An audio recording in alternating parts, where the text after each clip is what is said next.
Members of the Council, officers, ladies and gentlemen, please be upstanding for the Worshipful Mayor of Medway, Councillor Nina Gurung.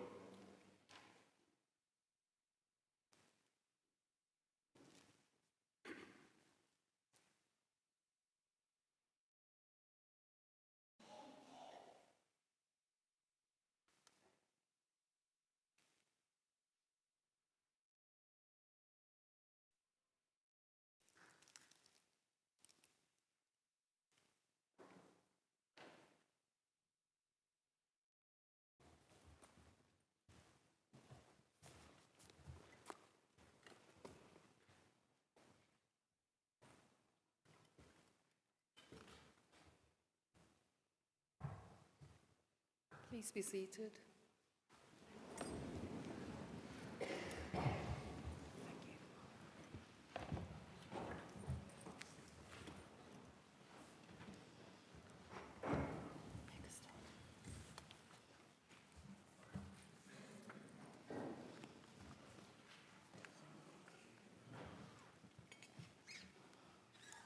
Good evening and welcome to this meeting of Medway's Full Council, which is being live streamed via the Council's website. Medway Interfaith Action are supporting the mayoralty this year, and Beth Atkins, who is the Vice Chair and represents the spiritualist faith, will now say prayers. Good evening, Madam Mayor, councillors and members of the public. First of all, I'd like to thank Madam Mayor for inviting Medway Interfaith Action, MEFA for short, to provide a chaplain for this meeting and to wish everyone present a purposeful, productive and fulfilling 2024. Medway has an effective, functioning, multicultural community that has been developing since the first stone of Rochester Castle was laid way back in Norman times. Centuries of transient naval and mercantile sailors, military troops, and the periodic influxes of political, religious, and economic immigrants from all corners of the world have added to the richness of our indigenous population by assimilating with them without losing their cultural identity. The depth of this richness is seen in Medway's welcoming atmosphere, the complexion of its peoples, their styles of dress, the variety of foods available in shops, and the different places of faith to worship. All of these attributes reflect the energy and underpinning spirit of Medway upon which it is built. The world is a troubled place, with some of the current issues in the media affecting a proportion of Medway's residents. As individuals, communities, and members of Medway Council, we cannot stop the conflicts in Ukraine, Gaza, or elsewhere. But we can support those amongst us with family members and friends directly impacted by them. Faith group members of MEFA have been doing this by inviting people of all beliefs to join them in prayers for peace and to open events. This reinforces the ethos of MEFA, which is to foster the appreciation of different faith and belief systems, primarily through dialogue and talks. MEFA forums have led its members and supporters to discover the similarities in the principles and spiritual laws at the core of all religions. They have also shone a light on the differences in their beliefs and the practices through which they are expressed, many of which are based on ancient culture rather than religious texts. Those of you who have been involved in negotiation, be it for business purposes, work contracts, or that inevitable deal brokered with your children, if you have any, will know that finding something you agree on is the best place to start building a relationship that can forge a pathway towards a positive, compatible outcome for all parties. This, in essence, is what MEFA meetings and annual Walk for Peace strive to achieve for Medway's diverse communities. A personal bonus of being involved with MEFA is it has made me reflect on and refine my own practice by discarding what is no longer appropriate to my spiritual growth and adopting those of other faiths that feed my soul. As someone who has studied Taoism for more years than I care to mention, an interfaith minister, spiritual counsellor, and former lecturer, assessment of my practice is not new to me, nor is it to the schools of Buddhism that encourages their practitioners to review their behaviours and the impact they have on themselves and others. Indeed, even the pop world recognised self-reflection as award-worthy in 1988, when the late Michael Jackson's Man in the Mirror topped the video charts. No one seems to know what prompted him to write Man in the Mirror, but for some reason, the chorus has stuck in my mind as a reminder how to best use my spiritual reflections. The lyrics are, I'm starting with the man in the mirror. I'm asking him to change his ways. And no message could have been clearer. If you want to make the world a better place, take a look at yourself, then make that change. I witnessed someone making the world a better place and making that change at a recent event held at Chatham Synagogue, where the celebrant, John Viner, invited Medway's chair, Ajib Hussain, a devout Muslim, to lead the prayers. This was a powerful moment, confirming the unity of Medway's diverse peoples as they came together as one in man and their trust in God. Tomorrow, representatives of MIFA's diverse faith groups will be meeting together to once again demonstrate their unity as humankind at the Holocaust Memorial Service. This annual event brings a welcome opportunity to hear the reflections and experiences of those touched in some way by a Holocaust, the supportive remarks of Medway councillors, the prayers of faith leaders, and the aspirations of Medway Youth Council. Medway Youth Council is an energetic group of teenagers who are passionate about issues affecting the lives of young people living in Medway. They remind us of our past and inspire us to take positive action for Medway's future. Their youthful enthusiasm to serve and improve the community in which its members reside constantly refreshes and revitalises the original spirit of Medway upon which this town was built. With the ever-evolving spirit of Medway in mind, I invite you to link in a prayerful manner with the super consciousness that guides you, be it your God, guru, inspirational philosopher, or ponderous self, as we prepare for this meeting in prayer. We call upon all that we hold sacred to inspire the leaders of nations at war to find peaceful resolutions to their conflict. We ask for those who need shelter, fresh water, food, clothing and medical care to receive the humanitarian aid they so deserve.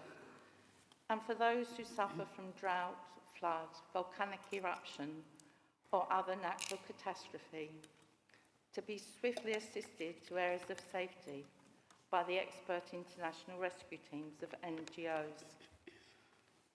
Within our own roles in Medway, we pray to be blessed with the wit, wisdom and wherewithal to recognise the similarities in the aims of those representing Medway's diverse cultures and how to use those commonalities as building blocks for a better, more inclusive future.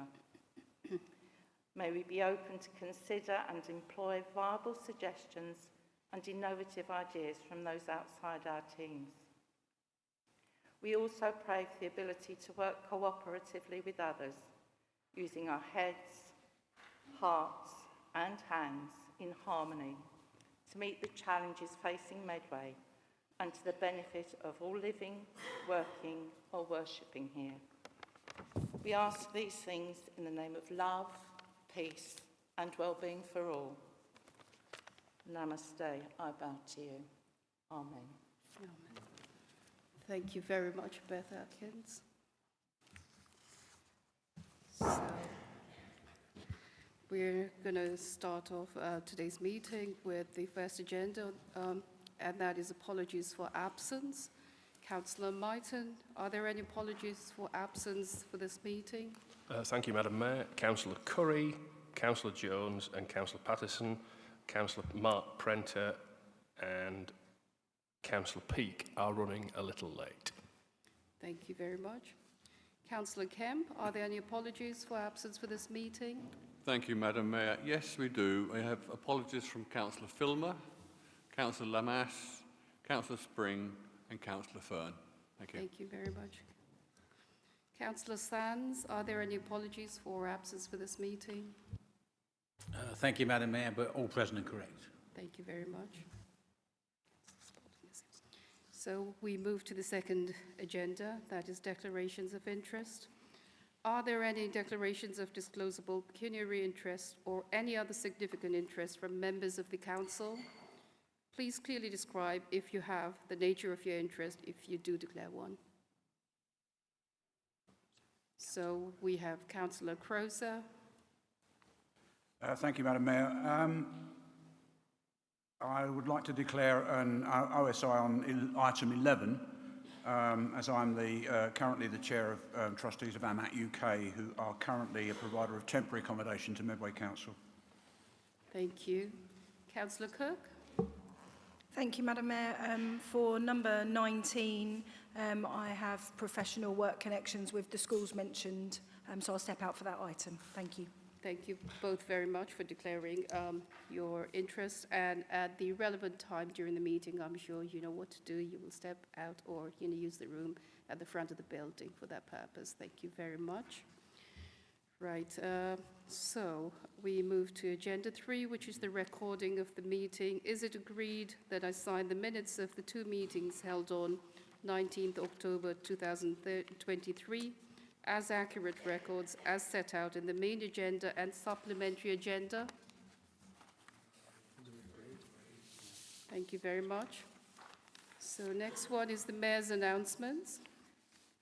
I would like to advise members of the sad news that Derek Esterson, a former Rochester-upon-Medway councillor from 1995 to 1997, passed away recently. Members will recall that Derek was the father of MP Bill Esterson, also a former Medway councillor.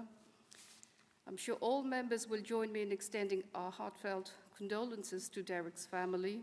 Councillor Murray would like to say a few words in tribute to Derek. Thank you very much, Mayor Gurung. Yes, there will be people in the chamber who remember Derek.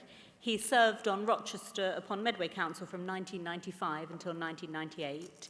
And in fact, when he was elected in 1995, his son Bill and daughter-in-law Caroline Esson were elected at the same time. So for that period of time in Warren Wood Ward, we had a family representation.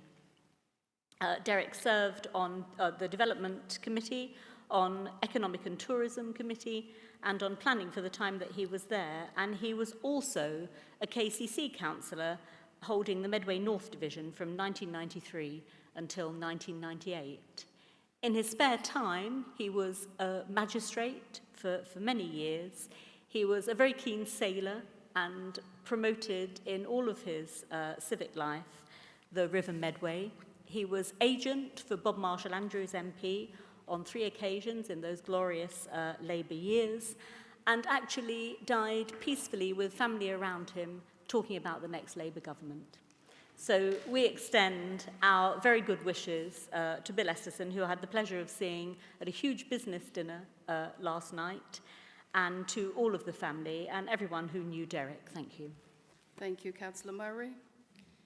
I would now like to welcome back our former Mayor, Jan Alders, who will be presenting cheques to both Hans Gillingham and Parkinson's UK following her fundraising last year.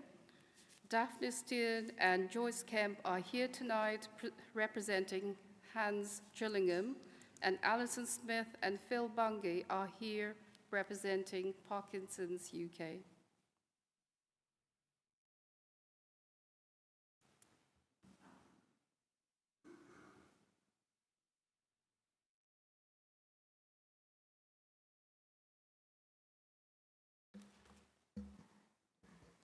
Thank you, Madam Mayor. I'm delighted to announce that £17,532.78 was raised for mayoral charities Parkinson UK and Hand Gillingham during my time as Mayor of Medway. So that makes each charity will receive cheques tonight for £8,766.39. It gives me great privilege to hand the cheques out. So if I can hand to just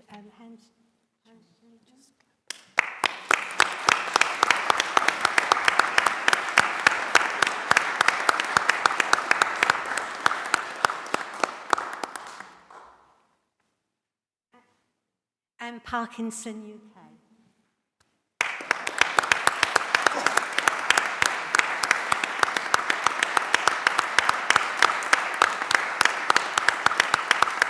Thank you, everybody. Thank you very much. Bye-bye. Thank you ever so much.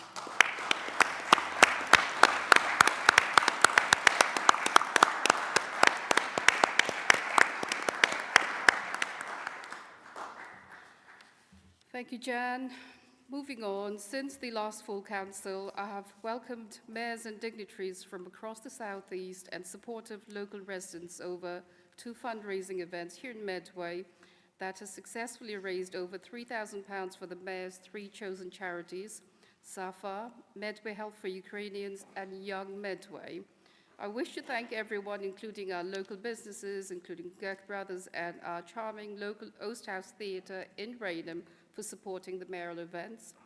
Additionally, on behalf of everyone in Medway, I would like to thank all those who were involved in organizing the Rochester Dickensian Christmas Festival and all who collaborated with the organizers to make it such a hugely successful event that welcomed over 100,000 visitors over one weekend from across the UK as well as around the world.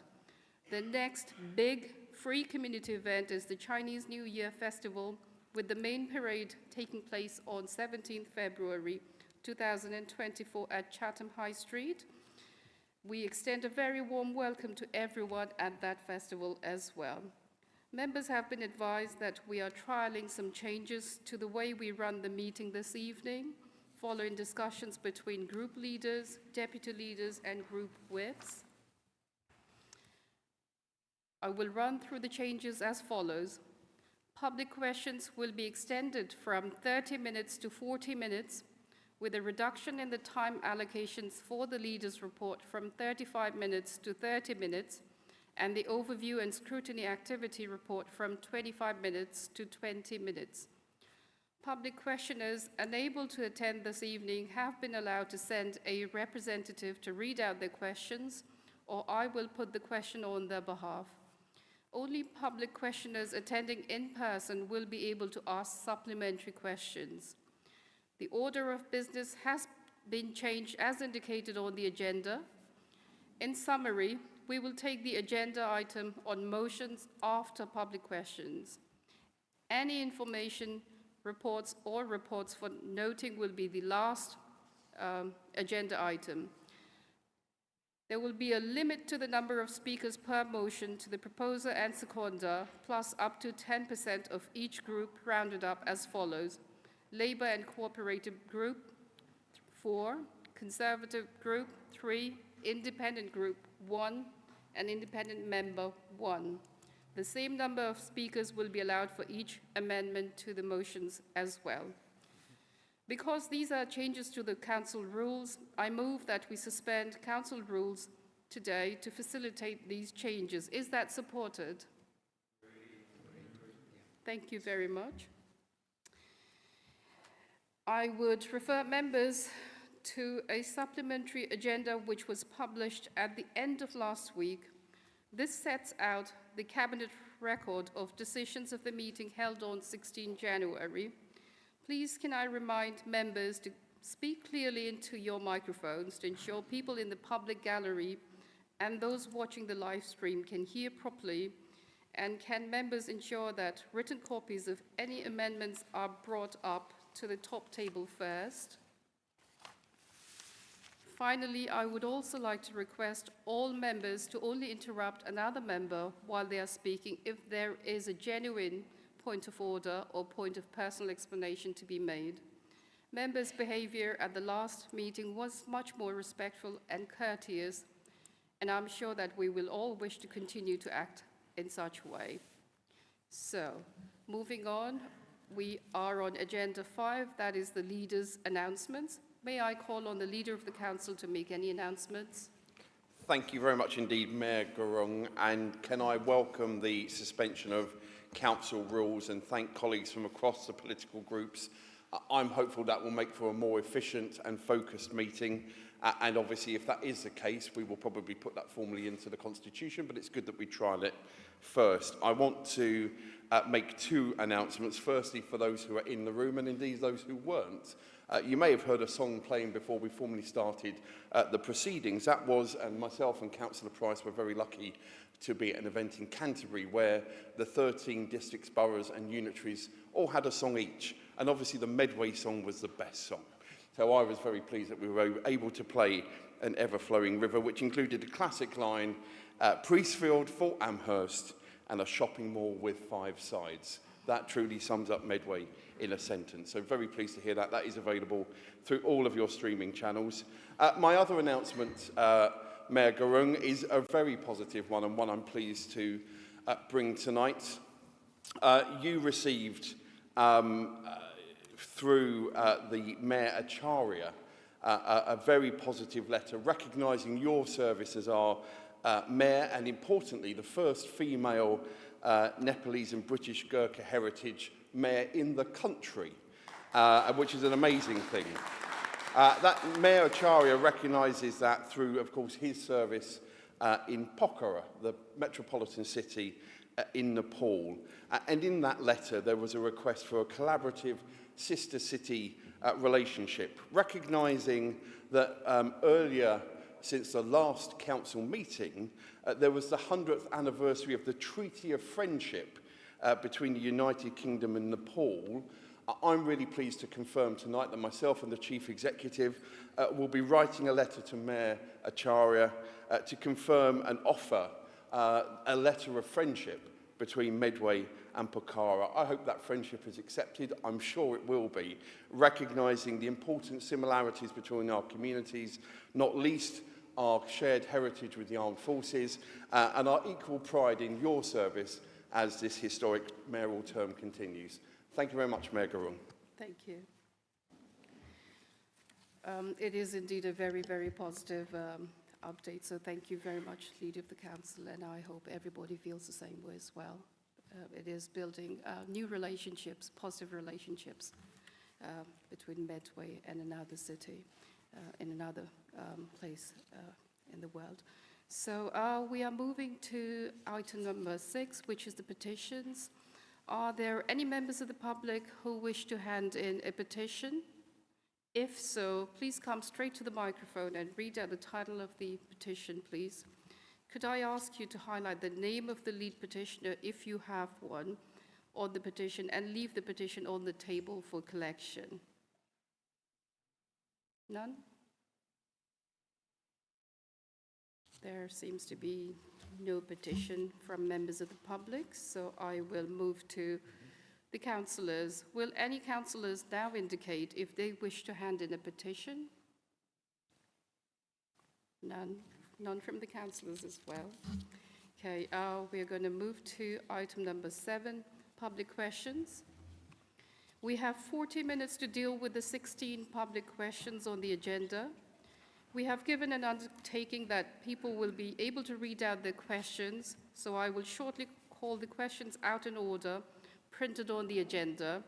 Public questioners unable to attend this evening have been allowed, as I had said already, to send in a representative to read out their questions, or the question will be put by me on their behalf.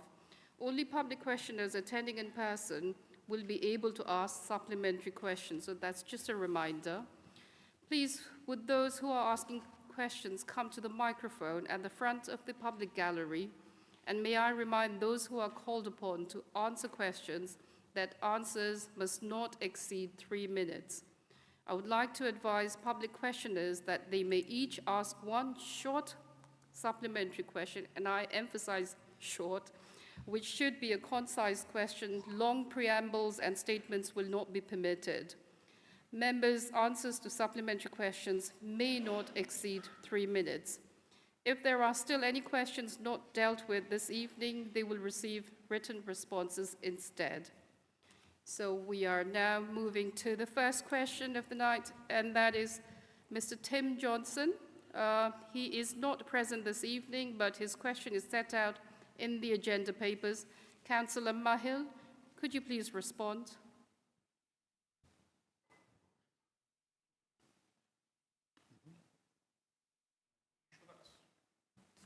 Hello, good evening. I think it was Councillor Osborne on the order paper, Mayor Garang.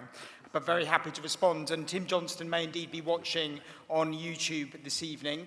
So hopefully he will hear this response, and I'll give him the opportunity to email me as well if he is unhappy. So thank you for the question, Tim. The Council has powers to regulate certain types of advertisement under the Town and Country Planning Regulations 2007 and to control the sale of products such as vapes where there are age restrictions through trading standards legislation. However, unlike with tobacco, alcohol and other products, there is not a formal licensing regime and obligation as required by any local authority in the country. This, however, is something that I believe needs to change, and certainly with a change of government, there is a commitment by an incoming Labour government to ban the marketing, promotion and the sale of vapes to children, and there is a focus to regulate the vaping industry. And I personally support harsher punishments for retailers who sell vapes. As a teacher myself, I'm aware of the significant impacts of vapes in the education space. And in my view, those retailers who sell vapes to young people under the age of 18 years old should be subject to a review to prevent sellers from operating near schools in that way, in that regard. So I'm hopeful that this council can engage with any government and all governments to see if we can further review this space. And I support the question and its premise that Tim Johnson has submitted this evening. Thank you. Thank you, Councillor Osborne, answering to the question from Mr. Tim Johnson. So we move to question B, which is from Chris Webb. Chris Webb, could you please come up to ask a question?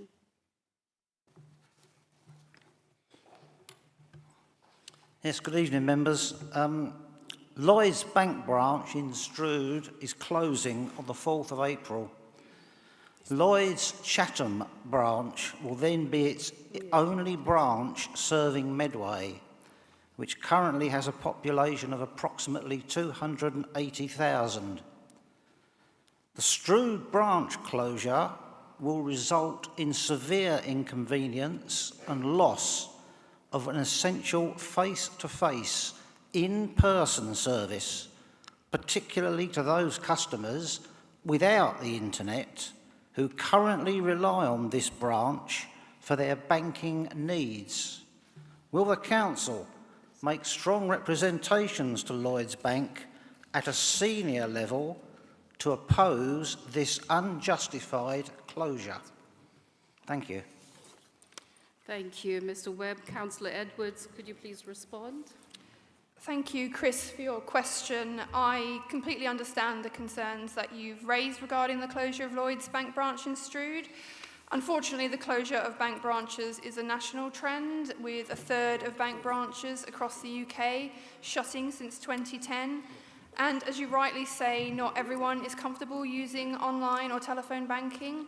And let's not forget that local small businesses need safe access to banks as well for their deposits. I'm also particularly conscious that the Strood branch is relied upon not only for residents in Strood, but also by those who live in Cuxton, Horling, Rochester and on the Hoop Peninsula, and that Chatham is quite a way for them to travel to for their nearest in-person banking experience. So I have written to Lloyds Bank to oppose the closure, and I'll certainly do my utmost to ensure that face-to-face banking facilities are retained in our town centres, and that also includes pursuing a plan B to save face-to-face banking by speaking with Link, the UK's cash access and ATM network, to encourage them to introduce a banking hub in the area. Thank you, Councillor Edwards. Chris, would you like to ask a short supplementary question? Yes, thank you, Councillor Edwards for your response. Does the council not consider it particularly strange, as it's a democratically elected body, that Lloyds and indeed other banks don't actually consult the people that use it? Thank you. Is it perhaps that they know the answer? Thank you. Councillor Edwards. So all these banks are commercial entities, but I think you're right. They need to be engaging properly with the people who are using them to have a true understanding of the need that's there. And certainly, there has been a consultation or public notices about it, but I agree there's much more that they could do to really understand the impact that such closures will have, because as I've said, and I think as you agree, they will have really significant implications for these communities. So, I would encourage them to do more to consult those people who will be most affected by such changes. Thank you, Councillor Edwards. We are moving to question C. Mr. Paul Kera, please come up to ask your question. Not present, okay. So what's the question? So now just question is put on. Right, okay. Could Councillor Maple please respond on behalf of Councillor Curry to the question that is on the agenda? Thank you very much, Mayor Gurung, and I'm pleased to answer this on behalf of Councillor Curry this evening. I thank Mr. Carer for his question. The Council, as is well documented, is currently working on its local plan. As part of that work, we've done a call for sites, not just for housing, but for employment as well, all aspects of the local plan. And we've undertaken a consultation at Regulation 18 on options for a spatial strategy moving forward, as well as resetting the vision and objectives for the local plan. That work is currently being considered by officers. Chatham Docks was promoted through the call for site and was subject to responses through the recent consultation. As I say, the Council is working through the responses and the evidence base to support the plan moving forward. It therefore wouldn't be appropriate to comment directly on Chatham Docks or indeed any site at this moment, as to do so would be premature and potentially risk challenge to the plan. It is absolutely critical and a priority for this administration to move forward and deliver a sound local plan. However, I did pledge, following May the 4th, that I would seek a meeting with both Peel and Mittal together, which I was very pleased to host just yesterday. It was a positive, constructive meeting, and further dialogue between the two organisations will continue. This, of course, is a very different approach from the previous leader of the Council, who in some cases chose to completely ignore letters for more than 18 months. Thank you, Mayor Gurung. Thank you, Councillor Maple. We move to question D because we don't allow supplementary questions for questioners who are not in attendance. So, Michael Evans, please come up to ask your question.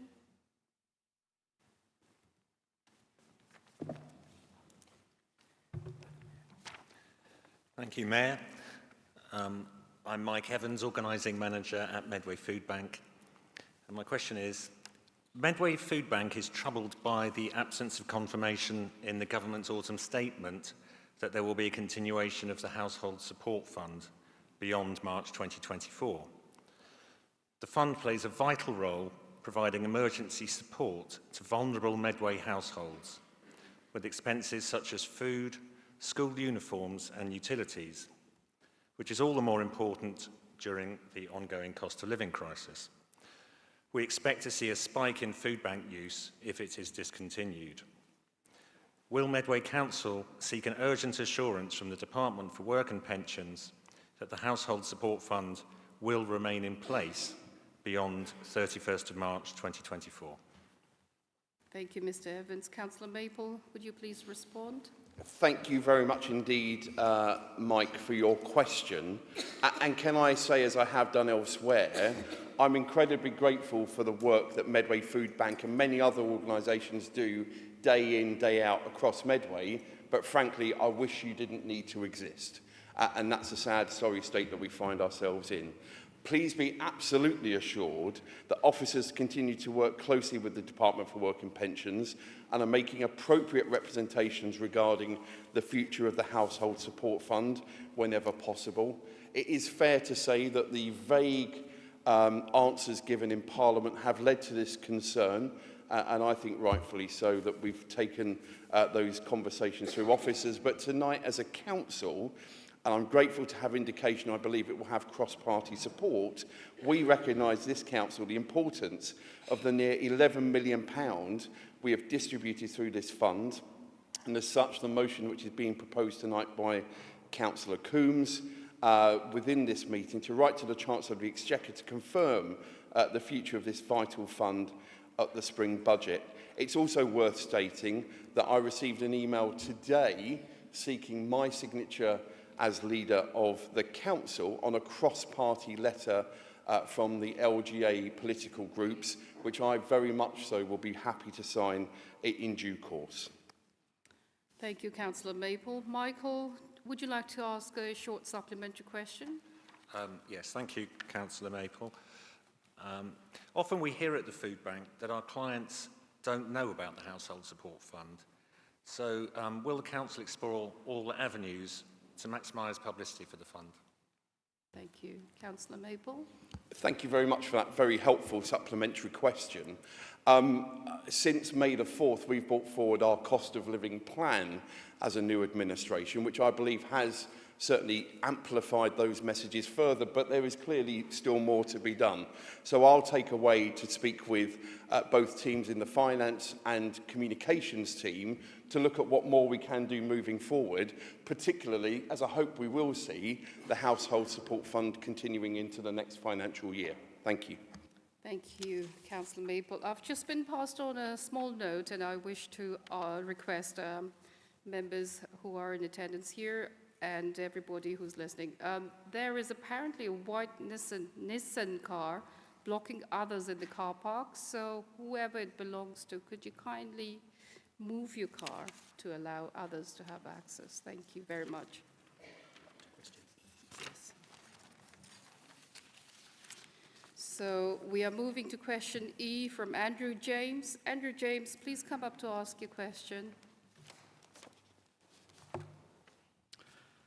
Thank you.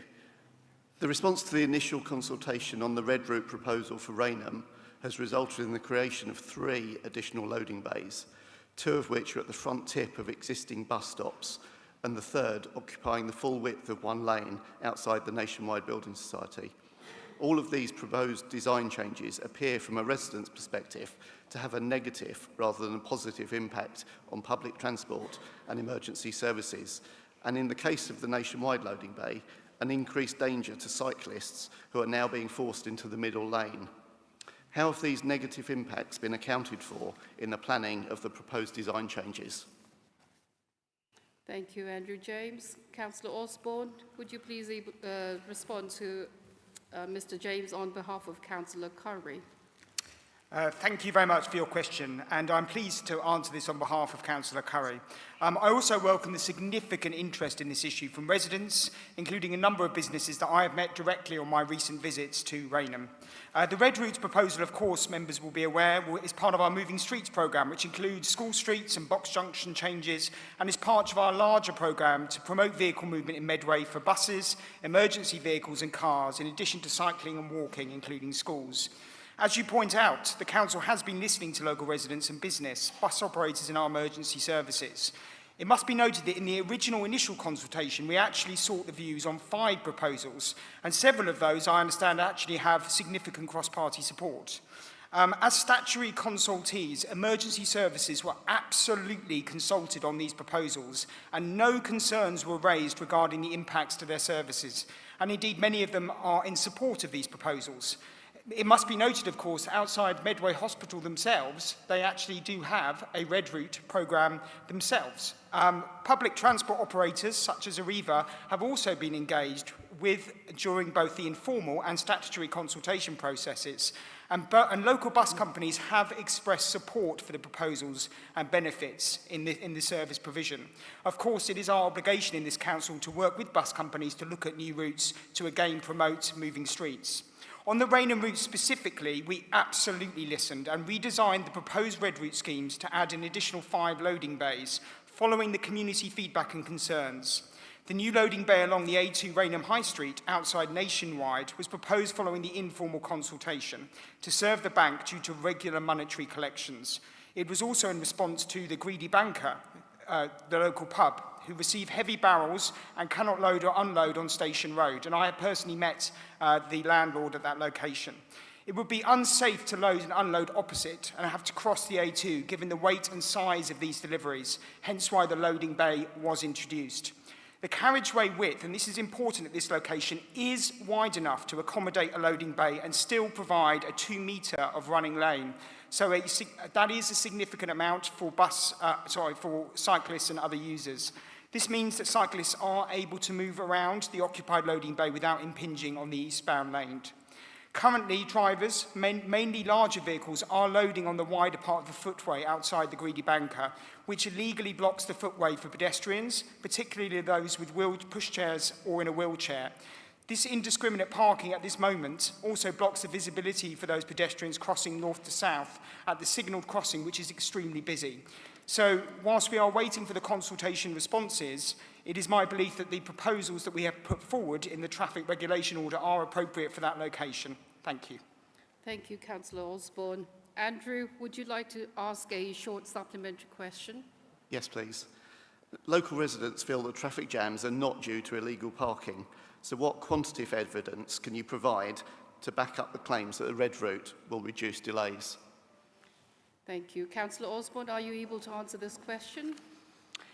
Thank you very much, Madam Mayor. So when we put this out to consultation, the red route proposals are located on major artery roads in Medway, where significant road flows have been monitored over a number of years. We acknowledge that this is a busy road location with significant numbers of businesses.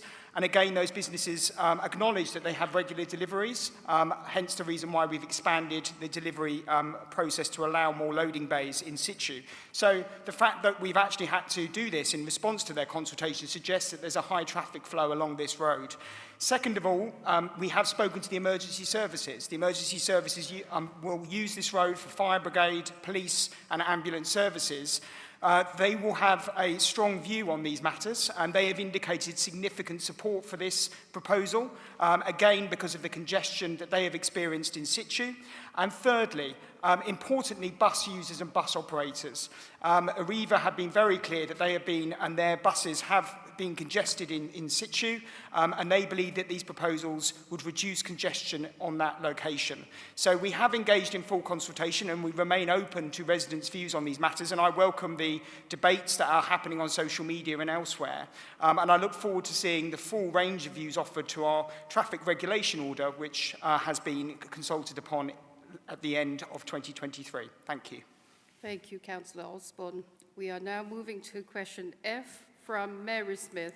Mary, please come up to ask your question.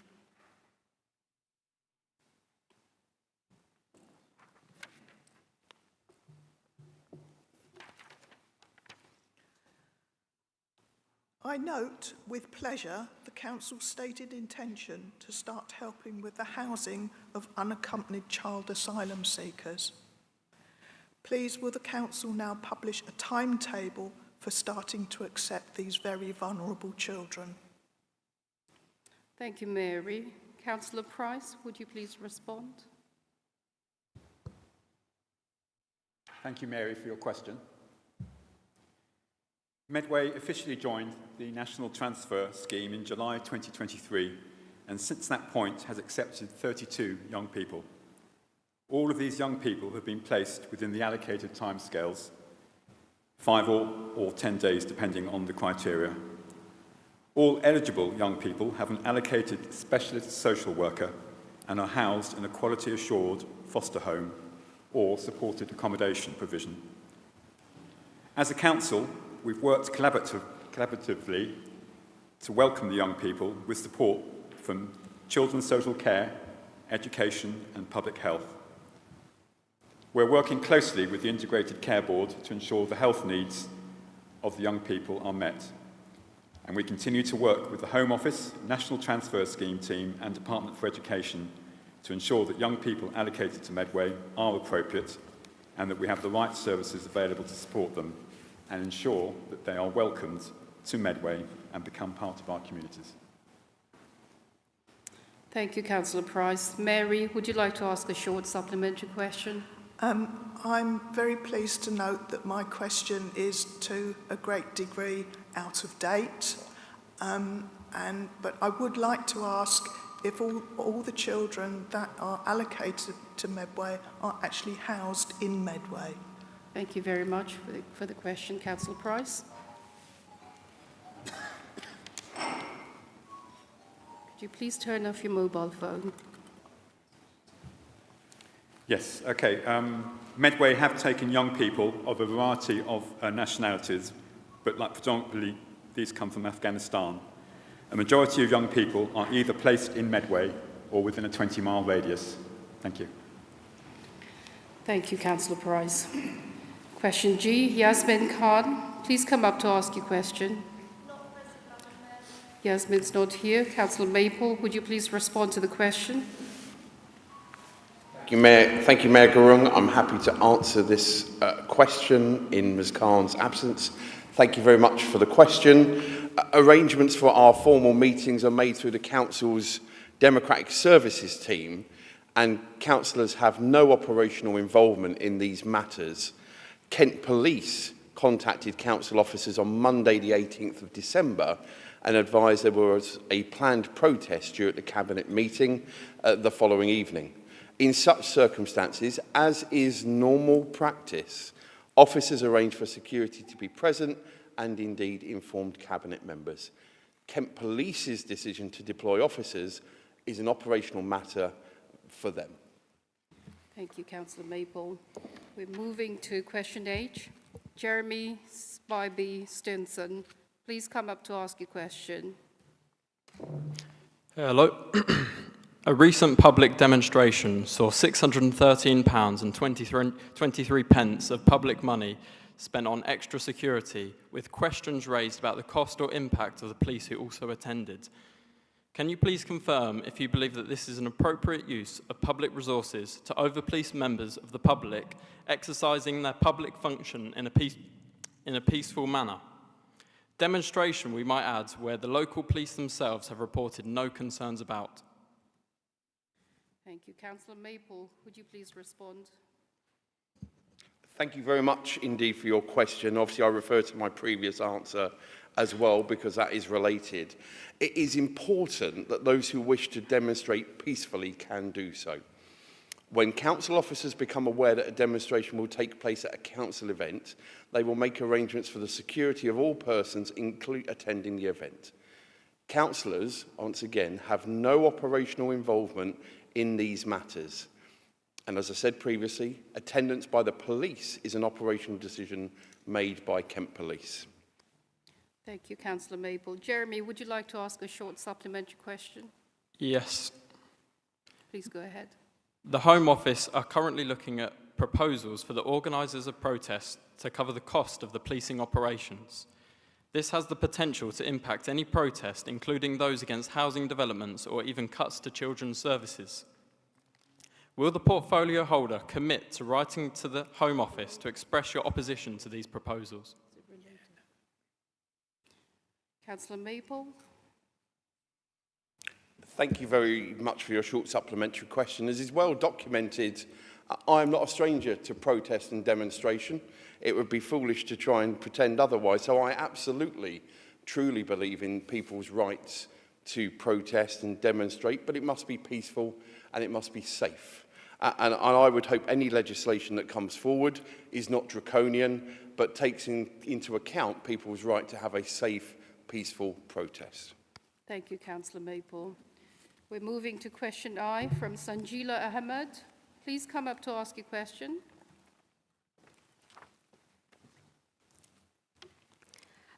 As the conflict in Gaza rages on, I can't help but feel compelled to reinforce the campaign made by the Medway branch of the Palestine Solidarity Campaign.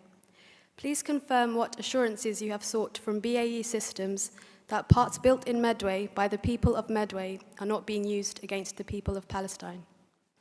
Councillor Maple, would you please respond? Thank you very much for your question. I'm sure all people in this chamber and across Medway are horrified by the situation in Israel and Gaza and the devastating impact it's having on civilians in the region. And I'm sure every Medway resident hopes it can be resolved as soon as possible. I refer to Beth's comments in her opening remarks earlier tonight. We respect everyone's right to protest peacefully. BAE operate under the tightest regulation and comply fully with all applicable defence export controls, which are, of course, subject to ongoing assessment. BAE have no operations or employees in Israel or Gaza and don't supply any equipment directly to the Israeli government. BAE are partners on Lockheed Martin's global F-35 program, which is manufactured in the US and subject to US export controls. It is a collaborative project led by the US with participation from the UK and others, including NATO allies Italy, Netherlands, Canada, Denmark, Norway and Australia. The deployment of F-35 by the Israeli government in the current conflict would need to be a question put to the UK government. Amongst others, Labour MP Dan Carden has put this question to the government, asking for an FCDO investigation into whether any British-made weapons have been used in acts that would breach human rights in Israel and Palestinian territories. Their response was, the government takes its defence export responsibilities extremely seriously and operates some of the most robust export controls in the world.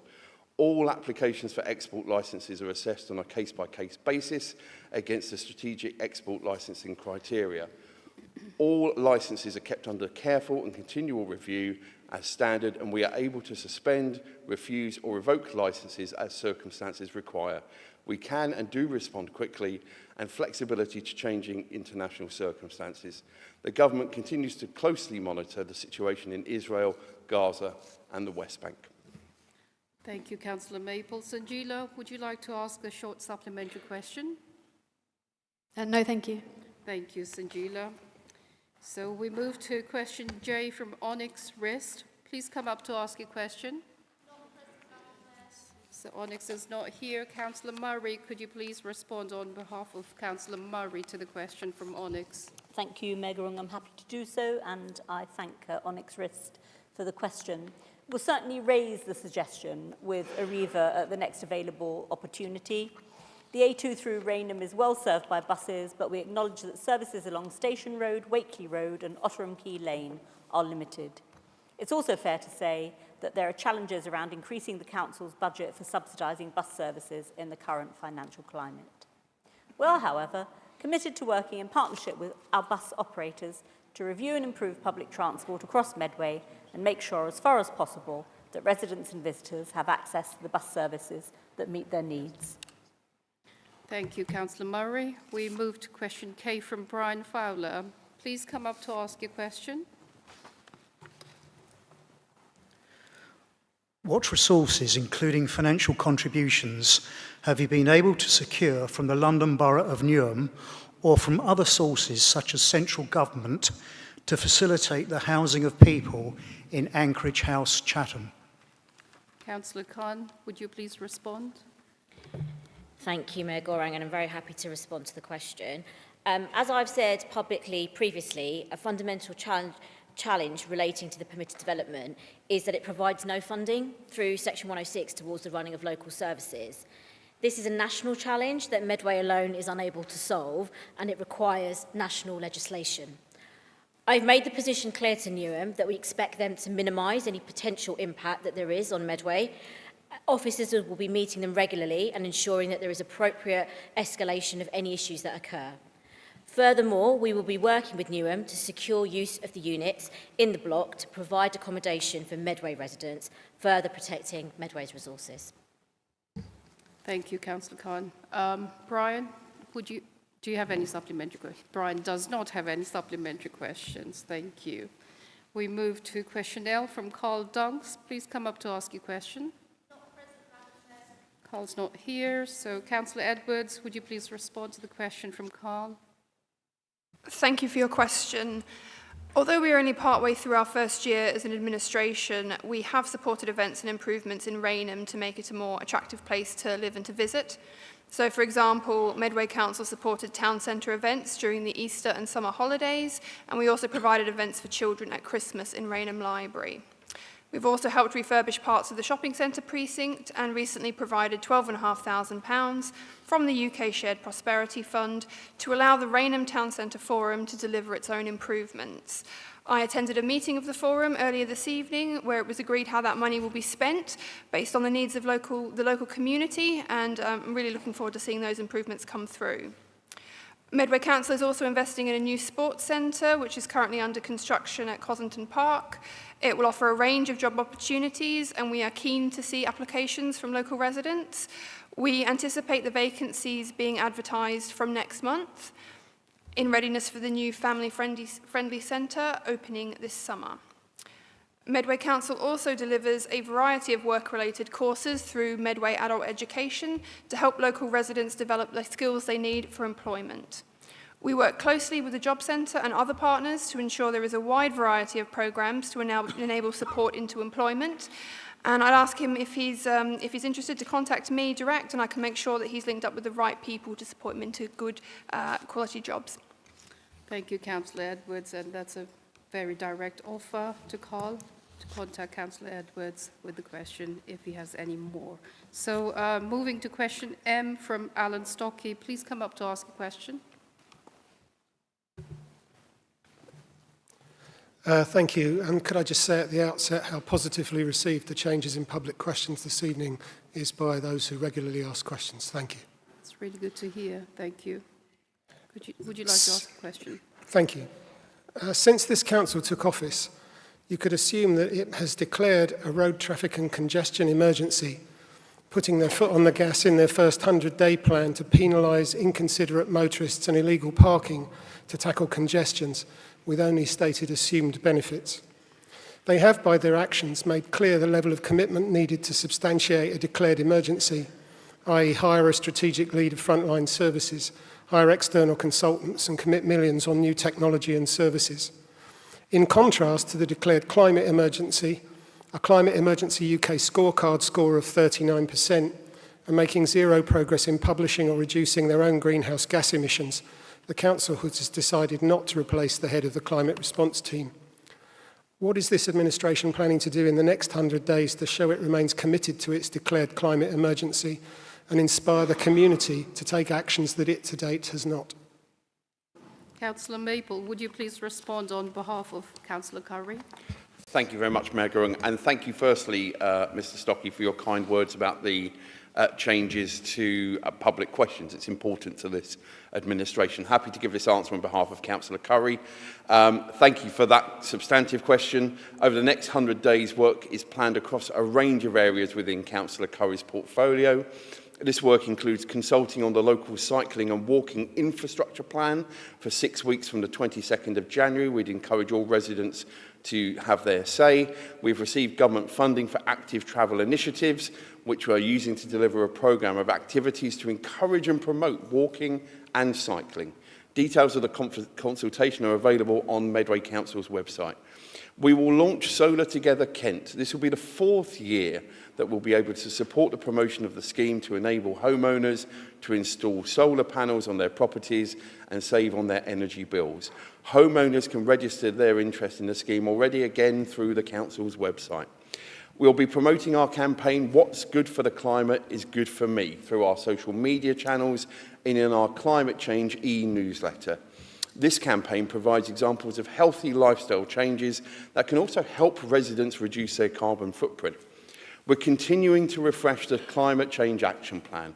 We've already started to look at best practice to inform that refresh, including learning from the Climate Emergency UK assessment. Our score of 39% was higher than the single-tier average of 35%, although we realise, of course, there is still much more work to do to make progress on the climate agenda. We achieved a score of 81% for collaboration and engagement, which placed us joint 5th out of 186 single-tier authorities. As a continuation of this positive work, we'll be launching our engagement programme, which will include a range of opportunities for the community to help shape the plan.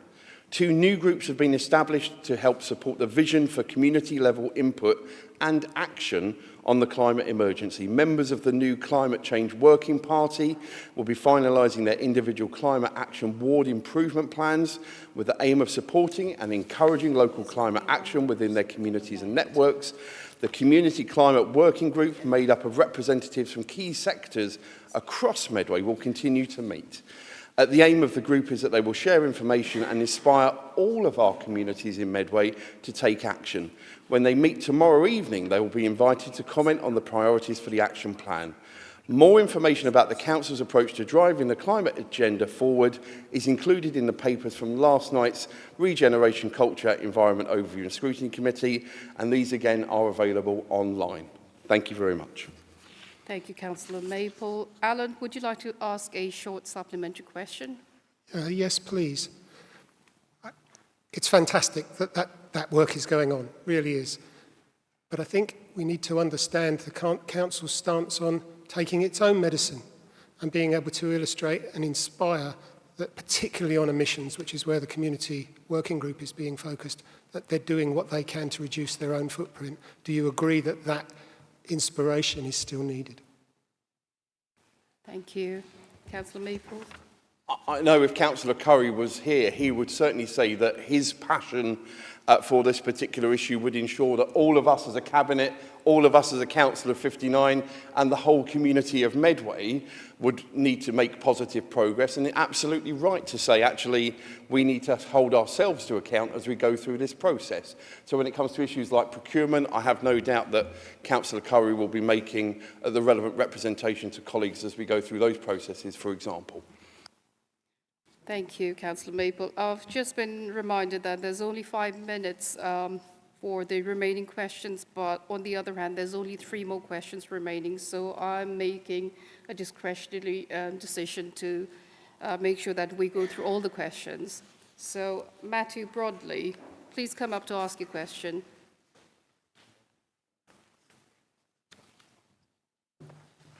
Sorry about that, my foot went dead. I'm alarmed to see some recent questionable announcements regarding housing in Medway. Since the last council meeting, we have seen plans from the Labour-led Medway Council to sell off two car parks. At the same time, the council-owned Medway Development Company has published the preliminary proposal for the Strood waterfront project, providing 0 council housing. I note that Gravesham Labour has delivered hundreds of new council homes across multiple sites, yet the Strood waterfront, being delivered by the council-owned Medway Development Company, is expected to deliver no council housing as part of this development in a prime location. Can a portfolio holder explain why Medway Labour has failed to ensure that council housing is being delivered as part of the Strood waterfront proposal in order to reassure residents who voted Labour that campaign promises to deliver essential council housing will not be a casualty of Labour's campaign to balance the books? Thank you, Matthew. Councillor Khan, could you please respond? Thank you, Mayor Gorang. It's helpful that Matthew Broadley has touched base on this question, as it provides an opportunity to clarify Medway Labour's approach to this important issue. Firstly, it's incorrect to state that Medway Development Company would deliver no affordable housing as part of the development of the former Civic Centre site in Strood. MDC has to operate within the same national and local planning policies as any other developer. In that respect, there is a policy requirement to secure 25% of the homes on site to be affordable. That will be providing a mix of tenures and dwelling types to help meet the needs of Medway residents. There is a national housing crisis, including the delivery of affordable homes, and that is felt particularly in the South East. Medway Labour's administration is completely focused on addressing this very basic need of providing homes for people, something we have said before, and as I have often stated, should be a fundamental right. We continue to require developers to deliver affordable homes as part of their developments, and that includes MDC schemes. New council homes continue to be delivered with a strategy and pipeline that will grow council housing as well. Thank you, Councillor Khan. Matthew, would you like to ask a short supplementary question? Yeah, I've got 2 points. First off... you can ask one supplementary question, please. Hello? Yeah. I didn't ask about affordable housing. I asked about council housing. But my actual supplemental, so I don't consider my question answered, but my supplementary question is, given the fact that Medway Labour announced a couple of days before it was leaked that Newham were going to be delivering council housing in Medway, are we going to be in a situation by the end of this term where London Labour councils are delivering more council housing in Medway than Medway Labour Council are? Thank you. Councillor Khan. Thank you, Madam Mayor. The issue that we have here is that there is a conflation of different types of the housing that we are delivering. So MDC is under the rules that developers face and will have to be subject to planning policies around affordable homes. We have a pipeline of council housing which the council are looking at, which sits outside of that. With reference to temporary accommodation, there's actually a paper on today's council agenda which looks in detail about how Medway Council would like to address the issue of temporary accommodation, which is what has happened with the London Borough of Newham. They are not delivering council housing in Medway, they're looking at temporary accommodation risks. Thank you. Thank you, Councillor Khan. So moving to question 0 from Trish Marchant, who's not present this evening, but the question is in the agenda papers. Councillor Mahil, would you please respond? Thank you for your question. Given the budget position, all services across the council, including Medway's festivals and events programme, are being reviewed and considered as part of our savings proposals to meet the financial gap for the 2024-25 budget. Final decisions will be submitted to Cabinet on the 13th of February and full council on the 29th of February. Thank you. Thank you very much. Last question from the public. That's from Nicholas Chan. Please come up to ask a question. Thank you, Madam Mayor, for your discretions. Thankfully, for the Christmas waste collection is now sorted. But when I went down the streets in Medway, it was quite a chaotic Christmas collection. And normally, contractors will be collecting the waste on the next day if they are not collected. But the saga has cost residents more for the council to clean up the streets. Now, this demonstrated the council contracts needs more comprehensive considerations other than going to the lowest bidder. A waste collection contract that fails to collect means unclean streets. A contract that emits more carbon footprint will cost more on public health in Medway. As Medway Council prepares for a new dry waste recycling contract, with the portfolio holder lead and ensure that a new contract will be comprehensively beneficial to Medway residents. Thank you. Thank you. Councillor Maple, would you please respond? Thank you very much, Mayor Gurung, and thank you very much for your question. I'm very pleased to answer this on behalf of Councillor Curry, and I will be covering this in the Leaders' Report tonight as well. The suspension of the Christmas waste collections on the 5th and 6th of January 23, following a waste disposal supply chain failure, was indeed extremely disappointing. It's important to highlight that contractual failures on waste services are extremely rare, and Councillor Curry has personally been involved in discussions with Veolia subsequently to hold them to account for the incidents. And again, I will personally be reporting back on that in the Leaders' Report, Mayor Gurung. The Council holds and follows robust contracting procedures when procuring services, and all contract awards will seek the best possible deal for Medway residents. This will always take into account and be a balance of the best service delivery model, value for money, available local infrastructure, and of course, interest from suppliers. Thank you, Councillor Maple. Nicholas, would you like to ask a short supplementary question? Thank you. Thank you very much. That is the end of public questions. We move to item 8 on the agenda, and that is the motions. I will call upon Councillor Hackwell to propose the motion at item A. Thank you, Madam Mayor. I'm actually quite saddened by the fact that I've had to bring this motion to the Chamber this evening. And we as a council have not been able to see sense at an earlier date with regard to the red route that is proposed for Rainham. As stated in the motion, there's unequivocal opposition from residents, traders, and the 8 councillors that represent the Rainham wards towards the red route in Rainham. The Conservative group called in the decision, and a special regeneration and overview and scrutiny meeting was held, where the request to cancel the route in Rainham was rejected, despite evidence from both councillors, residents, that the red route will not solve the issues of traffic in Rainham. Within the relatively short distance of 1 kilometre of the proposed red route, it has no less than 5 sets of traffic lights, all of them controlled by pedestrians. One of them is only 60 metres away from the previous one. There's also crossings, mini roundabouts, busy junctions, and these cause the real traffic problems and not the occasionally illegally parked car. The last time this was debated at full council, there was a lot of discussion about the percentage of people that responded and how relevant that was and how you can see the motion. And as you can see in the motion, we're asking the Cabinet to consider all responses to the consultation and not those in a small geographical area. After all, the majority of traffic that passes through Rainham have no intention of stopping anyway, but the major impact on those who live, work and visit Rainham from the greater surrounding area will have the most effect on the will be most affected by the red route in Rainham. The makeup of Rainham is completely different to the other 4 proposed red routes. There are small businesses that rely on having to have deliveries outside their shops.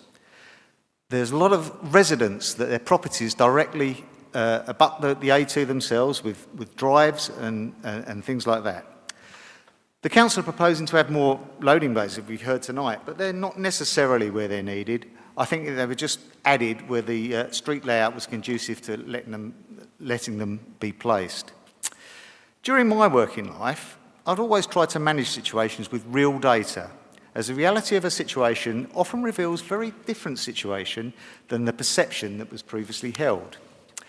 What this motion seeks to achieve tonight is for officers to publish the actual data so that rational decisions can be made on real data rather than perceptions that illegally parked cars are causing all the traffic problems in Rainham. I hope you all can agree that holding officers to account by documenting data supporting the decisions they have made can only be a good thing to ensure decisions that affect citizens of Medway are properly thought through and are based on real data. I hope the whole chamber can support this motion this evening. Thank you very much, Mayor. Thank you, Councillor Hackwell. Is that supported? Yes, it is, Madam Mayor. Supported by Councillor Perfect. Would you like to speak now or reserve the right to speak later? Yeah, speak now. Thank you. Thank you particularly to Councillor Hackwell for bringing forward this motion, which highlights an important issue for people in Rainham, that this administration, this Labour administration, continues to fail to understand. But the people of Rainham are under no illusion, Madam Mayor. They know that the Conservative group understands. The portfolio holder, Councillor Curry, and his colleague, Councillor Osborne, continue to railroad this through, ignoring public concerns and driving the Labour anti-car agenda. There's no greater example of the public concern on this than a meeting that myself, Councillor Joy, and indeed Councillor Edwards attended earlier this evening, where the matter came up again with local businesses raising concerns. I'm looking forward to seeing those concerns shared by Councillor Edwards during her address. But we in the Conservative government are taking action. Yesterday, I attended a speech actually from the Transport Secretary where he outlined his plans for drivers, which not only are going to tackle potholes, of which we've received an extra £12 million in funding, but also tackle anti-car measures where there is clear opposition to the scheme in the coming months ahead, such as this. The Leader of the Opposition, Councillor Galvin and Councillor Filmer, called in the decision where the Labour and Cooperative members had the opportunity to stand up to their executive and tell them no to these red routes. Time and time again, they've failed to take that opportunity, and I hope this evening that many members of the Labour group will come forward and back this motion and hold their leadership to account for their rash decision-making and show that they back the hard-working people of Rainham and show that they're on the side of drivers, the same as the Conservative group is. Thank you, Madam Mayor. Thank you, Councillor Perfect. So I can see on my screen there are certain members who wish to speak on this motion. First, Councillor Kemp. Thank you, Madam Mayor. Local knowledge, Madam Mayor, is an invaluable tool in cases like this. And I do wonder how many of the instigators of this scheme have actually spent any significant amount of time in Rainham. Councillor Curry, to his credit, did attend a public meeting with an excellent cross-section of local people, but because he didn't like what he was being told, he totally ignored the outcome. Now, it is recognised that Rainham High Street is a bottleneck.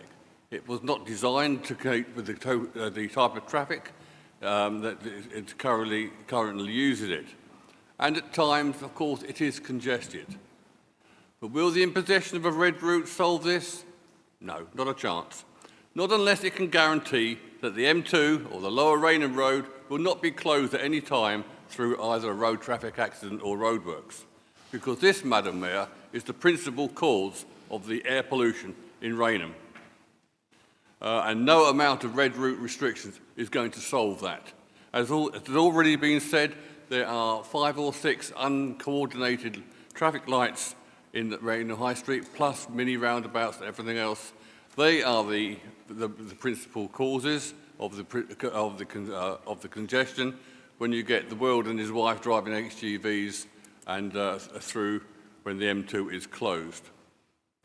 Now, moving on, we are told that the concessions have been made. For example, a small increase in the number of loading bays to help local businesses.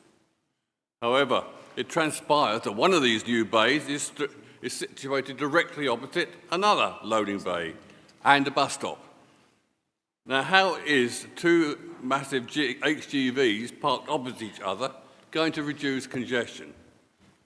I ask myself, I ask you. We are told that undertakers' vehicles will be exempted from fines. Lovely. But what about wedding cars? What about deliveries to local businesses? What about supermarket delivery vans? What about post office and courier vehicles?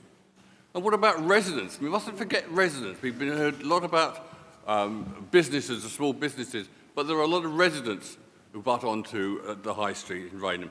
How are they going to empty their cars after going to the supermarket or load their car to go on holiday if they're going to get fined? Now, if they are going to give exemptions, how is this red route going to be funded? So, I wonder what's going to be the source of revenue for this scheme. So, Madam Mayor, in my opinion, it's painfully obvious to anyone who has a modicum of common sense is not bound hand and foot to the anti-car doctrine embedded in the mindset of the Labour Party, both nationally and locally, that this scheme has not been thought through. It is totally half-baked. Thank you. And it will be scrapped, Could you as please it will stop be now? in 3.5 Thank you years' very time. much. Thank you, Madam Mayor. Thank you.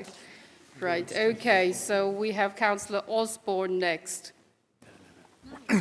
Sorry. Thank you very much, So Madam Mayor. there- Can I submit an amendment? I think it will be circulated shortly. Thank you. Yes, we now have Mr. Field, Councillor Field on the screen as well. So, Councillor Field. Apologies. Thank you, Madam Mayor. There should be amendments that will be passed around shortly for review.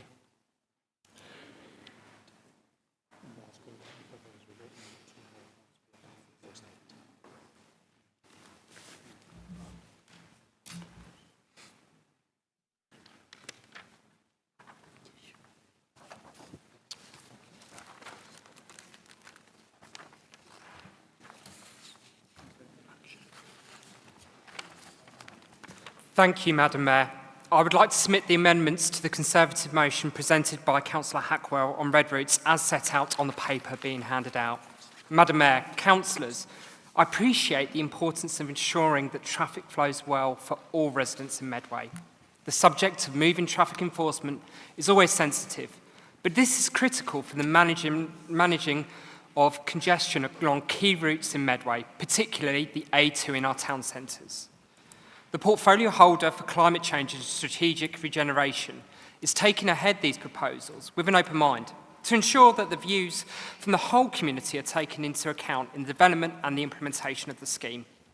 As I understand it, the aims of the proposal are to reduce illegal loading and weighting activity through more effective enforcement. These actions of a tiny minority inconvenience all road users, including cyclists, pedestrians, bus users, motorcyclists, emergency services, freight, and car drivers and passengers. More effective enforcement should help with air quality and reduce the inconvenience of those breaking highway law. I can't understand why the so-called party of law and order would not want this to take place. All that I can surmise is that this is a desperate attempt to create some form of red issue in light of current electoral difficulties. A public consultation was held last year, and there were some specific concerns with some of the businesses, which, as we have heard from public questions, have meant changes were made, including 5 new loading bays, 3 of which are in Rainham. And we have had to make those balanced recommendations, as outlined by Councillor Osborne earlier in public questions. As Vice Chair of Regeneration, Culture and Environment Overview and Scrutiny Committee, I note that we held a special meeting to consider this measure, where the merits and concerns were raised, debated, and it was decided that the Cabinet decision was sound. However, I want to pay tribute to the former administration here. We here in the Labour group do not have a monopoly on good ideas. On the 22nd of December 2022, a business case was made for red routes, including in Rainham. It was agreed by Conservative members through Cabinet, which Councillor Hackwell was part of, and 2 full council meetings, and put into the council budget. I do not understand why they wish to dissociate themselves from a decision that both administrations have decided is on balance in the public interest. These measures have been adopted by many councils of different political hues. They should not be controversial for a responsible highway authority, acting on the network management duty to ensure the expeditious movement of traffic of all different hues. Unfortunately, tonight, we are seeing the Conservative group seeking to grasp at straws to deflect from their 14 years of national government failure. Thank you, Councillor Field. Hence the need for these amendments. Is that supported, the amended motion? Is that supported? Councillor Hammond-Deshay.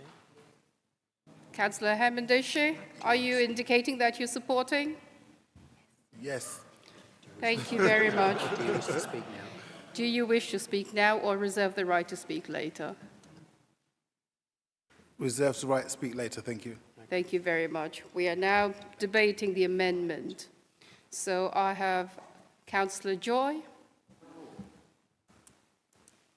I think Councillor Croser wants to raise a point of order. Is that a point of order, Councillor Croser? That's what I'm just. Oh, right, there you go. Sorry, Madam Mayor, I didn't quite understand what you said there because I thought you said amend the amendment. Is that what we're doing? Can you debating the amendment? That's it. Debating this. The amendment that was submitted just now. Is that clear? Thank you. Excellent. So, sorry, Councillor Joy. Thank you, Madam Mayor. Very disappointed with the amendment, but not surprised as they continue to go down. At no time has any member over this side said they're against red routes. The question we're asking is we're against red routes that are not for the right reasons that you put down and for in an area where it's not going to work.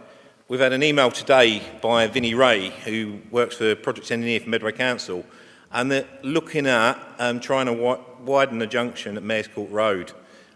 We've been saying from the beginning, the junction of Mayor's Court Road is causing the congestion. The congestion causes the pollution, yes, totally agree with you on that one, but we need to sort out what is the cause of the congestion. It's not to do with people parking on the double yellow lines, because parking on double yellow lines is illegal and can be enforced by the council. It's to do with making sure that we get the traffic moving through Rainham. The proposal that has gone through and our motion was to actually state that it's not right for Rainham. We've not said it's not right for the other 4 locations, and we probably could all sit here and discuss other areas that it could be very, very useful for. I drive through a number of the towns, and there's other areas that get congested because of people parking illegally. Regards to the original motion, it's sat at the Rainham Town Centre Forum. 4.8% of vacant units currently in Rainham, which is brilliant because the national average is 11.2%. But businesses like Floral Times, who've been there for quite a number of years, worrying that the business is going to close. Lukehurst, so yes, we've got a loading bay in front of them. Takes a lot longer than 20 minutes to load and unload when you're loading three-piece suites and bigger items of furniture. So they will potentially have to look at their business. They've been there for nearly 50 years. So all we're asking is that can we have the information of why you're saying that Rainham should have this, and if it doesn't back up the reason of it, look at saying, well, maybe we've got it wrong on this area. But your amendment, just saying that try and take out straight away, yes, there might be public support for red routes across Medway. We're not saying we're against red routes, we're just saying that Rainham High Street, in the current position with regards to Mayor's Court Road, is not the right place for this. Thank you, Madam Mayor. Thank you, Councillor Joy. We have Councillor Galvin. Thank you, Madam Mayor. I'm pleased that my explanation of the 19th of October 2023 has been put on this motion, because it gives me the opportunity to highlight the hypocrisy on this. Yes, certainly, this went through the budget bill process of the Conservative administration, was accepted as a money-raising idea that was put forward by the officers. And the hypocrisy is the report that went to the budget bill process contained a table which gave the officers estimated income from that. When this went to Cabinet, that table was totally missing. We had the same green advantages in both papers, but this administration chose to hide the possibility of making money out of people's mistakes when they park for a few moments.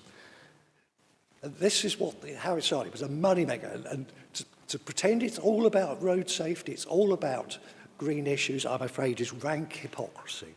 I'd also like to point out that given the vociferous opposition by both the residents of Rainham and their elected members, had we been in control of this administration now, the red routes in Rainham most certainly would not have gone ahead. Thank you, Madam Mayor. Thank you. Councillor Gulford.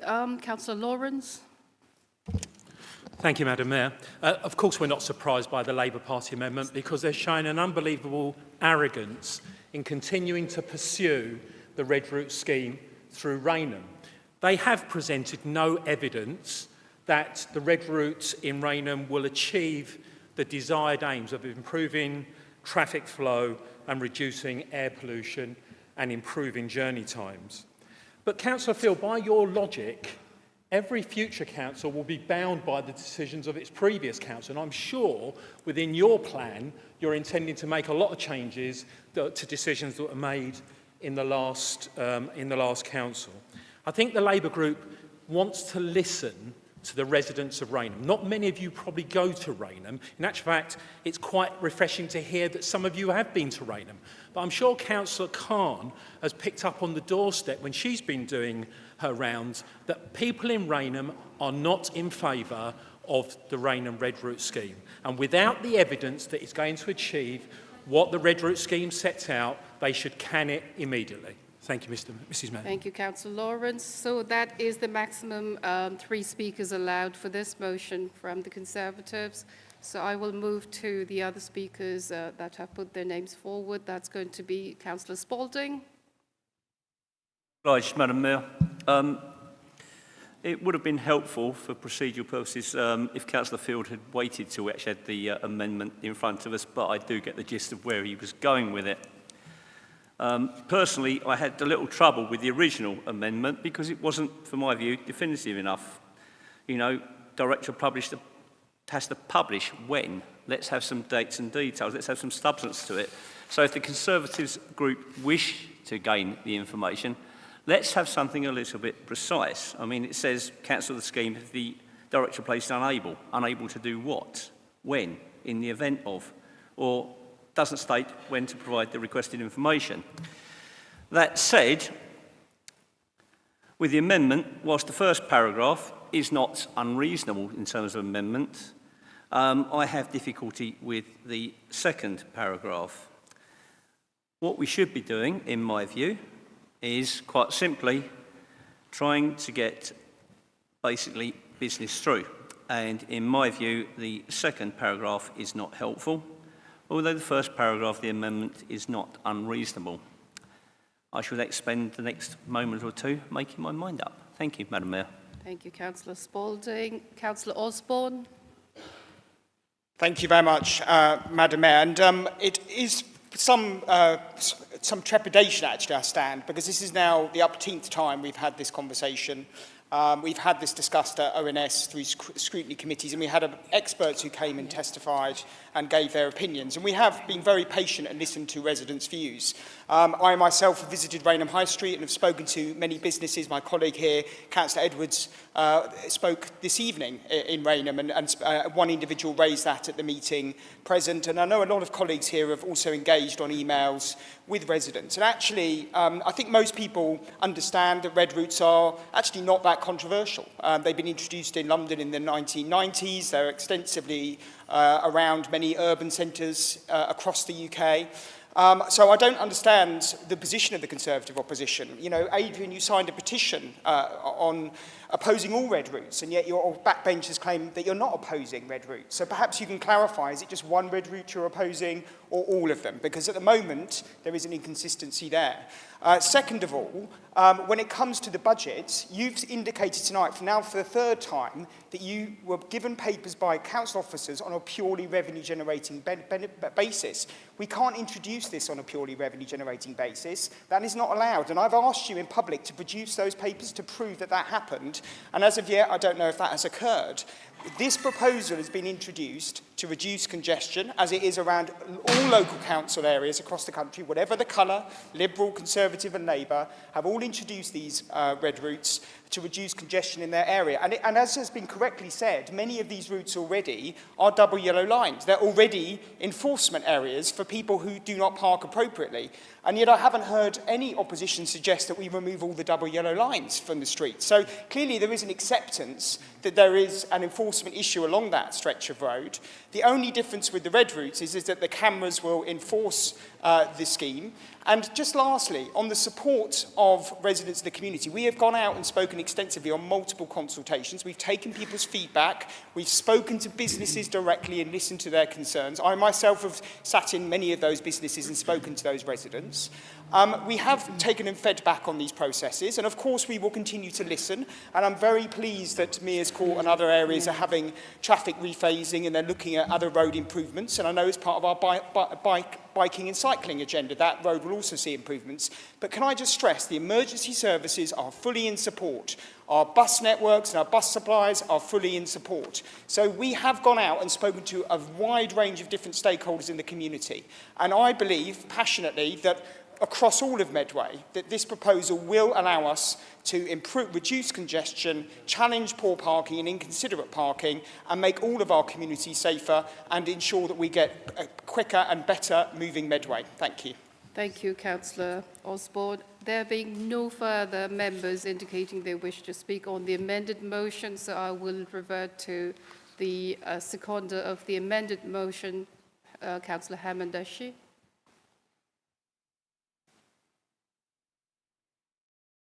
That working now?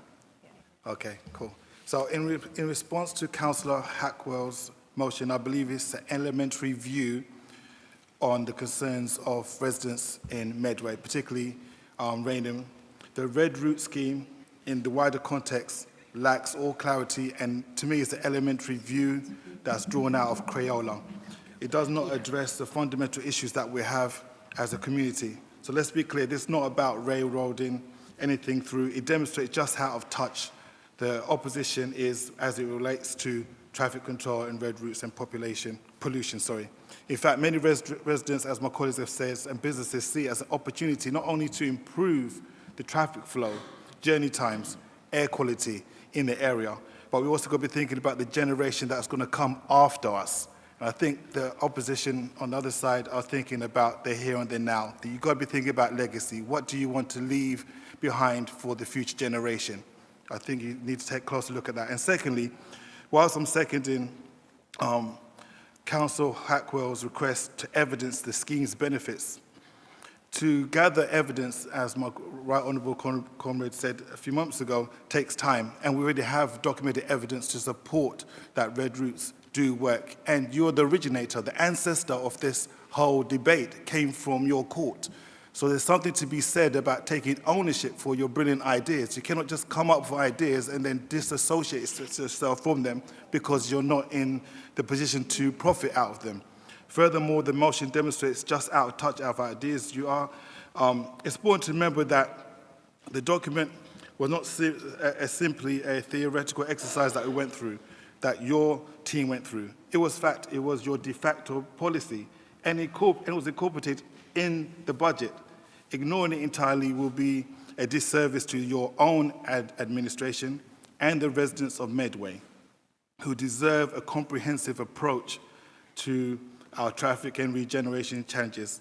It's unrealistic to cancel the scheme if the director cannot provide any requested information instantaneously. That takes time to collate, but we've got a lot of historical data to back up what we're talking about.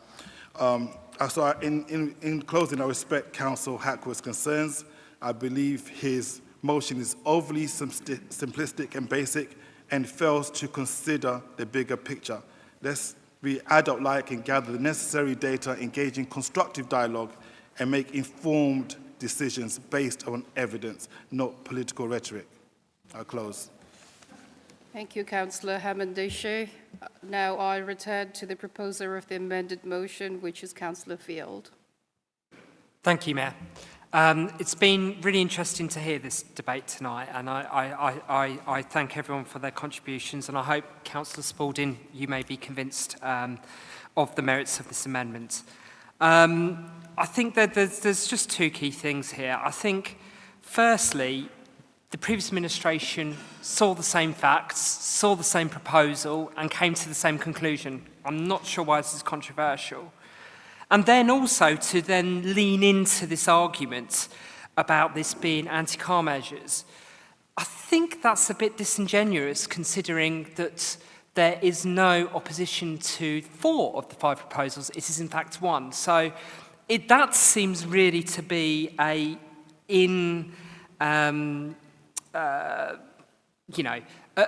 position that does not hold logic.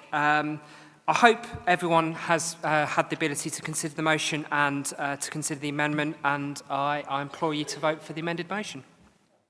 Thank you, Councillor Field. I go back to the proposer of the original motion, Councillor Hackwell.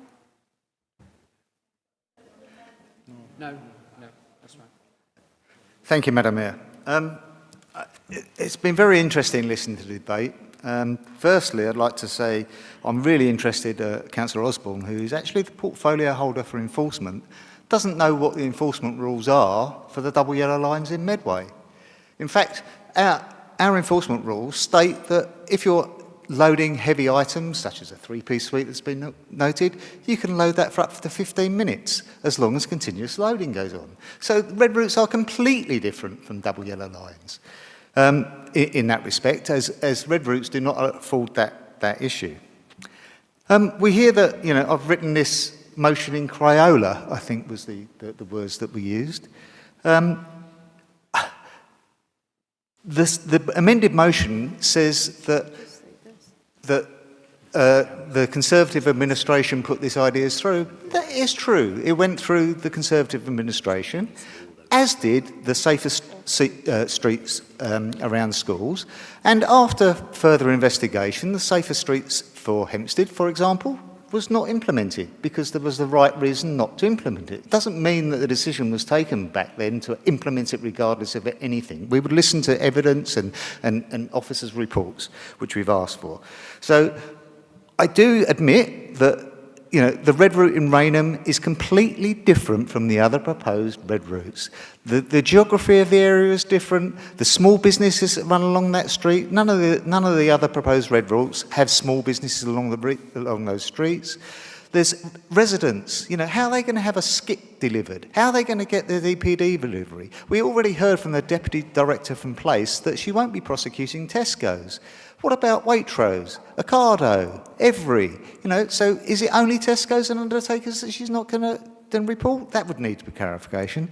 And this motion only seeks to get data so we can make informed decisions rather than perceptions, because I have not seen any evidence that illegally parked cars cause the traffic congestion in Rainham. As I stated in the original motion, it's down to roundabouts, traffic lights, etc., and road junctions that are not designed for today's traffic. So red routes is a method of controlling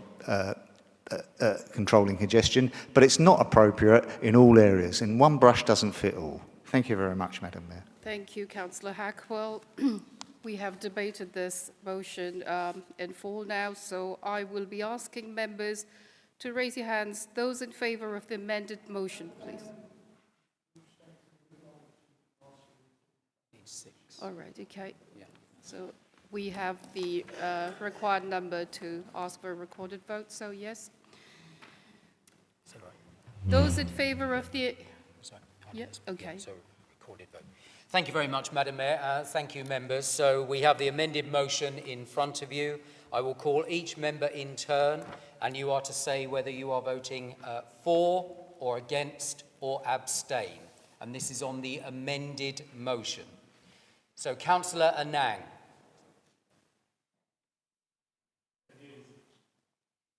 Councillor Anna-Mashorn. Councillor Barrett. Councillor Bowen. Councillor Brake. Councillor Brown. Councillor Campbell. Councillor Clark. Councillor Cook. Councillor Coombs. Councillor Crozer. I saw Councillor Doe left the chamber, not here. Councillor Edwards. Councillor Etheridge. Councillor Field. Councillor Gilbourne. Councillor Golvin. Madam Mayor. For. Councillor Hackwell. Councillor Hammondishe. Councillor Hamilton. Councillor Halcrow-Scott. Councillor Hubbard. Councillor Hine. Councillor Jackson. I think Councillor Joy also left the chamber. Councillor Kemp. Sorry, apologies. So, Councillor Joy. Councillor Kemp. Councillor Khan.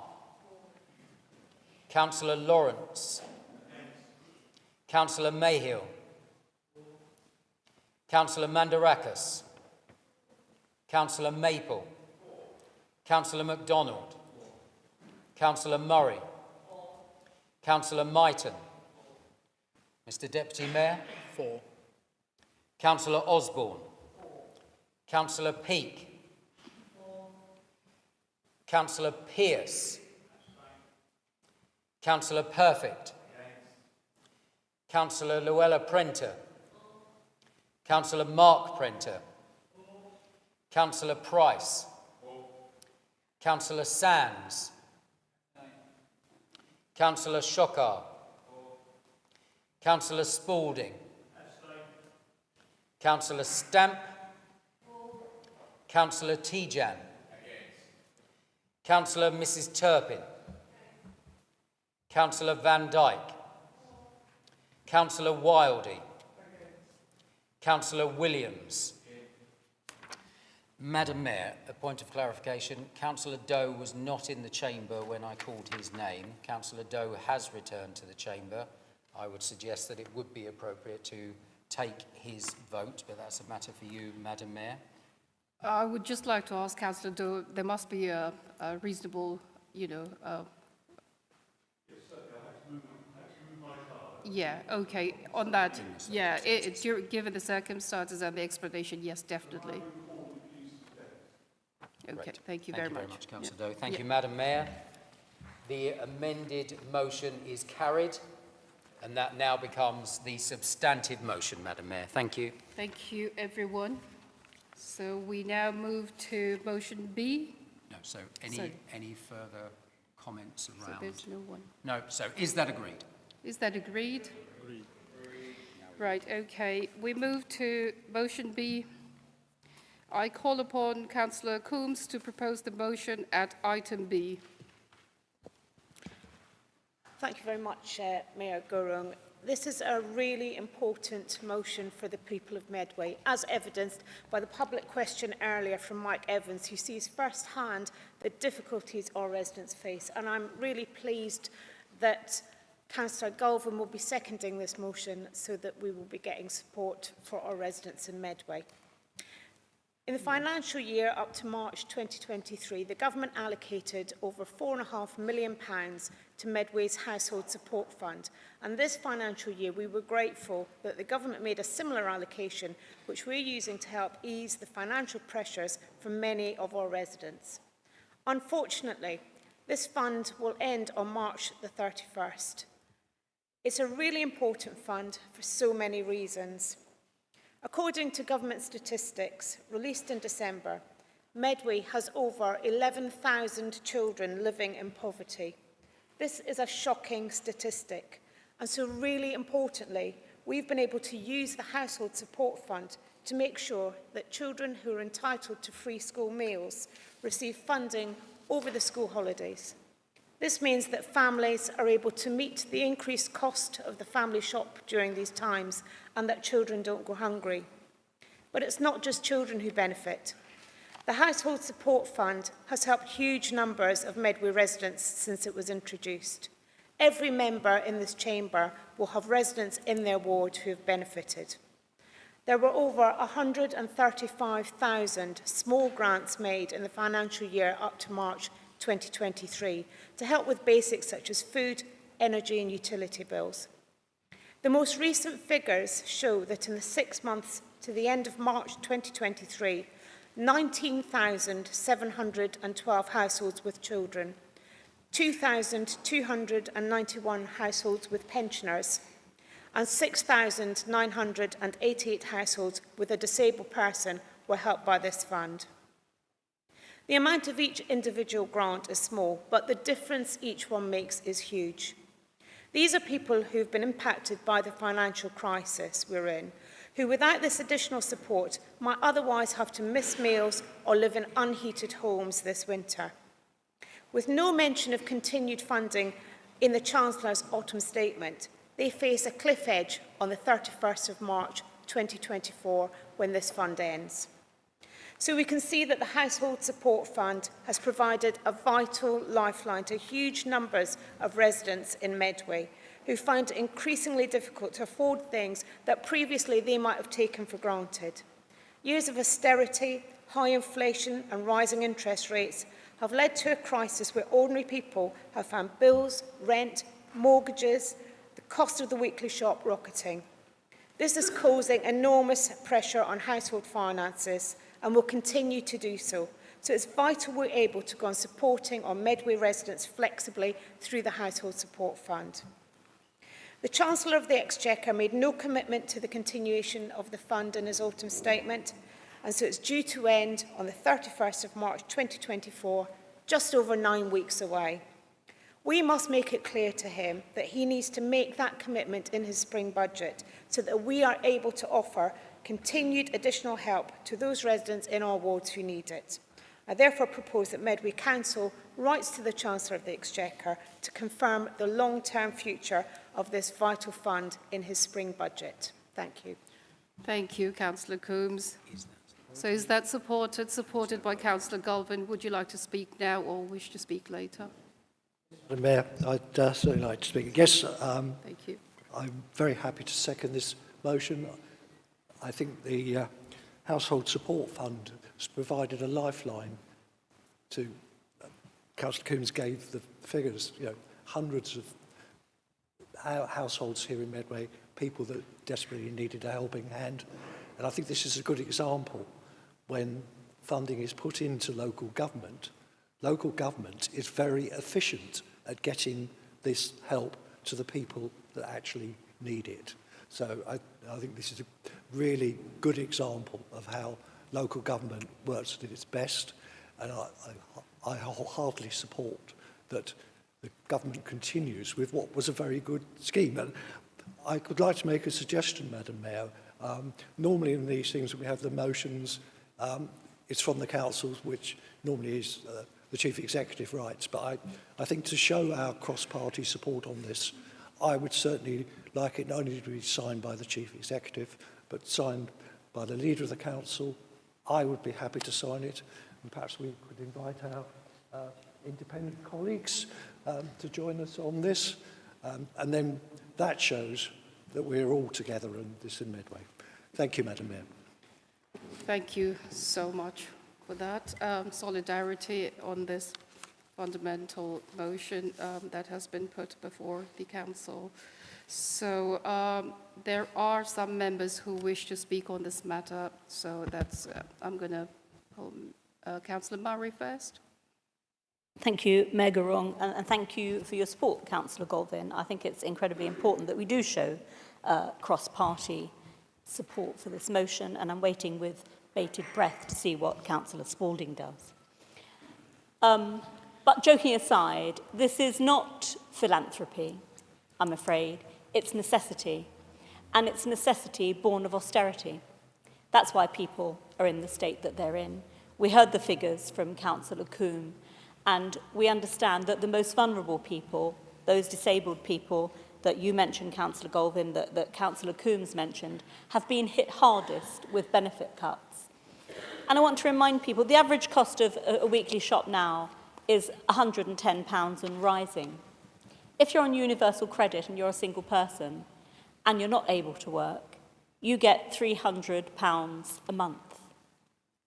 Now, if there's anyone in this chamber who can tell me how you're able to afford your weekly shop, your rent, your household bills, your clothing, your bus fares on that sort of money, I'm afraid, well, I'd stand to be corrected and I'd be very surprised. Well, of course, Lee Anderson knows how you do that because he thinks you can make dinner for 30 pence.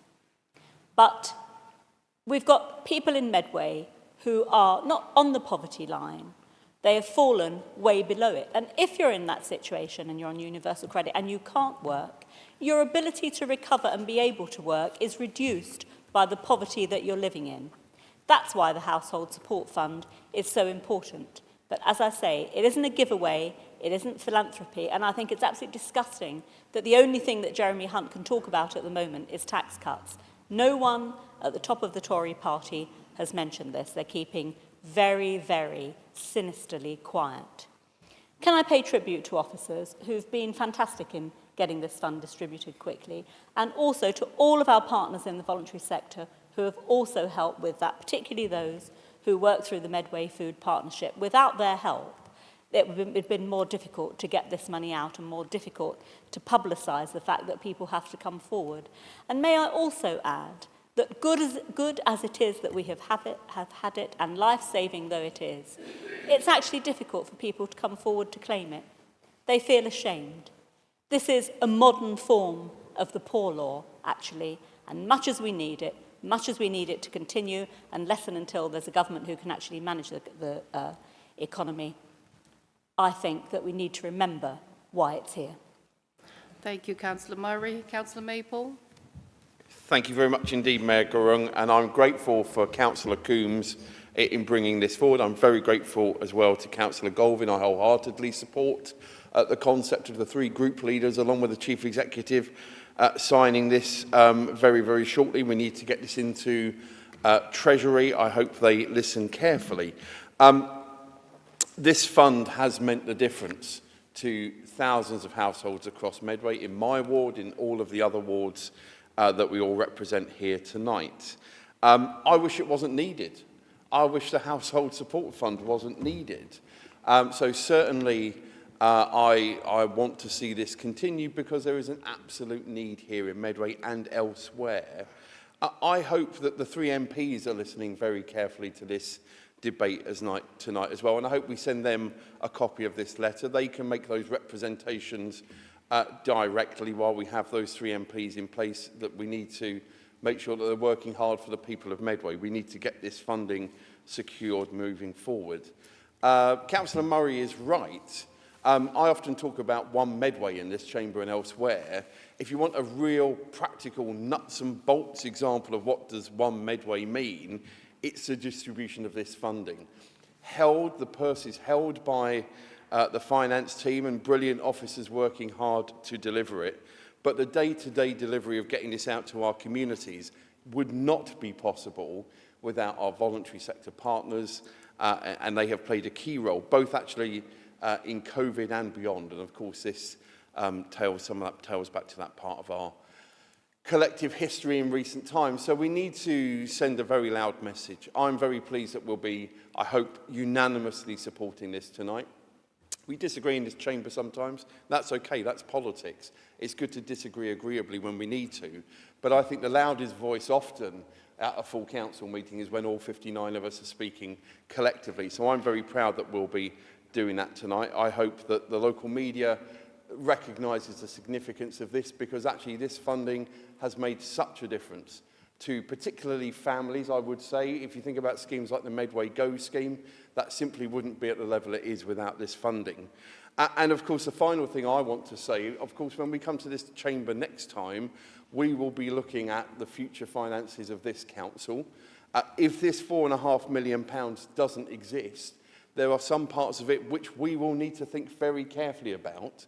And if we don't have this funding, that will mean pressures elsewhere. So it's right that we call on this from a principle perspective, but from a practical perspective, some of this work would have to continue, and that, in the current financial climate for local government, would mean other challenging decisions. So I'm very pleased. I believe we will have a unanimous decision on this tonight, and I look forward to voting for it. Thank you, Councillor Maple. Councillor Perfect. Thank you, Madam Mayor, and I'm pleased to support the motion from Councillor Coombs. It's an important issue, and it's something that matters greatly to our community. This government has done more than any other to support people in Medway through some of the toughest times we've faced in recent years, whether it be the war in Ukraine, record high levels of inflation, the recovery from COVID itself. Rishi Sunak and the Chancellor, Jeremy Hunt, are delivering. £94 billion, actually, in fact, through this cost of living support package, the energy price guarantee, national insurance contributions being cut, increases in the living wage, the triple lock, all being delivered for people in Medway. The Household Support Fund is obviously a key part of that, allowing local authorities such as Medway to support vulnerable households. And as Councillor Murray referenced, it's supported many in our community from right across all of our towns. The government does continue to listen to answer Councillor Maple's point. Obviously, just today, Secretary of State for Levelling Up and indeed the Chancellor have brought forward an extra £600 million as part of the social care grant for upper tier authorities, listening to local authorities like Medway, listening to good councils being run up and down the country and increasing that funding. And that's something that we and our members of Parliament that Councillor Maple references have been pushing for some time. So I have great confidence in Jeremy Hunt and his team that they will play great interest in this letter and indeed support this matter moving forward. Thank you, Madam Mayor. Thank you. Councillor Brown. Thank you, Mayor Gorin. I'm delighted to be in a chamber where people recognise that we're here to serve the public, and this is a vital grant. I would second the plea that our local MPs actually influence this positively. We have seen their voting records in the past, which don't make very pleasant reading. But as this is cross-party, I would hope that the MPs can get behind it and influence the Treasury and Jeremy Hunt to get this money out the door. while it is a substantial amount, I don't think it's actually enough, but we'll take it if that's all we can get. Thank you. Thank you. Councillor Turpin. Thank you, Madam Mayor. I'm very happy to support this motion. I just wanted to make comment on Councillor Murray's comments earlier, so while I don't want to sort of contradict our support of this motion tonight, I think it is important to acknowledge funding that is provided from a Conservative government.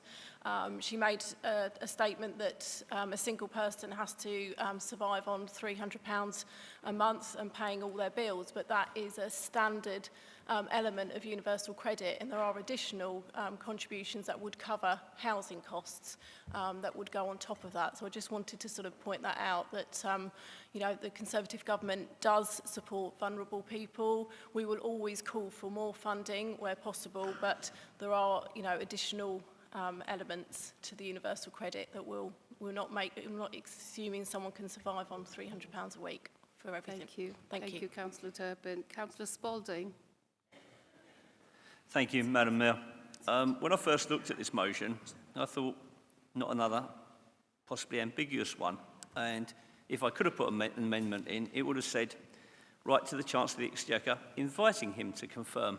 And then I had the opportunity to do some more research into this. And I'm grateful to Councillor Coombs for the detail she's provided this evening, because I would have then changed my proposed amendment to telling him he needs to confirm. I totally agree with everything that's been said today. I have some constituents in my ward that have benefited from this, and it's great it's being rolled out. And I do share the concerns of the questioner earlier when he said we need to make sure more people are aware of this. We need to do this as a group. I'm more than happy to support this motion, and I'll be more than happy if invited to add my signature as the lone independent to it, so that the Chancellor of the Exchequer does indeed get the true picture that everybody in this chamber is united on this issue. Madam Mayor, as usual, I'm obliged. Thank you, Councillor Spalding. Finally, Councillor Hackwell. Thank you, Madam Mayor. Again, I'm very happy to support this motion, despite the last motion. But I remember when this was introduced way back in October 2020. If you can all remember, we were in the middle of lockdown. We couldn't see each other. We couldn't go out for Christmas dinner and all sorts of things like that. And it was a vital support from the government to help people through that period. Further iterations of these things, because they came every 6 months, it wasn't a long thing. They gave us different directives, like a third must be spent on children, a third must be spent on pensioners, and a third must be spent on vulnerable people. So it's been through lots of iteration, and it's got there. And I think the officers were learning their way of how to distribute it, and a lot of thanks goes to Councillor MacDonald in his daytime job for the work that he did in helping us get that stuff out to vulnerable people. The point about this is that it is a vital amount of money, and people in Medway are struggling. Despite the saying that inflation is still falling and it's got back to 5%, it still means that prices are going up. It doesn't mean prices are going down. So people are actually still struggling. Energy bills, you know, the cap may have changed, but it's still way up there. So this is a very important thing. And I think the most important thing that we've delivered with this money is the free school meals for children during the holidays. And I'm sure if it doesn't come, Councillor Maple will have some very, very, very tough decisions to make, because that has been vital over the last 4 years, supplying those free school meals. So I'm very happy to support this, and I think and I'm glad it's unanimous around the chamber. Thank you. Thank you, Councillor Hackwell. I do have Councillor Crozer as well, who wishes to speak on this. Just quickly, Madam Mayor, thank you very much indeed. I'd like to thank Councillor Coombs for bringing the motion forward. It's an extremely important motion, and I'm pleased that I believe there's £11 million been distributed, or nearly. Is that what you said, Vince, earlier on? And let's hope that we can get more, because the people of Medway certainly do need it. We're happy, all three of us, to support the motion, and delighted to sign. Thank you very much. I now go back to Councillor Coombs because there are no other speakers. Thank you, and thank you everyone for your comments. It does seem that we have a consensus across the chamber this evening, and of course it's important that we do. We all understand that many Medway residents are struggling at this time, and the Household Support Fund has helped the thousands of them who need it the most. These small grants that make such a huge difference. I agree with Councillor Galvin. We are best placed to know the needs of our communities, and it's right that local authorities should be able to distribute the funds flexibly and to respond to the needs as they arise. So I'm very grateful for your support in this motion. I'm glad too that we're going to be signing it from both sides of the House, and I take your point about talking to our MPs and hoping for their support too. I will just point out that the MP for Gillingham and Rainham has in the past week been distributing a leaflet that's somewhat misleading, in which he says that we are distributing £37 billion. This was a figure that was actually allocated in March 2022 and has long since spent. He also says that residents can access this support through the Household Support Fund, and it would have been helpful if he'd mentioned in that leaflet, but only for the next 9 weeks, unless the Chancellor of the Exchequer changes his mind. So we very much hope that this letter will have an impact, that they will listen and allow us to meet the needs of our vulnerable people in our community. So thank you very much for the support across the chamber. Thank you. Is that agreed? And I must comment, as well as the Mayor of Medway, in matters concerning supporting our community's most vulnerable. I'm so proud that the whole chamber is united. Thank you all very much. So we now move to the Leaders' Report. We now have 30 minutes to receive and debate the Leaders' Report. May I call upon the Leader to present his report? Thank you very much, Mayor Gurung. It's a pleasure to be here for our first council meeting of 2024 and the first Leaders' Report of the year. I want to start with, I got many lovely Christmas cards in December. It was nice to receive all of those things. I did receive something in the post which was a little more unexpected, and that was a letter from Michael Gove, not saying, I'm sorry for taking your £170 million away, although that would have been very pleasant to hear from him. It was a letter regarding our local plan. And for the avoidance of doubt, we're getting on with it. We're getting on with it. And that's clear from the work that's already happened in the new Regulation 18. I want to thank the residents of Medway, hundreds of whom paid part in the consultation, and officers are, as we speak, looking at those contributions and looking at the next steps on that. I disagreed with Michael Gove taking that approach. I have invited him to come and see us in Medway, to come and speak to me personally, to speak to our brilliant officers about the process we're taking.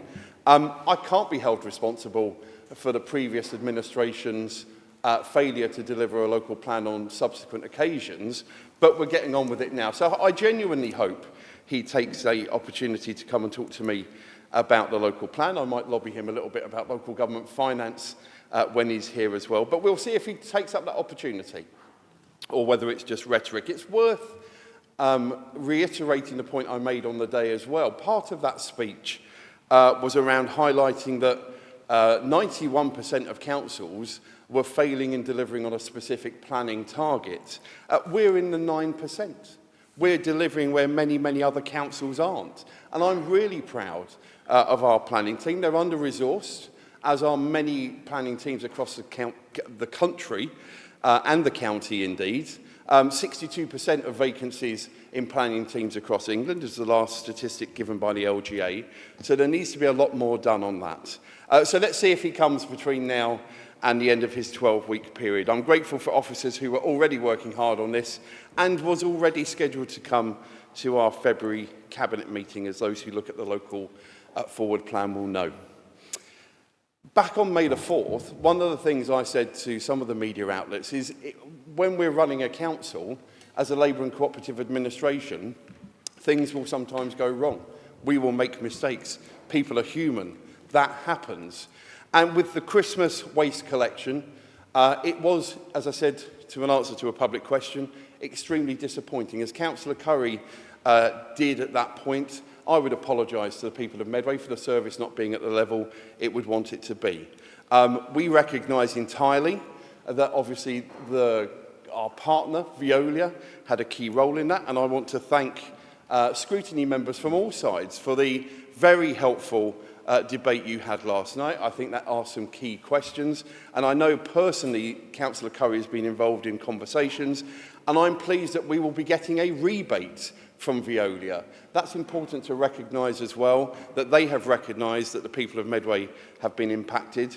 So, of course, in 4 years, or 8 years, or 12 years, or however long this administration is given the opportunity to serve by the people of Medway, we want to get everything right, but occasionally, sometimes things will go wrong. And it's important in leadership to recognise when those things happen and understand and learn to make sure they don't happen again. And I'm grateful for Scrutiny colleagues doing some of that work last night. I welcome overview and scrutiny. We don't fear it, we welcome it.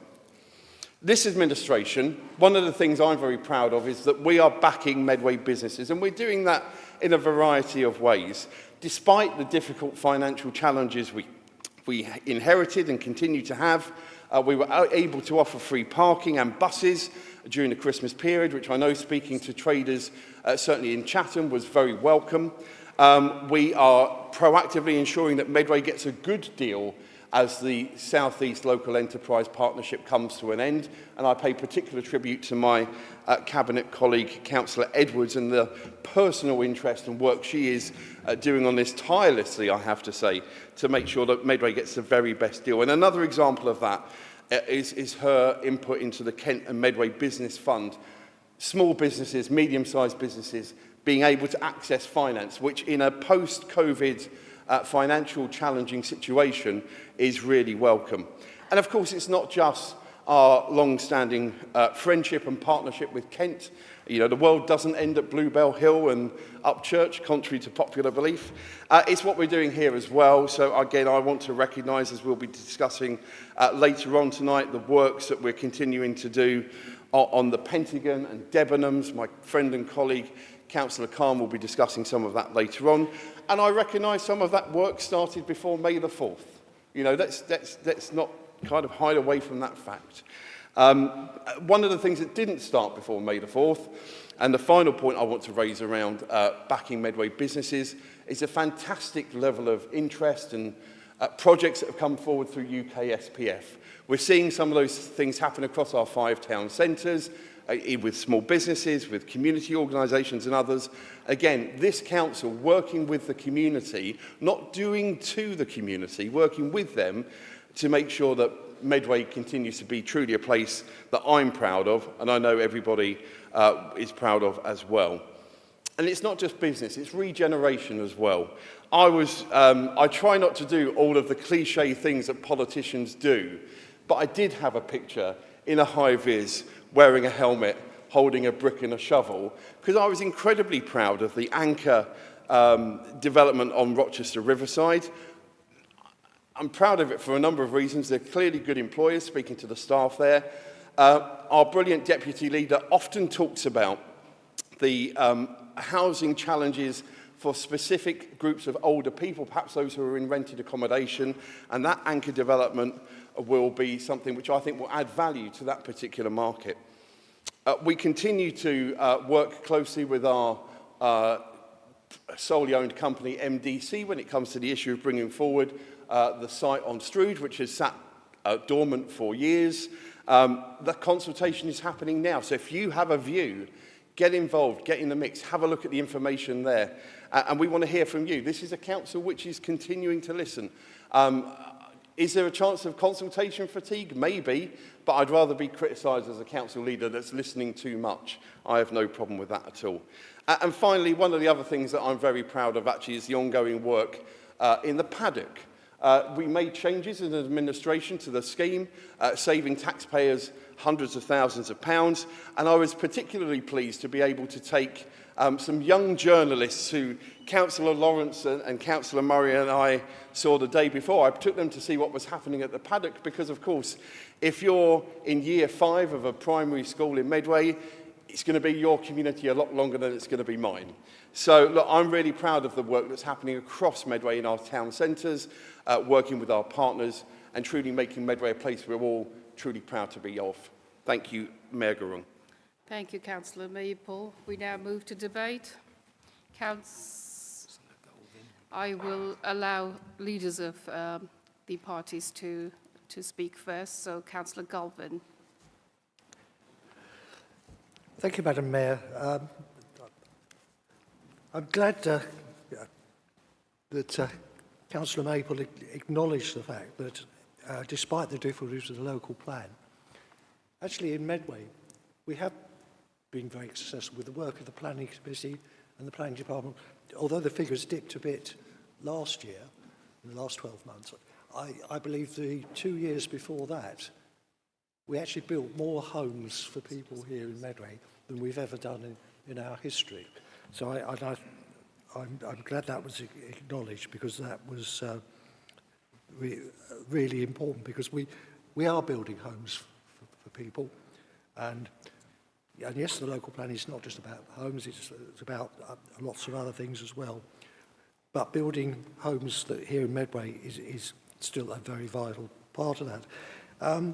Interesting that we're claiming help for businesses. The cynic in me saying, well, how's the Red Routes helping the businesses in Raynham that my colleagues have tried to point out this evening? And how is scrapping the free parking on Mondays, which was a minuscule amount of contribution towards the budget deficit, I believe some £70,000 or something, that would save. That's done a lot to help small businesses here in Medway, hasn't it?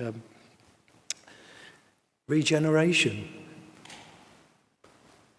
It's good, yes. But practically all these projects that started well before May last year, and I will have to continue to remind members opposite that one of the most vital pieces of regeneration in Chatham was the refurbishment of Mountbatten House. That stands like a concrete sword of Damocles hanging over the middle of Chatham. What will be done there will make that into a good building to look at, a good building for people to live in. But every single member of the Labour group on the Planning Committee at the time, every single one of them, and some of them are still on the council now, every single one of you voted against that. I'm glad to see that you're acknowledging the success of MDC as well. It's been a very useful tool in our regeneration. But a couple of days ago, I checked on the Companies House website. There's still no directors appointed. How long is this now that there's not been the direction? I will wait for interest for the meeting that's going to be held next week in this Thank you, room. Councillor Galvin. Thank you, Madam Mayor. I was going to allow the leaders of group leaders to speak first. So Councillor Croser has indicated he wishes to speak. Councillor Croser. Thank you, Madam Mayor, and thank you, Leader, for your report and Christmas card. And had I had your address, I would have reciprocated. Madam Mayor, the lack of a local plan is one of the most significant and some might say existential threats facing Medway today. The lack of that local plan, compounded by no 5-year land supply, has put the whole of Medway from Raynham in the east, Capston and the Lidsing area in the south, across the river to Halling in the west, and of course the Hoop Peninsula in the north, all under the threat of large-scale development. Since around 2003, this council has been trying to solve our government-inflated housing problem primarily on the Hoop Peninsula. In recent times, it consistently allocated and built large numbers of houses on the Hoop Peninsula on the back of broken promises to provide infrastructure, and in my opinion, inadequate infrastructure, via the Housing Infrastructure Fund. All this, to my knowledge, and despite constant repeated requests, without ever producing any evidence of sustainability. Madam Mayor, the recent Regulation 18 call for sites and the consultation that ensued was further confirmation that, again, the evidence of sustainability is lacking. How can you expect the public, or more specifically local groups and parish councils, to comment on suitability of sites submitted for consideration in the call for sites without the evidence to show that they are in any way sustainable, especially in terms of transportation and ecology? Madam Mayor, the independent group, overwhelmingly elected on the back of the lack of a local plan, has made repeated requests to be part of the local plan process, which have sadly fell on deaf ears thus far. Madam Mayor, I strongly urge the leader to reconsider that request or to instruct officers to release what evidence they have that we might be part of the building for Medway for the future. Thank you. Thank you, Councillor Croser. Councillor Etheridge.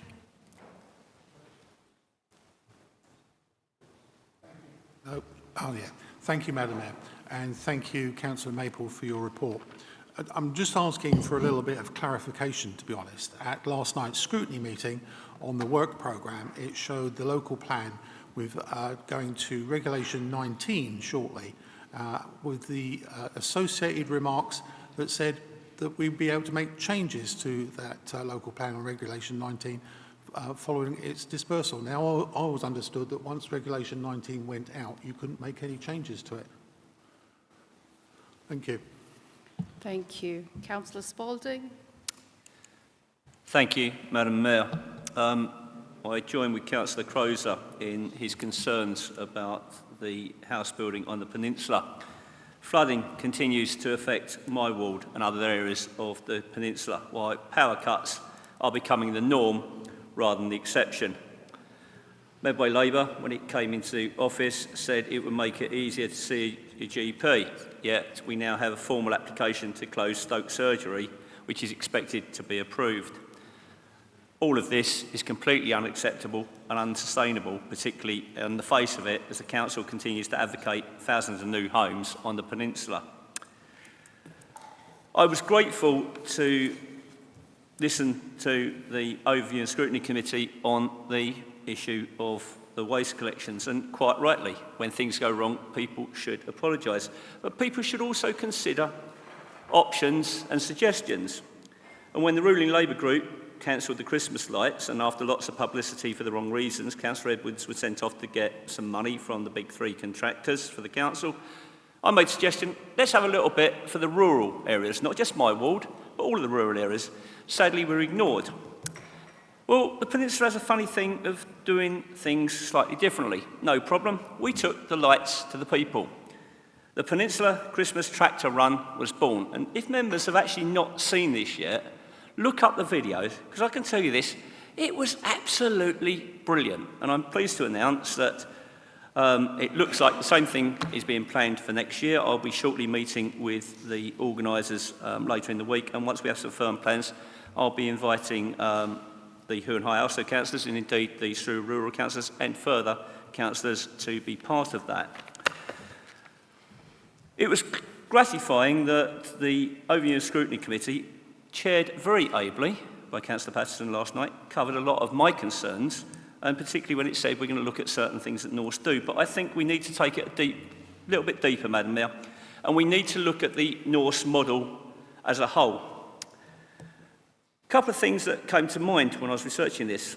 When COVID hit, Medway North refused to provide apparently appropriate PPE for the bin crews. The ruling Conservative group seemingly stood by. Workers planned a protest. Certain Labour councillors knew about it and backed it. It went ahead and numerous employees were sacked. Now, my understanding is the protest could have and should have been avoided by a number of ways. Why? Because the resulting employment tribunal's compensation have cost Medway Council taxpayers tens of thousands of pounds. Not so long ago, Medway North declared a dividend from profits of £900,000, but we only get half of that, and they call it a rebate. I say we're actually giving our money away, bearing in mind that... Thank you, Councillor Spalding. Thank you. Councillor Turpin. Thank you, Madam Mayor. I was pleased to hear the leader this evening take responsibility and say sorry for the waste collection fiasco post-Christmas. Press releases over that time had seemed to suggest that it was just contractors, our contractors, that were at blame. It seemed that when things go well, it's a Labour success, and when things go wrong, it's always somebody else's fault. So I'm pleased to hear him this evening to, hold his hands up and say sorry for that. It was difficult for people who, when you've not planned, to be able to cope with that additional week that they had to. And it was a bit like sort of playing the hokey cokey with their black sacks, putting them in and taking them out again each morning. The leader has failed to answer questions this evening relating to Chatham docks and protecting the current businesses on that site, stating it would prejudge the local plan. However, when they were in opposition, they repeatedly brought forward motions demanding that that site remain employment land only.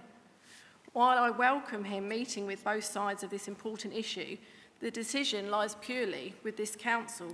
So I do hope he will continue to support the current businesses on that site as he had previous to May 23. The local plan has been challenged over recent years due to the housing targets, as Councillor Croser has highlighted already this evening. But now the Secretary of State has confirmed that these are advisory rather than mandatory targets. Can we have clarification from the Leader of the Council that he will now work to sustainable numbers, housing numbers, for Medway's need to help protect our sensitive environmental areas such as the Hoo Peninsula and our rural communities? Thank you. Thank you, Councillor Turpin. Councillor Edwards. Thank you, Mayor. I just wanted to note some of the comments from Councillor Goulven about the things that he considered are not helpful for businesses. And I just want to stress, obviously, that a lot of those decisions were related to the 17 million budget black hole that we inherited from his previous administration, because they failed to make the difficult decisions that we are now having to make. But where we have been able to use other pots of ring-fenced money from external sources to support businesses and our town centres, we have as an administration. And the free bus trips and parking around Christmas have been part of that, as the leader mentioned, as has a programme of grants to help start up businesses. In particular, I wanted to highlight the leader's comments around our renewed engagement with the Kent and Medway Business Fund. So I'm delighted to have worked with KCC to make Medway once again an active member in that group after about 5 to 6 years of disengagement from the previous administration. I've already had lots of discussions with businesses, both large and small, who are interested in taking up the opportunity to access interest-free loans, which is particularly important given the current bank lending rates remain high due to the fallout of the disastrous Truss budget. Already one Medway business, the eco-focused heating company, Guscott Heating, has been successful in securing a KMBF loan to help their business expand, which is exactly what we want to do to drive our local economy and to help create more jobs. And the owner of that business has made it very clear that the funding and favourable repayment plans meant that he could unlock some much-needed capital to help him scale his business in line with their ambitious growth plans, and help Medway deliver on its net zero objectives. And he said without the fund, they wouldn't have been able to deliver as many solutions to the people of Medway and Kent, and that is really important to them in helping their local community to become greener and to prosper. So I really look forward to seeing further applications from Medway businesses in future, and really welcome the engagement that we're having with them. Thank you, Councillor Edwards. Councillor Joy. Thank you, Madam Mayor. It's good that the administration recognise the issues that are raised by the waste collection, but I'd like to say for the officers of this council, from Ian Gilmore, actually making sure that our vulnerable residents that have assisted collections still had them assisted collections, and they were expecting them, and they went out and did that.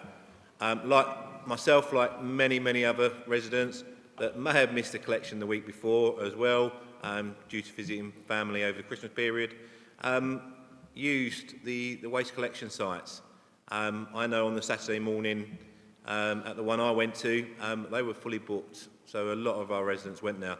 And the extra, they were probably hoping for a quiet New Year and a quiet weekend, and they picked up a lot of the slack. So need to recognise the work done by the team, when this happened, and it's nice to see that, although it wasn't an all-encompassing Plan B, that we had something lined up to make sure that we protected them. Thank you, Madam Mayor. Thank you, Councillor Joy. So, Councillor Brake, are you still wanting to speak, or because... All right, okay, that's fine. In that case, I will go back to Councillor Maple to respond. Thank you very much, Mayor Gurung, and thank you to everybody for their comments, some of which I agreed with, some of which I definitely didn't.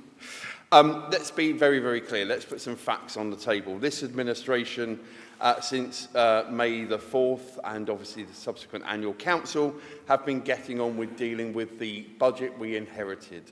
That was a budget which the previous year was built on reserves and needed more reserves than we now have to finish off the budget in total. This year we inherited a £17 million gap. We've got that down to 12 million. We're working hard to get to that point of being financially secure and stable as we move forward. That is difficult. That is challenging. That does mean making unpopular decisions. And of course, part of the challenge is the 91% cut in the revenue support grant. And contrary to certain rumours I hear on social media, I don't think the work of our political assistant is somehow having an impact on the credit rating of Medway Council. I do wish individuals would stop such nonsense. Councillor Crozer, I do understand your frustrations, and you mentioned HIF, and of course, what's not helpful is letters to the Secretary of State saying that people don't want it. That doesn't help. That doesn't give me confidence that individuals signing a letter of that significance want to be part of that conversation. So there's more trust to be built when it comes to that particular issue. I want to directly address Councillor Etheridge, and I was, as I said earlier on, I was watching the excellent Overview and Scrutiny Committee last night, and I agree. I think Councillor Patterson's chairing that was particularly strong, not least reminding the three members of Parliament of their responsibilities when it comes to social media and hyperbole as well. But Councillor Etheridge, I've been clear. I was clear when I sat in Councillor Goldwyn's seat. I'm clear here as well. Overview and Scrutiny have got an absolute role to play. All four Overview and Scrutinies, as my friend and our planning chair made brief reference to yesterday, there will be more news coming on that. I've made that commitment that all four scrutiny committees, if they choose to, it's not for me now in the role I have to tell scrutiny committees what they should have on their agenda. I hope they'll take that up, but I do recognise that all four scrutiny committees, quite rightly, run in separate ways because some will take a themed approach, some don't. So that's a matter for the scrutiny committees, but I'm hopeful they will take that up.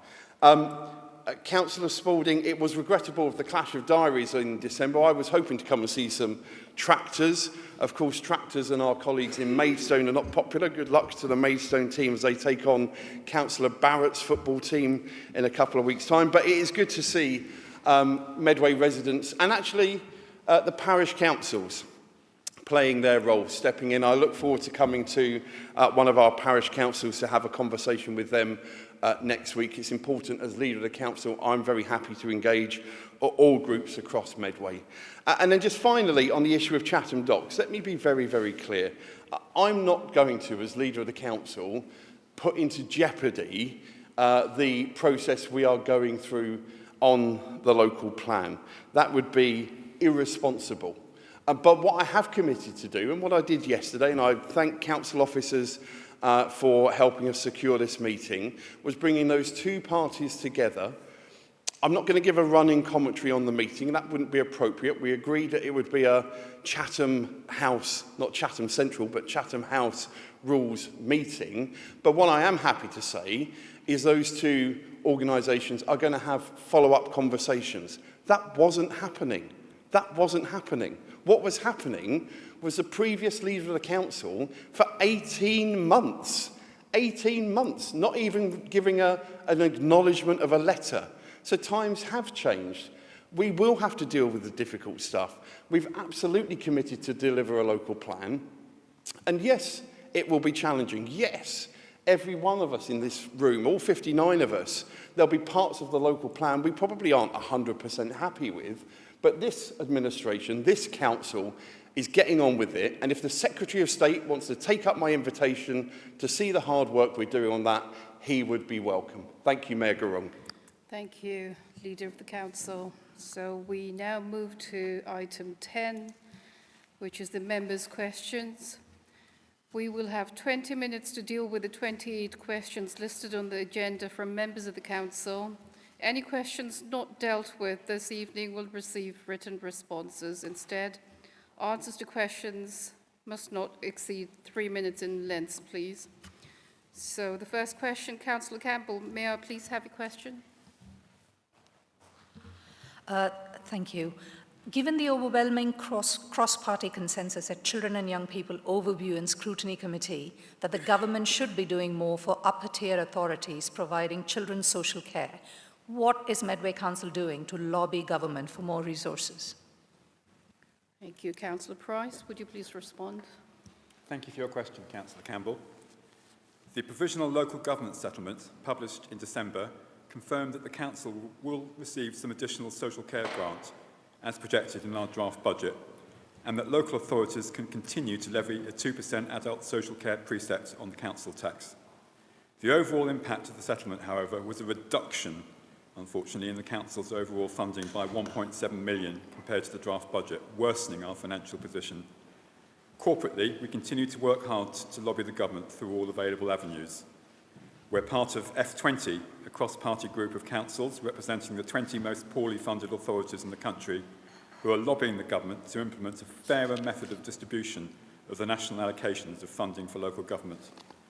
And following a motion agreed here by full council in October of last year, the Chief Executive wrote to the Chancellor of the Exchequer asking him to ensure that adequate funding is provided to local authorities as part of the autumn statement, in order to ensure that local authority budgets are future-proofed against the need to cut jobs and services in the short, medium and long term. And in January of this year, we submitted a robust response to the government's consultation on the provisional settlement. So the Director of People holds both the Statutory Director of Children's Services, DCS role, and the Statutory Director of Adult Social Services, DASS role. So that's both children and adult social services roles. And she's therefore a member of the Association of Directors of Children's Services, and also one for adults. So the ADCS, the children's one, is the National Leadership Association in England for statutory directors of children's services and other children's services professionals in leadership roles. And that association has taken a robust and proactive role in lobbying governments regarding the need for funding for children's services since its inception in 2007. So that includes a range of lobbying activity, including evidence-based research which exposed the true costs of children's services and highlighting the funding gaps created by current funding arrangements. And finally, the independent review into children's social care was commissioned by central governments in 2020 and published its findings in 2022. That review set out the case for the need for large-scale increases in funding, which the ADCS has been a strong advocate in seeking to lobby the government to deliver on. Critical areas include sufficiency in children's social workers and also placements for children, both of which are significant issues driving up local authority spend, but require a national response. Sadly, the government's response to both of these issues last year was much less robust than the local government sector has lobbied extensively for. Thank you. Thank you, Councillor Price. Councillor Galvin, please may I have your question? As written in. Thank you. Councillor Maple, would you please respond? Thank you, Mayor Grung, and thank you for your question, Councillor Galvin. The Transformation Board was originally formed to support the 3-year transformation programme that ran at Medway Council from 2016 to 2019. It had a one-off capital budget of £6 million and achieved revenue savings of £7 million. These are recurring savings as they were removed from the Council's base revenue budget. After 2019, the business change team transitioned to business as usual and continued to support the Council in achieving efficiencies, which were tracked and monitored by individual services and finance colleagues as part of the financial budget monitoring process. In 2023, the Labour and Cooperative Group made it clear the decision to disband the Transformation Board, that it did not have any formal decision-making powers, and there was no longer a defined transformation programme underway. However, the Labour and Cooperative Group have demonstrated its ongoing commitment to transformation by renaming the Business Support Overview and Scrutiny Committee, which is now called Business Support and Digital Overview and Scrutiny Committee. This committee will now provide oversight of a new transformation roadmap. As I've said previously, this administration welcomes scrutiny from Overview and Scrutiny. The project plans, scopes, funding requirements and savings expectations for this transformation roadmap are currently being developed to support the budget setting process for 24-25 and beyond. When this roadmap has been developed, it will be presented to Cabinet, then on to Business Support and Digital Overview and Scrutiny, with regular process and progress updates given by the Chief Information Officer. The relevant portfolio holder will also attend Business Support and Digital Overview and Scrutiny Committee to be held to account as part of that committee process. Thank you, Councillor Maple. Councillor Turpin, please may I have your question? Thank you, Madam Mayor. Rochester City Forum, like all others for the Medway towns, is run by volunteers and is one of the most active and successful in the towns, with a record of success in setting up displays of flowers in the high street, an artisan market, and keeping the Christmas lights going under threat of defunding. It was therefore with sadness that recent grant distribution of £50,000 from a larger central government fund was not distributed evenly to all the town forums, but that Rochester was the only forum to miss out on the share of funding, their share being redistributed to the other towns. Moreover, this was compounded by some unkind comments from a local councillor. Rather than praising the forum for raising thousands of pounds from local residents at short notice to save the Christmas lights, the chair of the Remuneration, Culture and Environment Overview and Scrutiny Committee instead mocked and embarrassed the forum on social media over the loss of the grant funding for Rochester. Will the portfolio holder ensure this unfortunate situation cannot reoccur when the third round of the UK Shared Prosperity Funding arrives by instructing our town centre liaison officers to leave no stone unturned by assisting every forum fairly to fill in the application forms in a timely manner? Thank you. Councillor Edwards, could you please respond?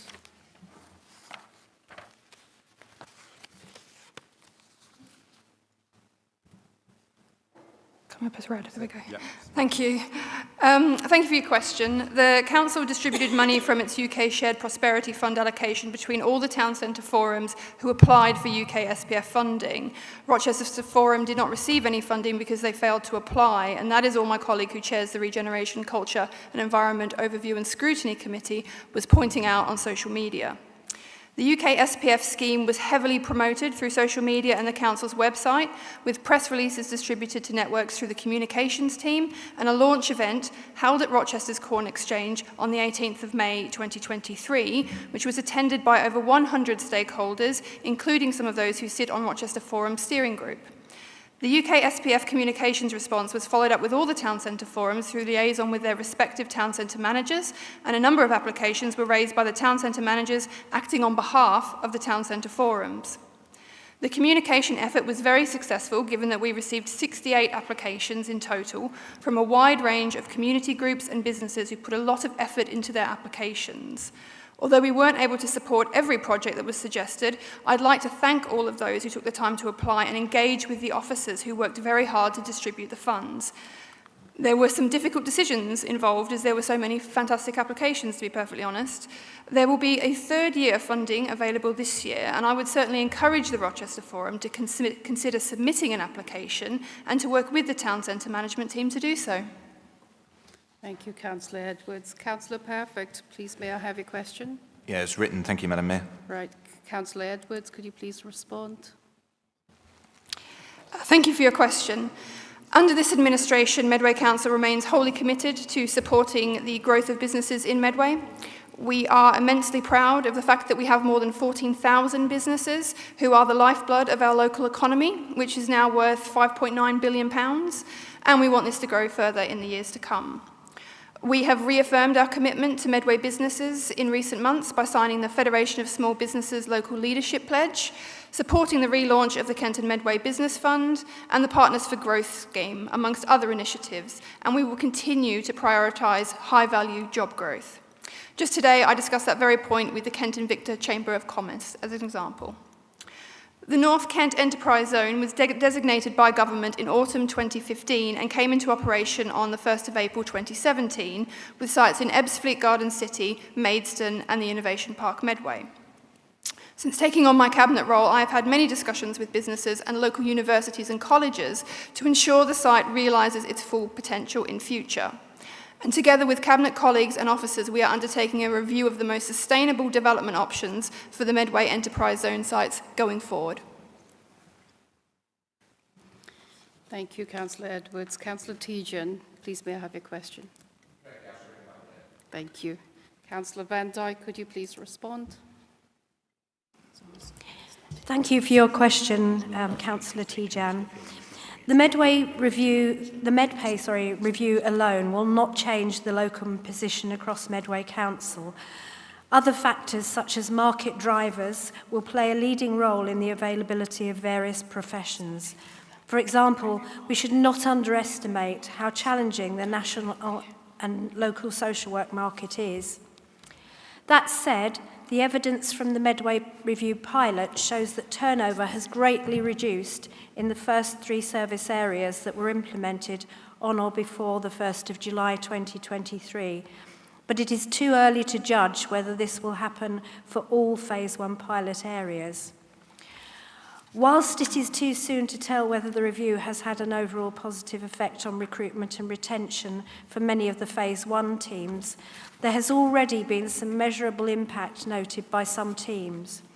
Legal, for example, which undertook a restructure simultaneously, have reported a 17% reduction in locums, with an anticipated further 5%.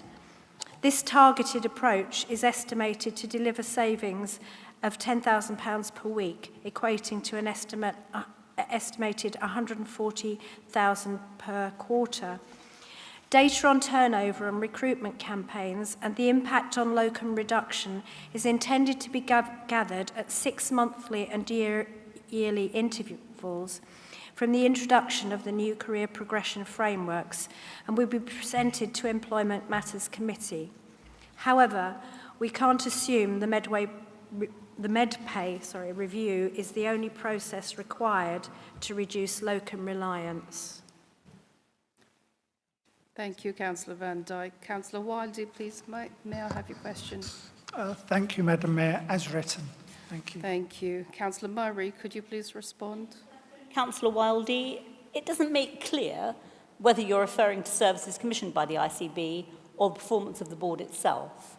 Your question seems to be either seeking my personal view on whether there's outstanding provision or seeking confirmation on regulatory grading. So I'll answer both and you can take your pick, and please make questions a bit more specific in future. The ICB and the ICP are just over their first year of operation and are still developing. As you know, officers and senior members of the last administration and ours are partners in that development and have agreed a framework of health outcomes. All elements are still developing, but in my view, there's been really good progress on the integrated care strategy and GP access, with the latter shared with members at last week's overview and scrutiny meeting, where you heard detailed reporting and strong personal contributions from clinical colleagues, which illustrated the huge and continuing challenges they face in primary care. There is, of course, more to do, and with increasing patient demand, it's regrettable that yet more government funding restraints are forcing the ICB to make 30% cuts across all of its services. In terms of quality assurance, the ICB and the ICP will be overseen by the CQC.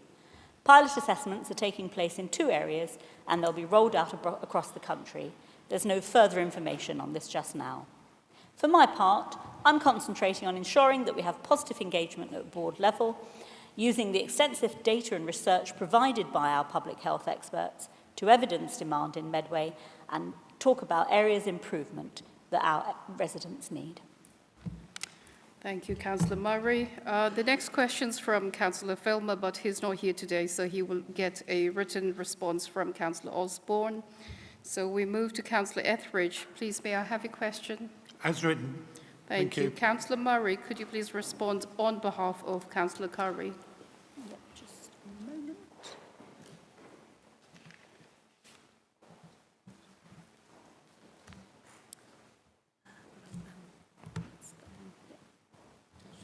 I'm coming, Councillor Etheridge, don't worry.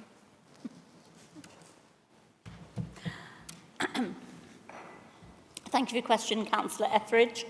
The A289 Four Elms Roundabout to Medway Tunnel project received an allocation of £11.1 million local growth fund via the SELUP in 2015. The original A289 LGF business case funding package included £7 million of Section 106 developer funding in relation to the proposed Lodge Hill development. The developer withdrew the application, as approval was called in by the Secretary of State. In 2018, SELUP approved an additional £3.5 million allocation for a revised scope, smaller scale business case for the project. Alongside this, Medway City Estate Connectivity Improvement Measures, LGF project, delivered a new free-flow slip at Anthony's Way roundabout. In February 2020, at the time of the HIF submission, the SELUP board required unspent LGF money to be returned for reallocation to other projects. It's not possible to seek reimbursement as funding has been reallocated across SELUP. Loss of the HIF funding in July 2023 meant SELUP rated the A289 project as high risk of not delivering the outputs and considered clawback of the spent 1.8 million LGF. At the end of January 2024, SELUP Accountability Board, it was agreed that Medway Council provided compelling evidence justifying retaining the 1.8 million LGF spend. The Council are actively exploring alternative funding sources and have had positive discussions with central government and other funding bodies. Section 106 receipts for permitted development amounting to circa £3 million has already been secured and identified as appropriate for supporting the improvements to Four Elms. Future development and Section 106 funding opportunities will be reinforced via further iterations of the Infrastructure Delivery Plan. Thank you, Councillor Murray. I've been advised that time-wise I may only be able to allow 2 more questions, so I'll move swiftly on to Councillor Kemp. Please, may I have your question? As written, Madam Mayor, thank you. Thank you. Councillor Osborne, could you please respond?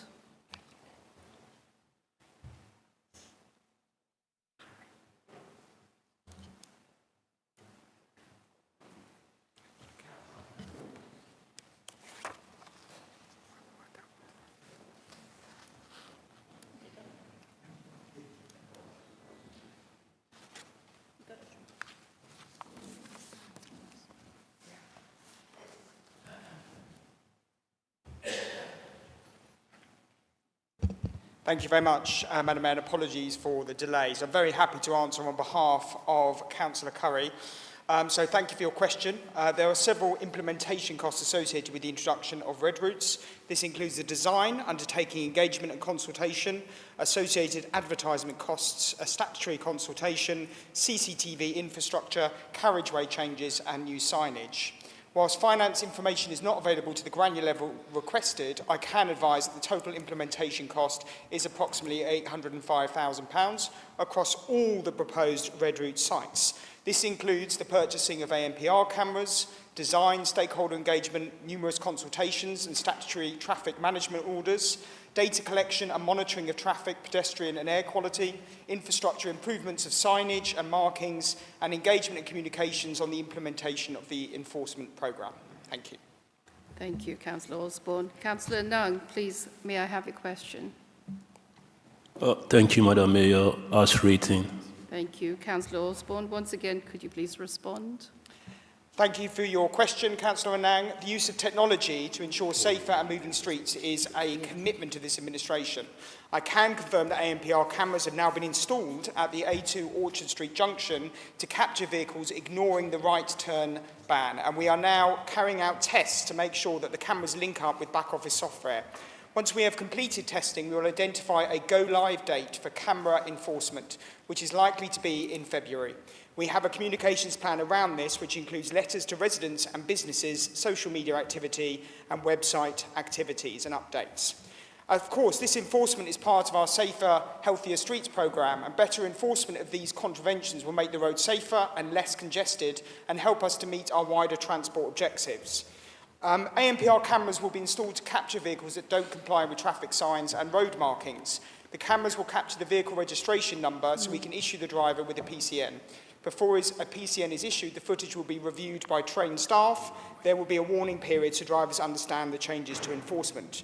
This is not a new approach, and it is one that our teams are regularly trained upon, and we have been doing for a number of years with traffic wardens and other professionals.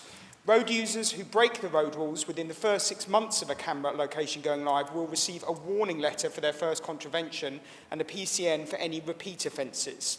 Of course, all the income generated by moving traffic fines will be used for highway repairs, public transport infrastructure and environmental projects. And it is worth highlighting that in the Medway Highways report that was published 2 years ago, we have a massive deficit on our roads infrastructure caused by a pothole crisis over the last 14 years with a lack of investment in roads, and residents are demanding that our roads are looked at and cared for. And so we hope that with increased revenues from inappropriate parking, that we will be able to fund improved infrastructure across Medway.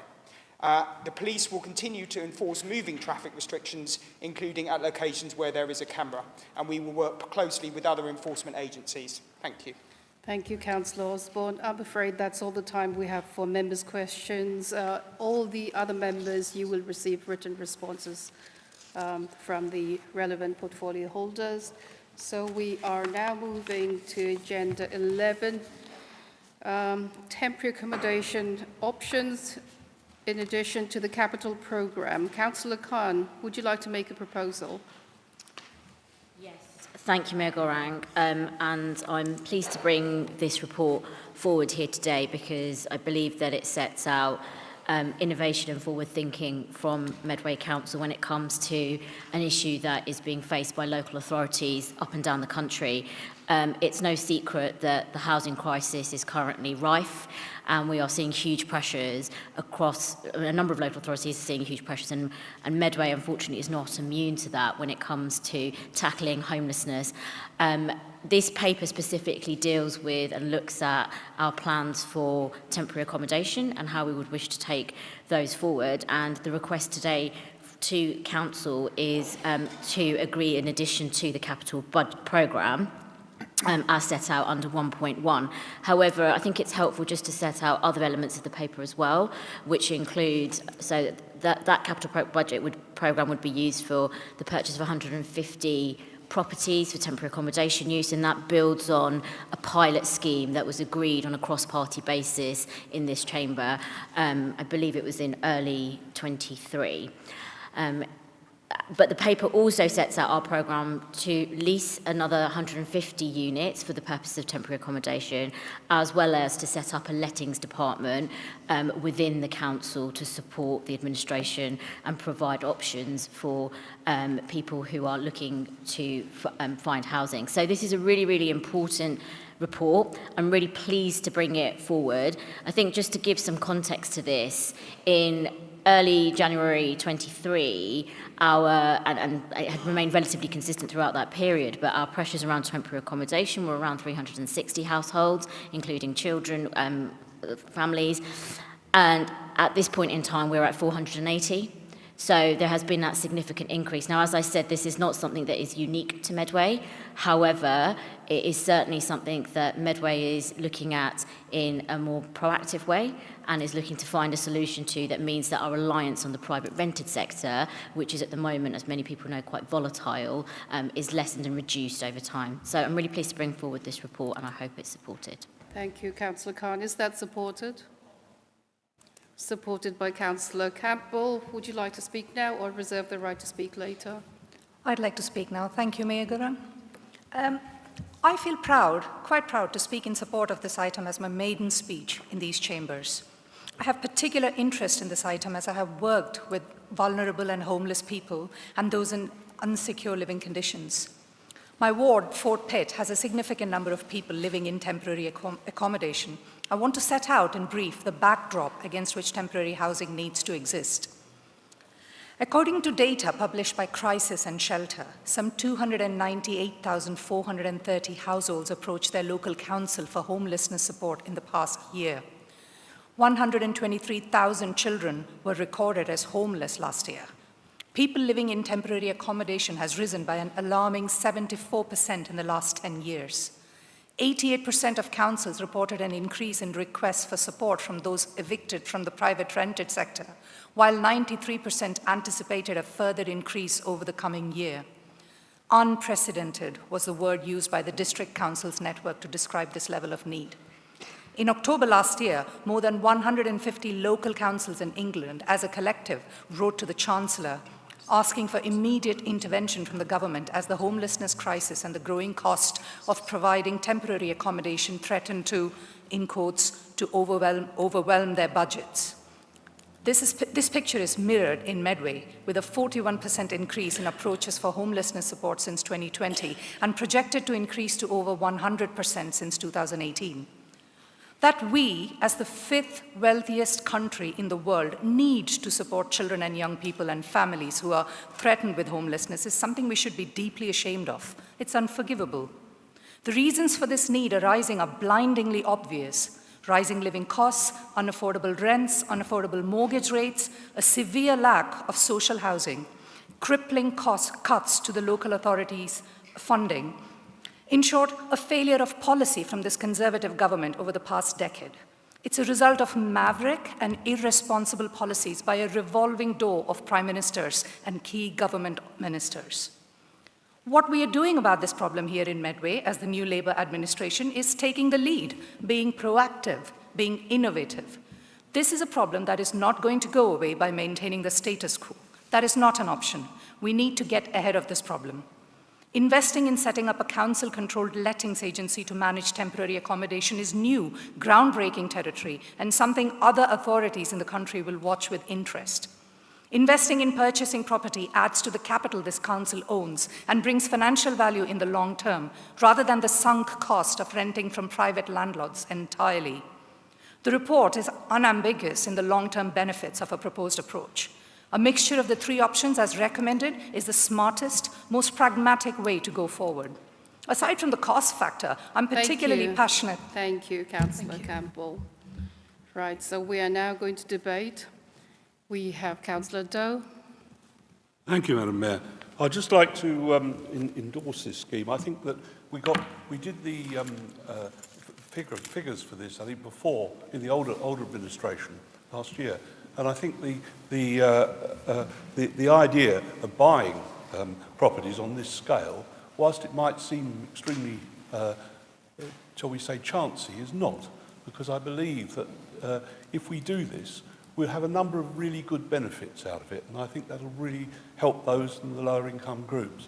First of all, I think it shouldn't always be assumed that people who go into temporary accommodation, I know from personal experience, that whatever the council does, it is very difficult to access that temporary accommodation.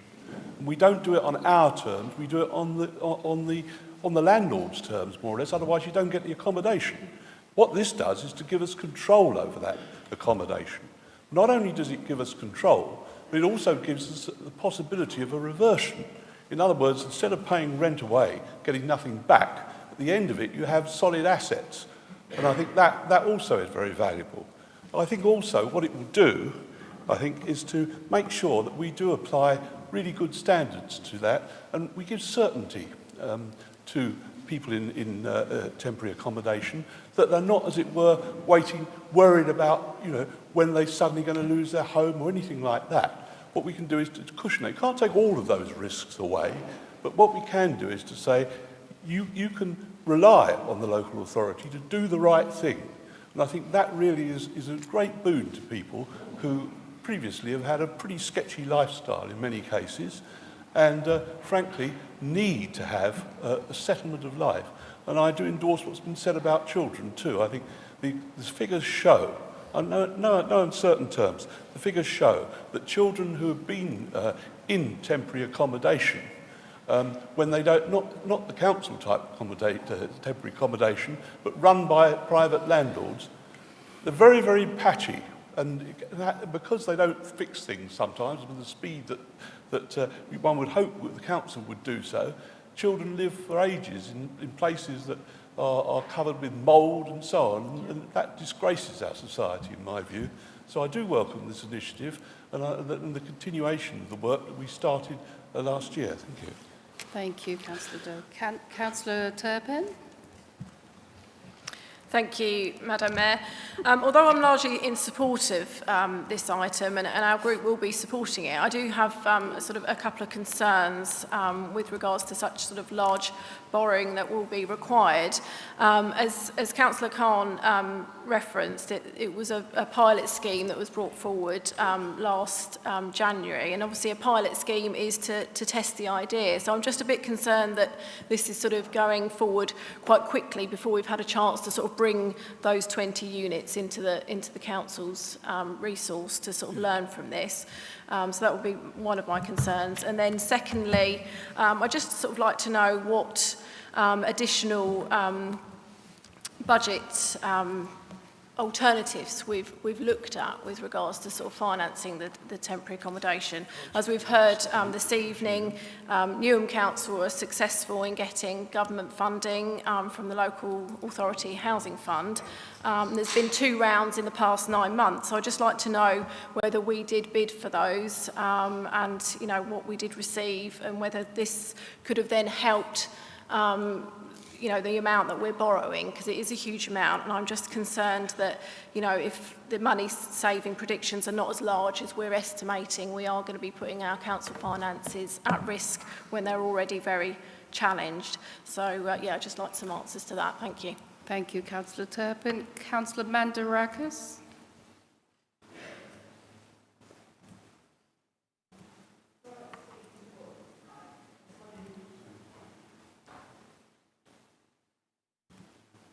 Or the one next to you.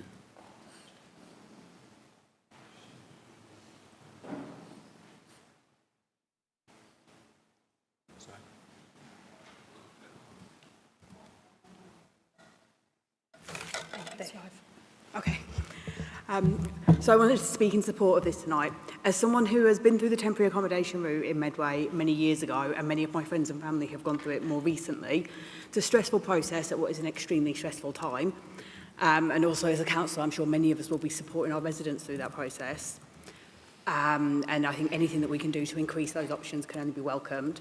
And temporary accommodation coming solely through the private sector is a huge ongoing budgetary pressure, especially given that in yet more evidence of a crumbling public sector across the country, we're receiving so many out-of-area placements, which further increases that demand.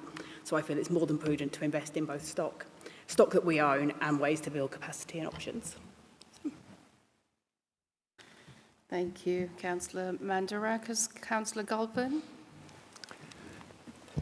Thank you, Madam Mayor. Yes, we're quite happy to support this, and I'm pleased to see the current administration following in the footsteps of the previous one in doing this, because whilst, yes, in the short term, it is more costly to go down this road, but it doesn't take long with the inflation in rent levels. In fact, it's become economical. And of course, as has been pointed out by Councillor Doe, at the end of the day, instead of just keep spending money out, you will have an asset at the end of... I was a little bit intrigued by the idea that the 20 units that were proposed last year were somehow a pilot.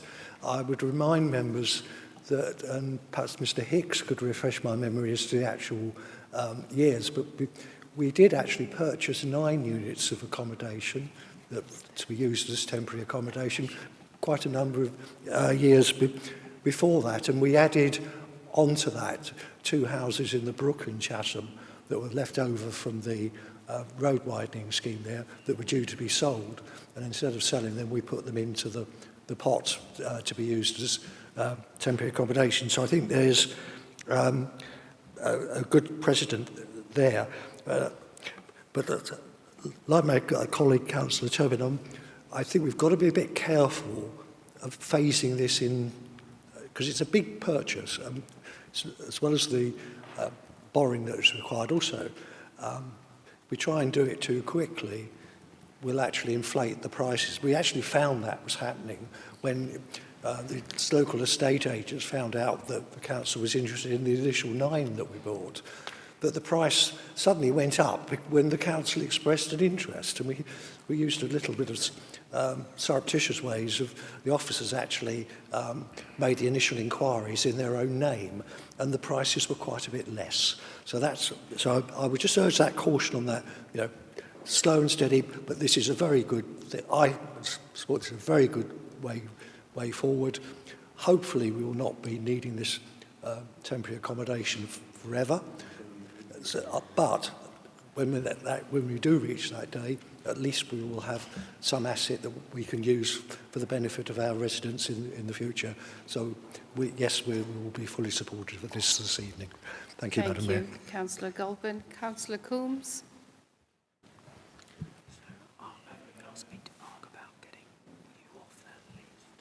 Thank you, Mayor Goring. I fully support this initiative. I think it's actually really an innovative and bold approach towards tackling the ever-increasing demand on our homeless services. The initiative is really welcome and it addresses the longer-term needs of Medway residents who find themselves in this position. The impact of the economy crash is still being felt and will carry on being felt by many with increasing mortgages, rents, bills and food costs. So the need for temporary accommodation is only going to increase in the medium term. This proposal will give us greater resilience and capacity to make sure that we stop people falling into crisis.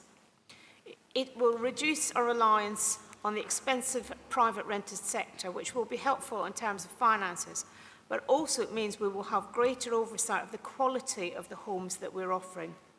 The portfolio holder for housing has worked incredibly hard to improve standards in the private rented sector through her work on selective licensing of HMOs. And this is a step further, which will enable us to set standards and see better quality homes.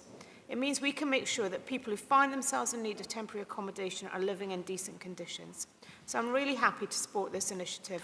It's a great example of innovative, long-term thinking, which will lead to better outcomes for our residents, offer greater stability in providing homelessness services in Medway. So thank you for bringing it. Thank you, Councillor Coombs. Councillor Pearce.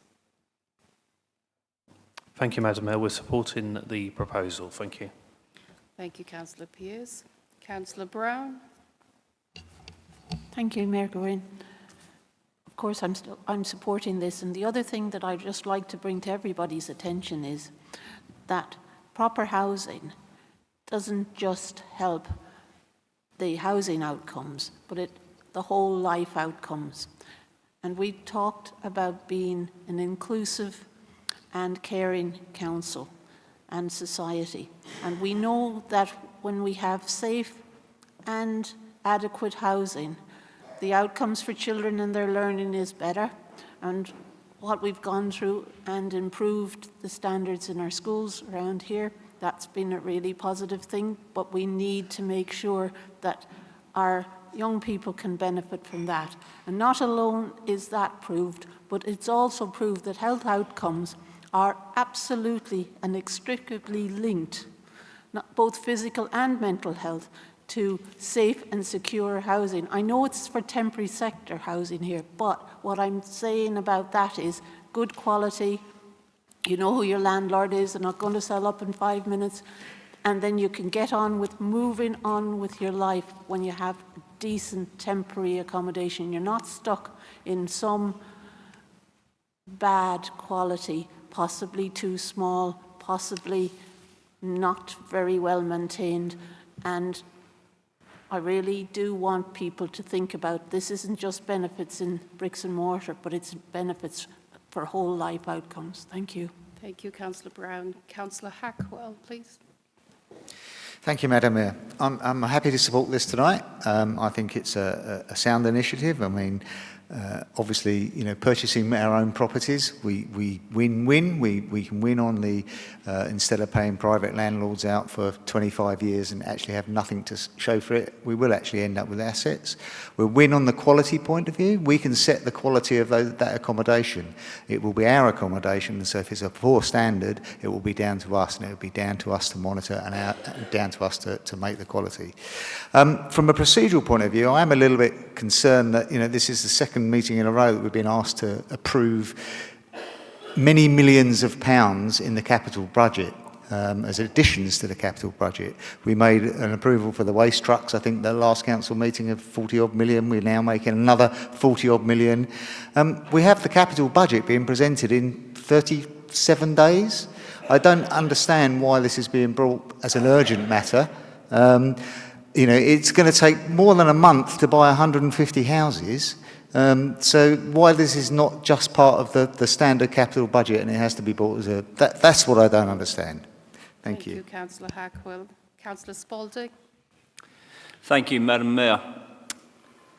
Some time ago, I was a day away from being homeless, and I mean literally homeless and having to live in a garage. There's no temporary accommodation available to me because I had a pet.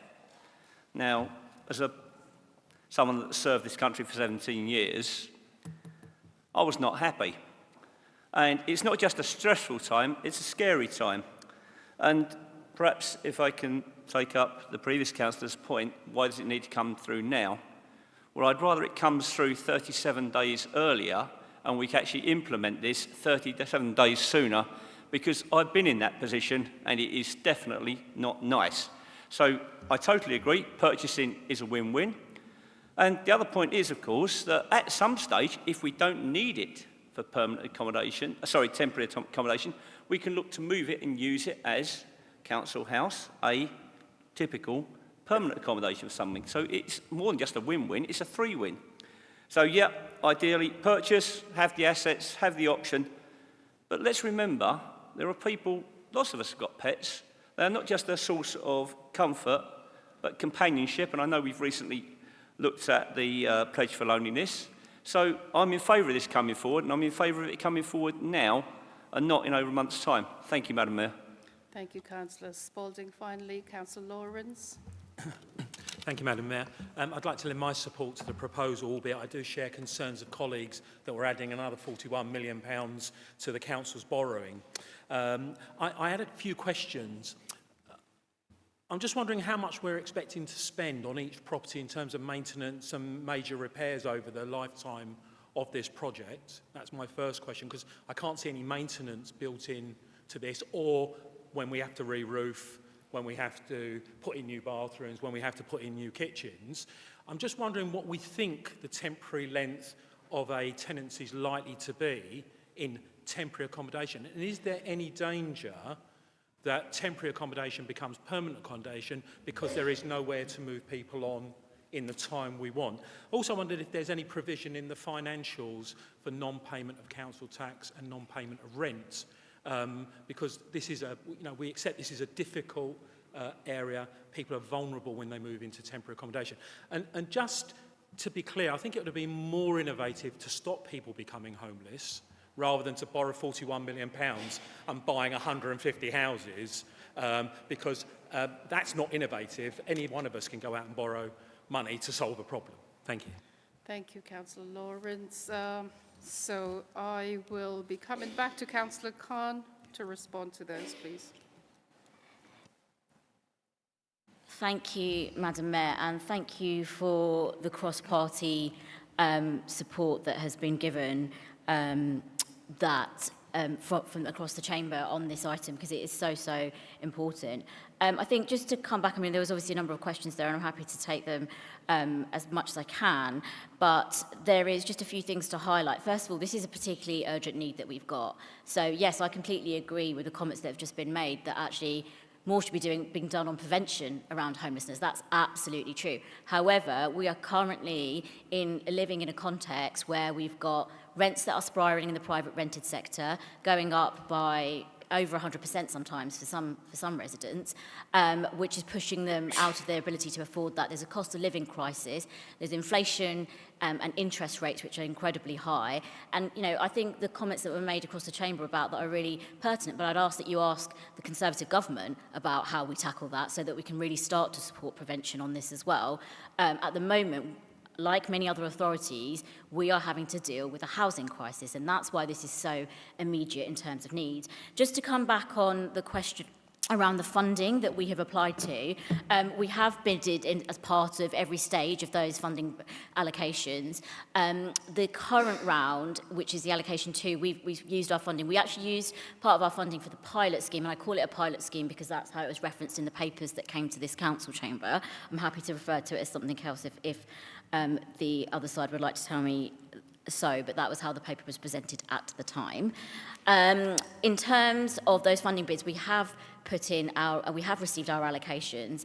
The very recent round of funding, which is left over from round 2, the reason why we haven't allocated that or bid for it or allocated it to this is because it must be spent by the end of March.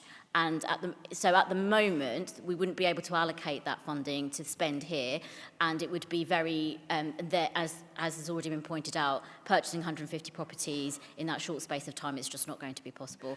If the government extend that, then we were very happy to be part of it. And also, if the government have a round 3, then we'll of course be very happy to be part of it. I recognise that the costs here are significant. However, we are also paying a lot for this already in the private rented sector. And I think the point made about the long-term planning around this, yes, there are going to be costs associated with this, but actually in the longer term it gives us better control, as Councillor Doe has suggested, and also that asset base. It's really important. That does not always have to act as temporary accommodation if the market changes, if the needs around this change, but it gives us resilience as a council to be able to deal with something which should really be a fundamental right, and I think there seems to be some understanding of that across the chamber. So I'm really pleased that we've got support for this, and we are obviously doing a number of other range of activity around homelessness and prevention, but I'm pleased that we've been able to bring this particular report forward today. Thank you, Councillor Khan. Is that agreed? Thank you very much. I believe Councillor Crowe is still sitting over there, so he is more than welcome to come back. Could somebody, yeah, good, tell him. Okay, we move to item number 12, which is the Pentagon Shopping Centre, in addition to the capital programme Environments. Councillor Khan, would you like to make a proposal? Sorry, just bear with me, Mayor. Yes, I would like to make the proposal. So, first of all, thank you very much for giving me an opportunity to bring forward another exciting report to this council meeting. And this time we are dealing with the Pentagon Shopping Centre, or I think as it was described in the song, five-sided, what was it? Five-sided shopping mall. So what we've set out in the paper under recommendations are, again, in addition to the capital programme, in order to bring forward the Healthy Living Centre at the top floor of the Pentagon, as well as a review of our Virements in order to allow for both the Healthy Living Centre and the Innovation Hub. This is all about unlocking the top floor of the Pentagon, which is obviously a strategic site, and we've had many a debate in this chamber previously around the strategy around the Pentagon and what happens in Chatham Town Centre. So I hope there is agreement across the chamber for this today, because it is a really important project, one that I think we are all keen to bring forward, and there have been some, I think there have been some delays to this, and it would be, but hopefully we are at a point now where, particularly with if this report is agreed today, that it takes us in a big milestone step in the right direction. So I'm pleased to propose it as set out in the report, and I'm happy to take people's comments or questions, but also to hopefully get cross-party support for this. Thank you, Councillor Khan. Is that supported? Would you like to speak now or reserve the right to speak later? Okay. Yeah, thank you, Megarung, and thank you to Nashaba again for working so hard to bring this forward. And this is a really good example of good joint working with the NHS, and has shown that the council can be agile and flexible to make things happen. So the report guarantees the borrowings. We will be reimbursed by the NHS. There is by NHS, not MHS. There's delegated authority for officers to negotiate on rent, should there be an impact on the building. And this is something really exciting that will not just provide the kind of facilities and services that people in one of our most deprived areas of Chatham, and sadly one of our unhealthiest areas of Chatham, actually need, but it will also increase the kind of standing and footfall for the Pentagon generally. And together with some of the other really exciting things that we're going to put there, I hope that it will mean that workers in the NHS can see that this is an attractive place to work, that we want them to have new facilities, and that we're absolutely determined to use the NHS, not just as a service to improve the health of the population of Medway, but as a driver of our economy. So I think this is a really exciting project, going hand in hand with the co-working hub. We'll see something very different. I've long wanted, and people in the chamber will know this, to see a public service element in the Pentagon. It's overdue, and I think there's a really good chance that we're going to make a success of this and actually help other people understand how showing sort of some courage and agility can make things happen. Thank you, Councillor Murray. We're now going to debate this proposal. So I have got Councillor Galvin. Yes, we will have unity on this once again, I'm pleased to say, because Chatham deserves a first-class health facility. Also, having a reliable tenant into the first floor of the Pentagon will help the Pentagon. Allande, who are the managing agents for the Pentagon, have a number of other similar centres to the Pentagon up there, the country, and so where you've had a facility such as the proposed healthy living centre, it will increase the footfall by well over 1 million a year. So that really is a win-win. What worries me is how long this has taken. I am sorry to say that the health service have not been a good partner.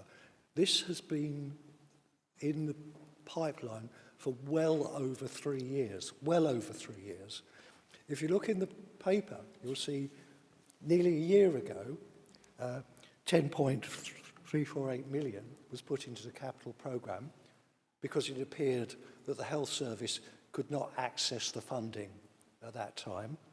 And now we're having to put another £2 million into the project, which quite naturally over that period of time, as we all know, there's been quite large increases in inflation, and particularly in the construction industry, in materials and labour. So it's quite understandable that the costs have gone up by this much.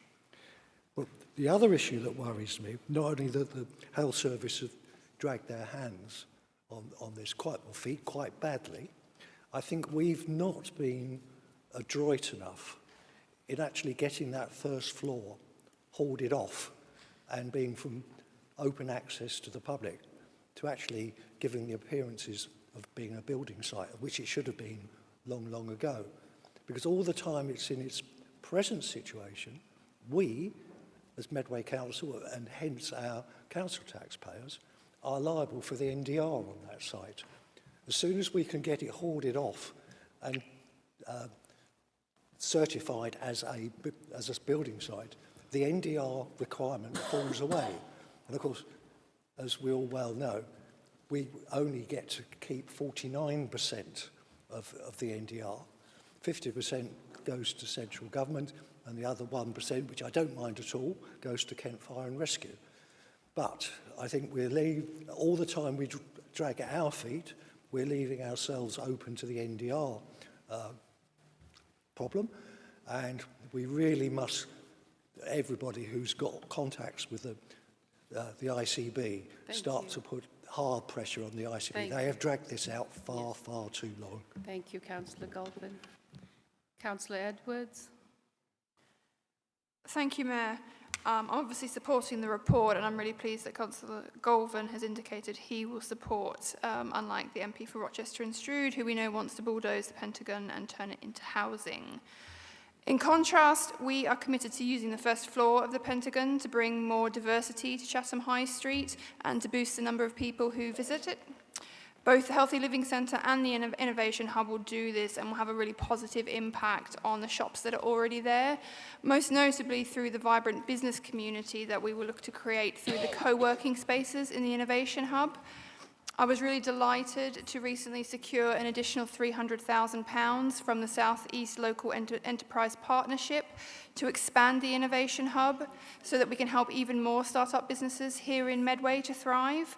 And I really look forward to being able to share the exciting designs for the Innovation Hub with the public, hopefully next month. Thank you, Councillor Edwards. Councillor Spalding. Thank you, Madam Mayor. Yet again, this is one where everybody wins. We know it's an ideal location because when we had the pandemic, it was a place where you could go and get your COVID jab. And indeed, for some of us, we could go and volunteer as well. It was easy to get to by public transport, private transport, walking, cycling. We know it works. The only thing that concerns me, and I'm looking at 1.1 and 6.2, noting the figure will be reimbursed by the NHS and then is subject to the NHS final approvals and Section 106 contributions. Perhaps I'm having an ambiguity evening, but that seems to be slightly at odds with each other. So could we have clarification that all of this is being reimbursed by the NHS, or if not, how much is coming from Section 106 contributions? Thank you, Madam Mayor. Thank you, Councillor Spalding. There being no other members wishing to speak on this proposal, I will come back to the proposer. Councillor Khan. Sorry. Thank you, Mayor Gorang, and thank you for the cross-party support on this.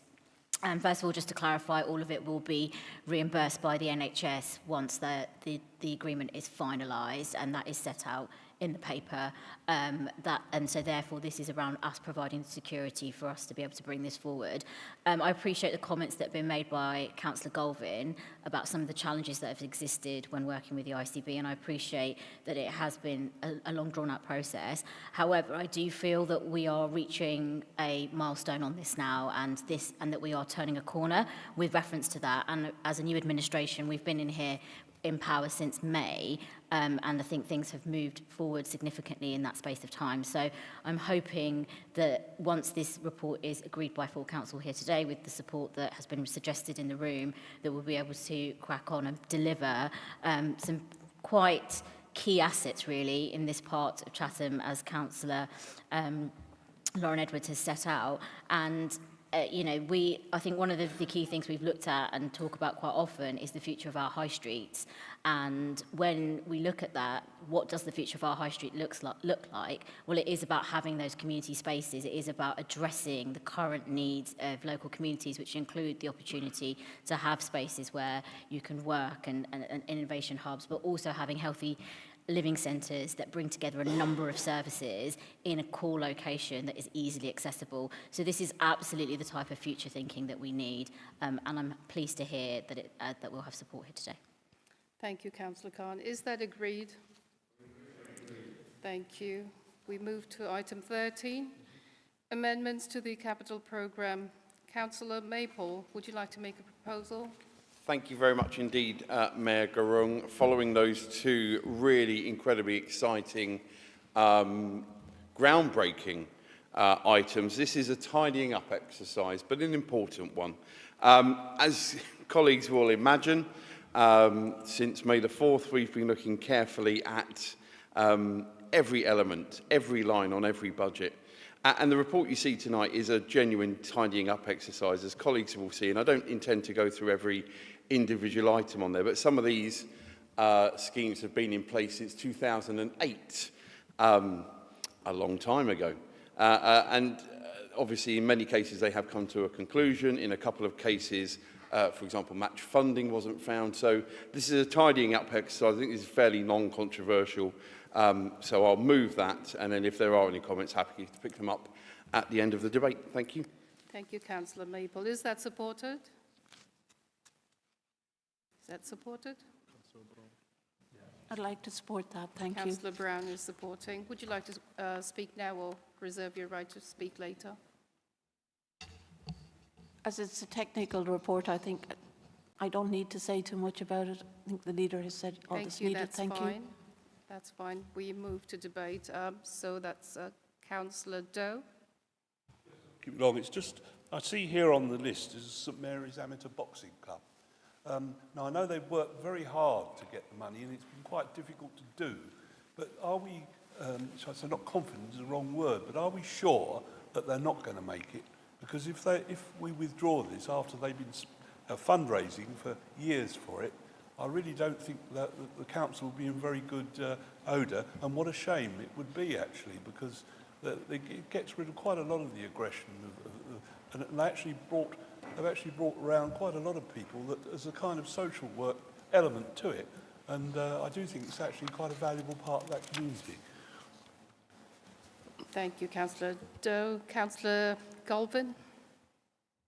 Yes, we're quite happy to support that. It is a little bit of a technical issue, I agree, but quite a lot of these odd sums left over that need tidying up are actually the result of successful projects that were delivered on time and to budget, and that was the small amount of money remaining, so that's very good that it's been left there. But like Councillor Doe, the St Mary's Boxing Club one does worry, but so there needs to be something about boxing clubs that whilst they do a wonderful job with our young people, I remember visiting the one that was under Melville Court a little while back, but that's no longer there.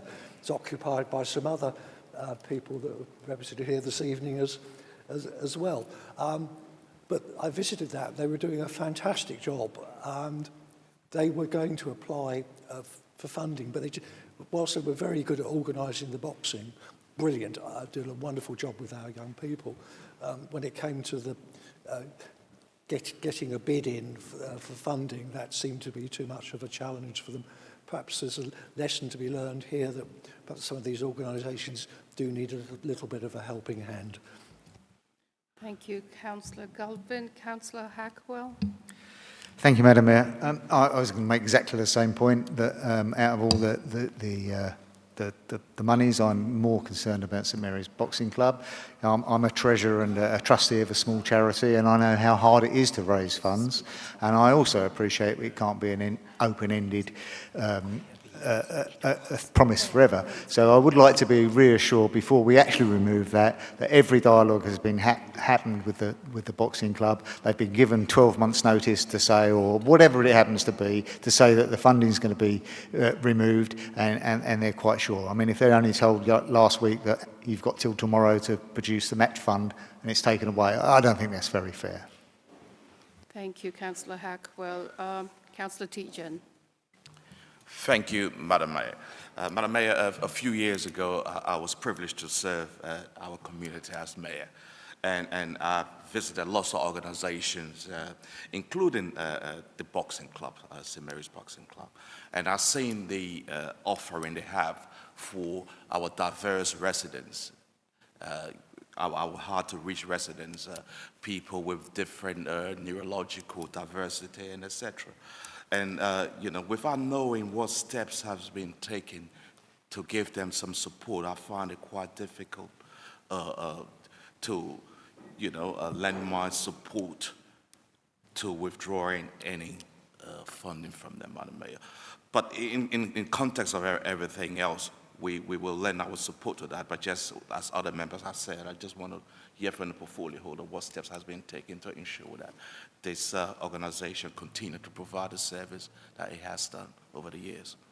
Thank you, Councillor Tietjen. There being no further members wishing to speak on this proposal, I will come back to Councillor Maple. Thank you very much indeed, Mayor Gurung, and I welcome the comments from council colleagues on this particular bullet point of this report. Just to give some context, this has been on the budget for a number of years. A councillor actually from our team, who hasn't been here for some considerable time, was the individual who raised this originally. There had been a number of positive discussions with Sport England at that point.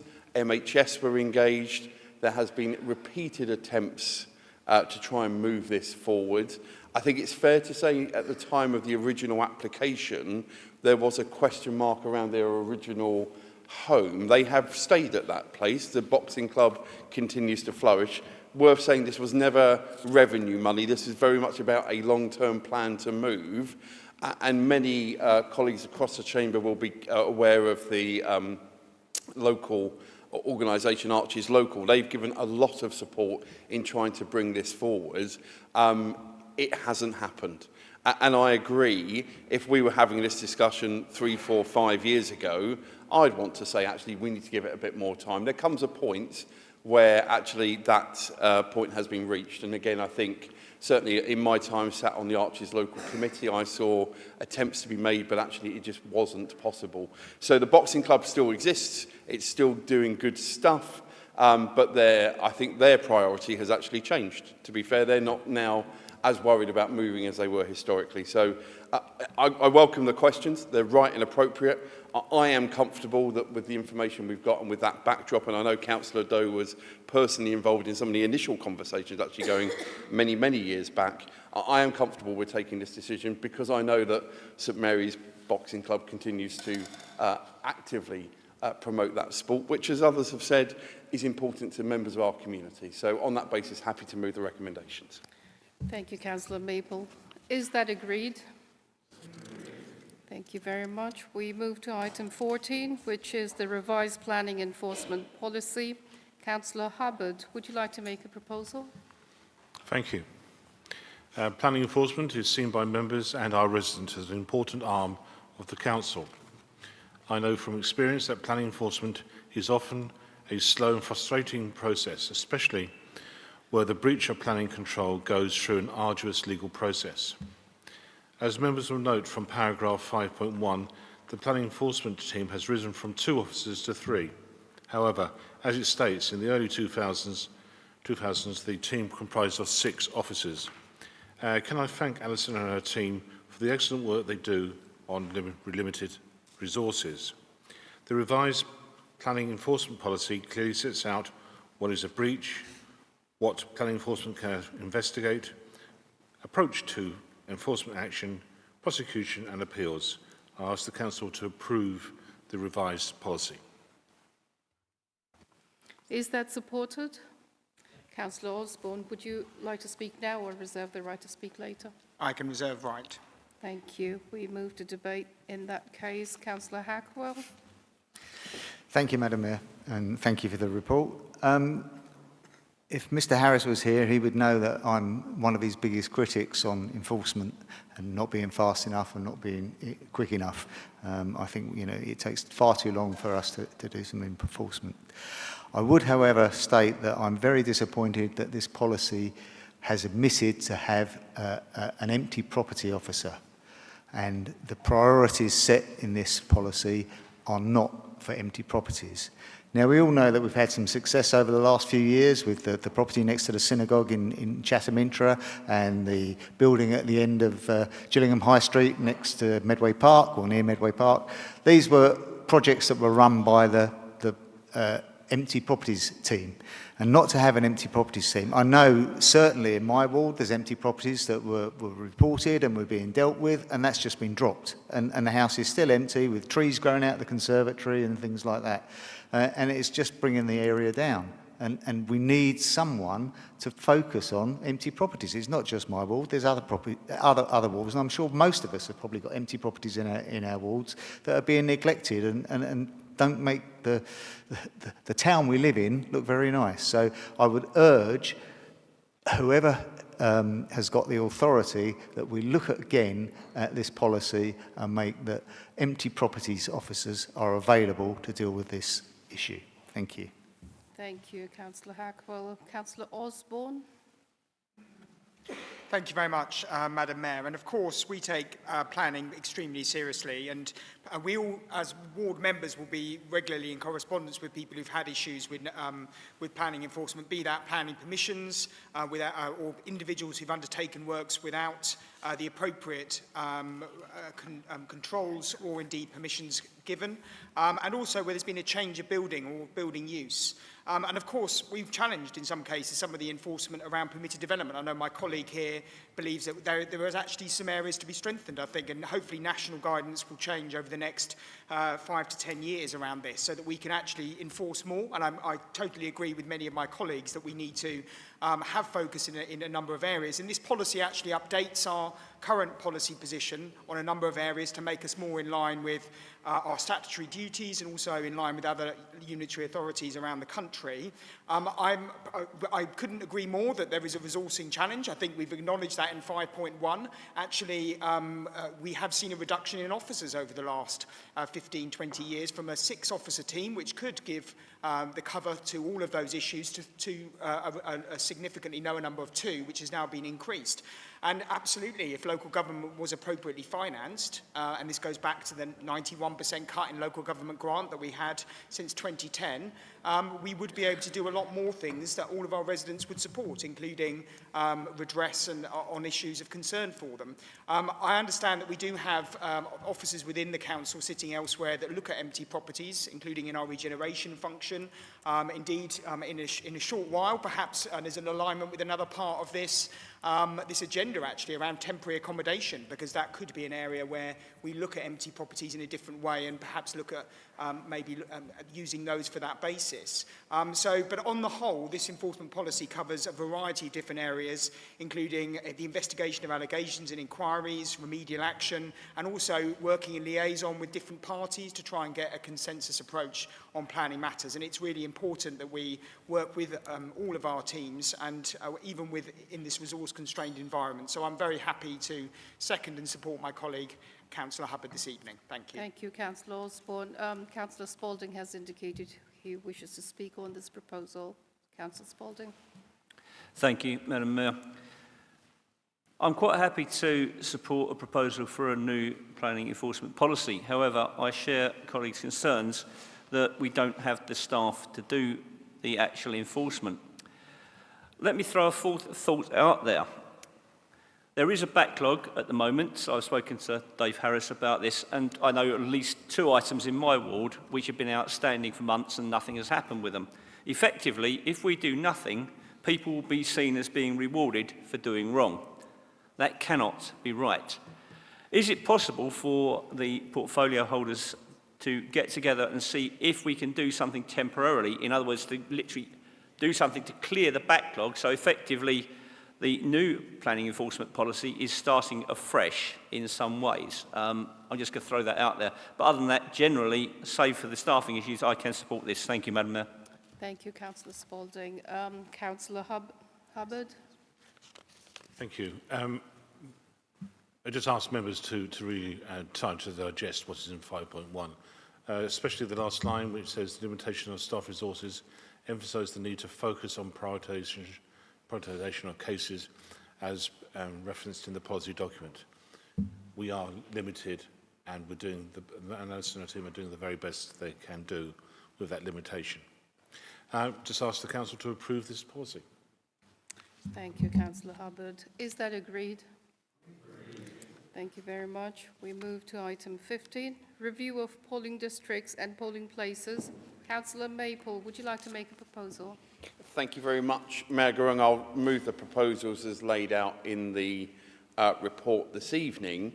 I firstly want to place on record my thanks to the cross-party membership of the informal districts and map obsessions working group. That's not its technical title, but there is a lot of maps that we look at. And I also want to thank, in particular from an officer perspective, both Jane Ringham and in particular David Holloway for his ability to understand what we're all saying and try and put that into a form of a map that we can look at as part of the evidence base.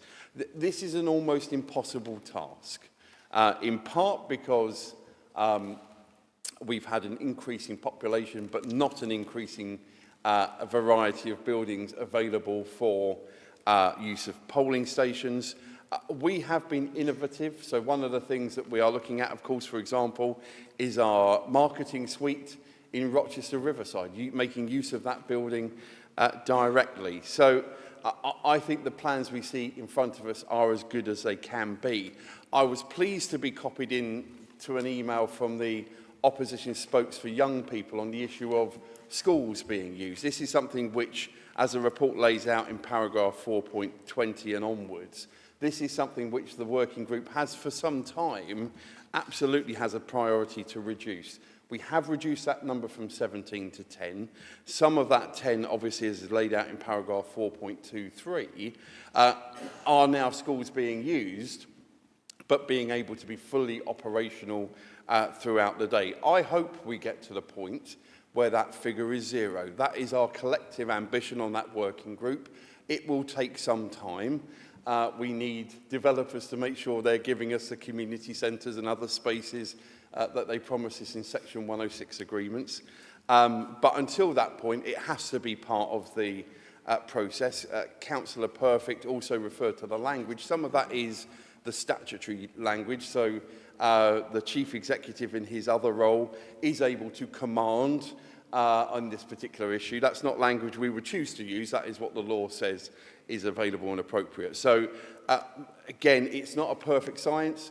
I think we've made good progress on some of the issues that residents would expect us to see. I would take this opportunity to remind people, whatever the maps, whatever the plans, they can only vote if they are registered to vote, and they can only vote in person if they take photographic ID. There is likely to be elections at some point for the general election. There will definitely be an election on May the 2nd for our Police and Crime Commissioner.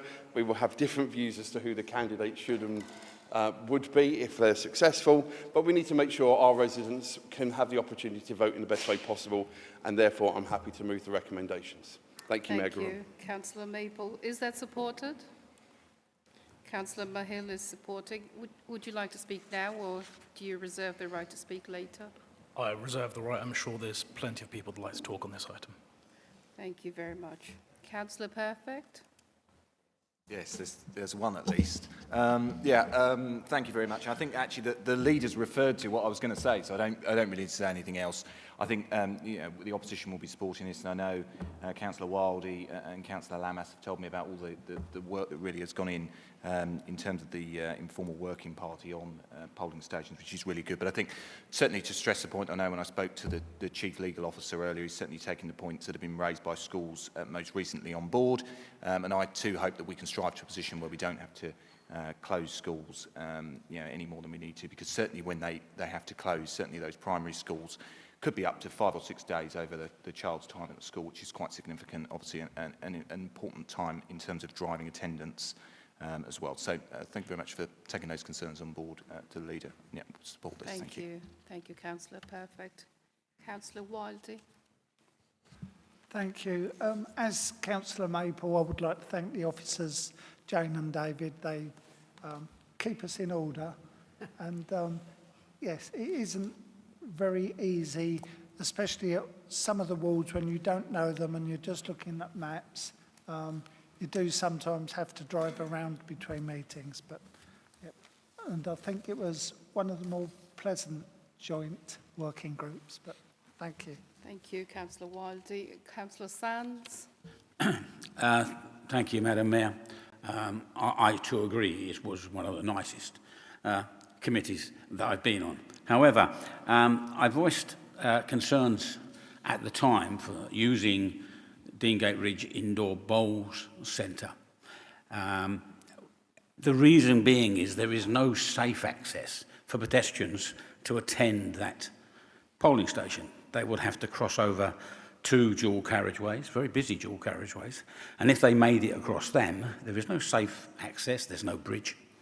They only have 30 metres of footpath, and then they're walking in the road. In fact, the only safe way to access that site would be by vehicle. And although I'm pleased that it will be reviewed after the PCC elections, I think it will result in many residents just not being able to vote in those elections, and would like to recommend that we go back to the existing polling groups before this. Thank you. Thank you, Councillor Sands. Councillor Turpin. Thank you, Madam Mayor. Yeah, I'm pleased that there's been a reduction in the number of schools that we're now using, and I welcome the leader's commitment to continue to reduce those numbers. I'd just like to ask in particular that when it's a specialist school, that takes priority in looking at. I know that we're still using Abbey Court, and that does concern me. You know, as parents and carers of SEN children, they can't necessarily call on grandparents to help on these particular days, and can't necessarily use mainstream childcare either. So they will often have to take days off work to look after their children. So I would particularly ask if that can be a priority. Thank you. Thank you, Councillor Turpin. Councillor Mahill? Councillor Hubbard? There you go. Can I just concur with Councillor Turpin? Obviously, the Abbey Court School is in Recourt Road in my ward. It's frustrating that it still is a polling station. We did think we had an alternative, but the alternative decided that really at the last moment not to get involved prior to the last election. And the problem with a special school, it does close completely, rather than you just have part of the school closed. It's not ideal at all, and we spent a lot of time, not just at this meeting, but many meetings over the years, trying to find an alternative location. It's not satisfactory. Hopefully, one day it'll get resolved. Thank you, Councillor Hubbard. Councillor Mahill? Thank you, Mayor Gurung. I'd like to thank all the officers involved, the Democratic Service officers, for the fantastic support that they've given over the years. Yes, it does take years to revise these, revise the polling districts and places that we have. Also take on board all the comments that are made, and as my colleague and leader Vince Maple said, that this is, this is a working situation where we'll never get to quite precisely the perfect solution for our polling places. So with that, I want to thank the officers for all their efforts and hard work, and second this motion. Thank you, Councillor Mahill. Councillor Maple? Thank you, Mayor Gurung, and thanks to all colleagues for their contributions to this item. I agree on Abbey Court. That is Strood North and Finsbury is a very tricky ward for this particular issue. Colleagues who have been on that cross-party working group, we have spent probably hours on this one ward. It's got a lot of practical challenges, not least that you might find a really good solution, then you realise it's not in Medway, which we did at one point, of course, because it's right on the boundary. So look, rest assured, and I know that I can speak for all of the members of that cross-party working group, Strood North and Finsbury remains an absolute priority for lots of reasons. Some of the topography there as well make it a challenge, because even if Abbey Court School didn't have the challenges around the need to close, actually getting to that physical site as well, because, Medway is not twinned with Amsterdam. We love a good hill. And actually the working group have been taking that into consideration as well. So absolutely, I want to get that figure from 10 to 0. Of course, it may not end up at 0 because actually one or two places have now been able to operate. You can see there, particularly, I think, in Rainham North is a good example. And indeed, in Wayfield and Weedswood, we're using polling stations on school sites, but allowing the school to remain fully open. On Councillor Sand's point, again, as the report clearly says, we will review this after the PCC election. This is a challenge. Again, another particularly challenging site. There are no simple solutions. One or two potential solutions are no longer there. I think we know that as well, regrettably. And again, I go back to my point that I want to see where Section 106 talks about contributions towards community centres. We need to see those coming forward, not just for the community, but actually for the democratic process. So I thank colleagues for their contributions. Thank once again the hard-working officers, and in particular the cross-party working group that have given their time to make sure democracy works in Medway. And I look forward to seeing a very high turnout for the Police and Crime Commissioner election, possibly. Thank you. Thank you, Councillor Maple. Is that agreed? Thank you. Item 16, Independent Remuneration Panel, report on members' allowances scheme. Councillor Maple, would you like to make a proposal? Thank you very much indeed, Mayor Garung. I would say I'm earning my money tonight, but that's not appropriate with this item. We're going to move an alteration to the recommendations, which will be circulated now.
So Vince is going to talk. Yes.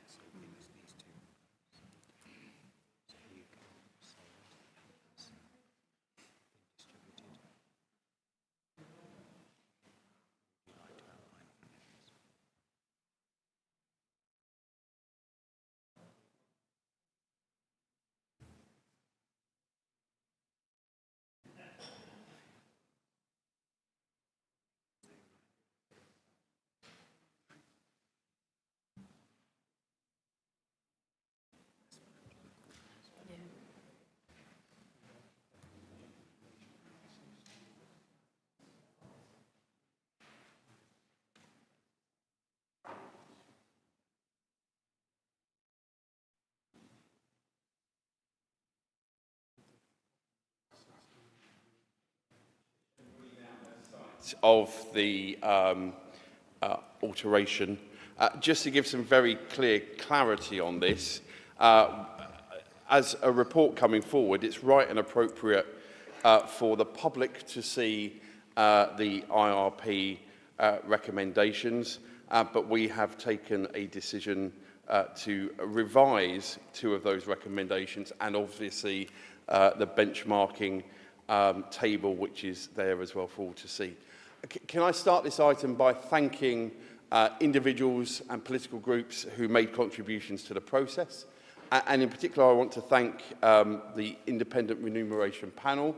This is not an easy process, but I felt that they took time to listen to all members and listen to contributions appropriately. I think it's a good report on the whole, recognising some of the situations we find ourselves in, not least recognising the report that Councillor Brown will be moving later tonight on the issue of an independent member for Audit Committee.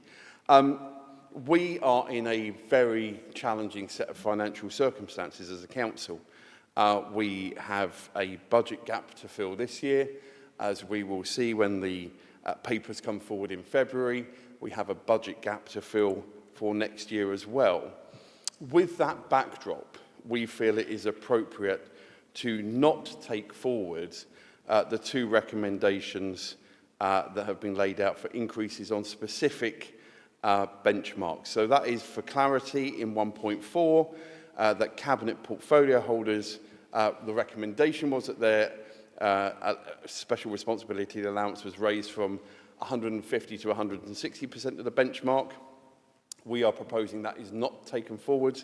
We're also proposing that the benchmark for special responsibility allowances for chair people of overview and scrutiny committees The proposal from the independent remuneration panel was to move that from 100 to 120%. Again, we are recommending at this time that is not implemented. We believe that's the right and appropriate thing to do when all residents of Medway are having to see difficult decisions taken by this council. I do recognise, and I've spoken with Councillor Golvin, and the report recognises this as well, Medway's allowances are in some cases substantially below other comparative authorities, certainly of a unitary authority nature, but we have to deal with the here and now. So on that basis, we're recommending all the other recommendations as they are laid out in the paper, but in particular those two alterations that you can see in front of you tonight. I hope that receives support of the council, but happy to listen to the debate, of course. Thank you, Mayor Gurung. Thank you, Councillor Maple. Is that supported? Supported by Councillor Hamilton. Do you wish to speak now or reserve the right to speak later? Yes, sure.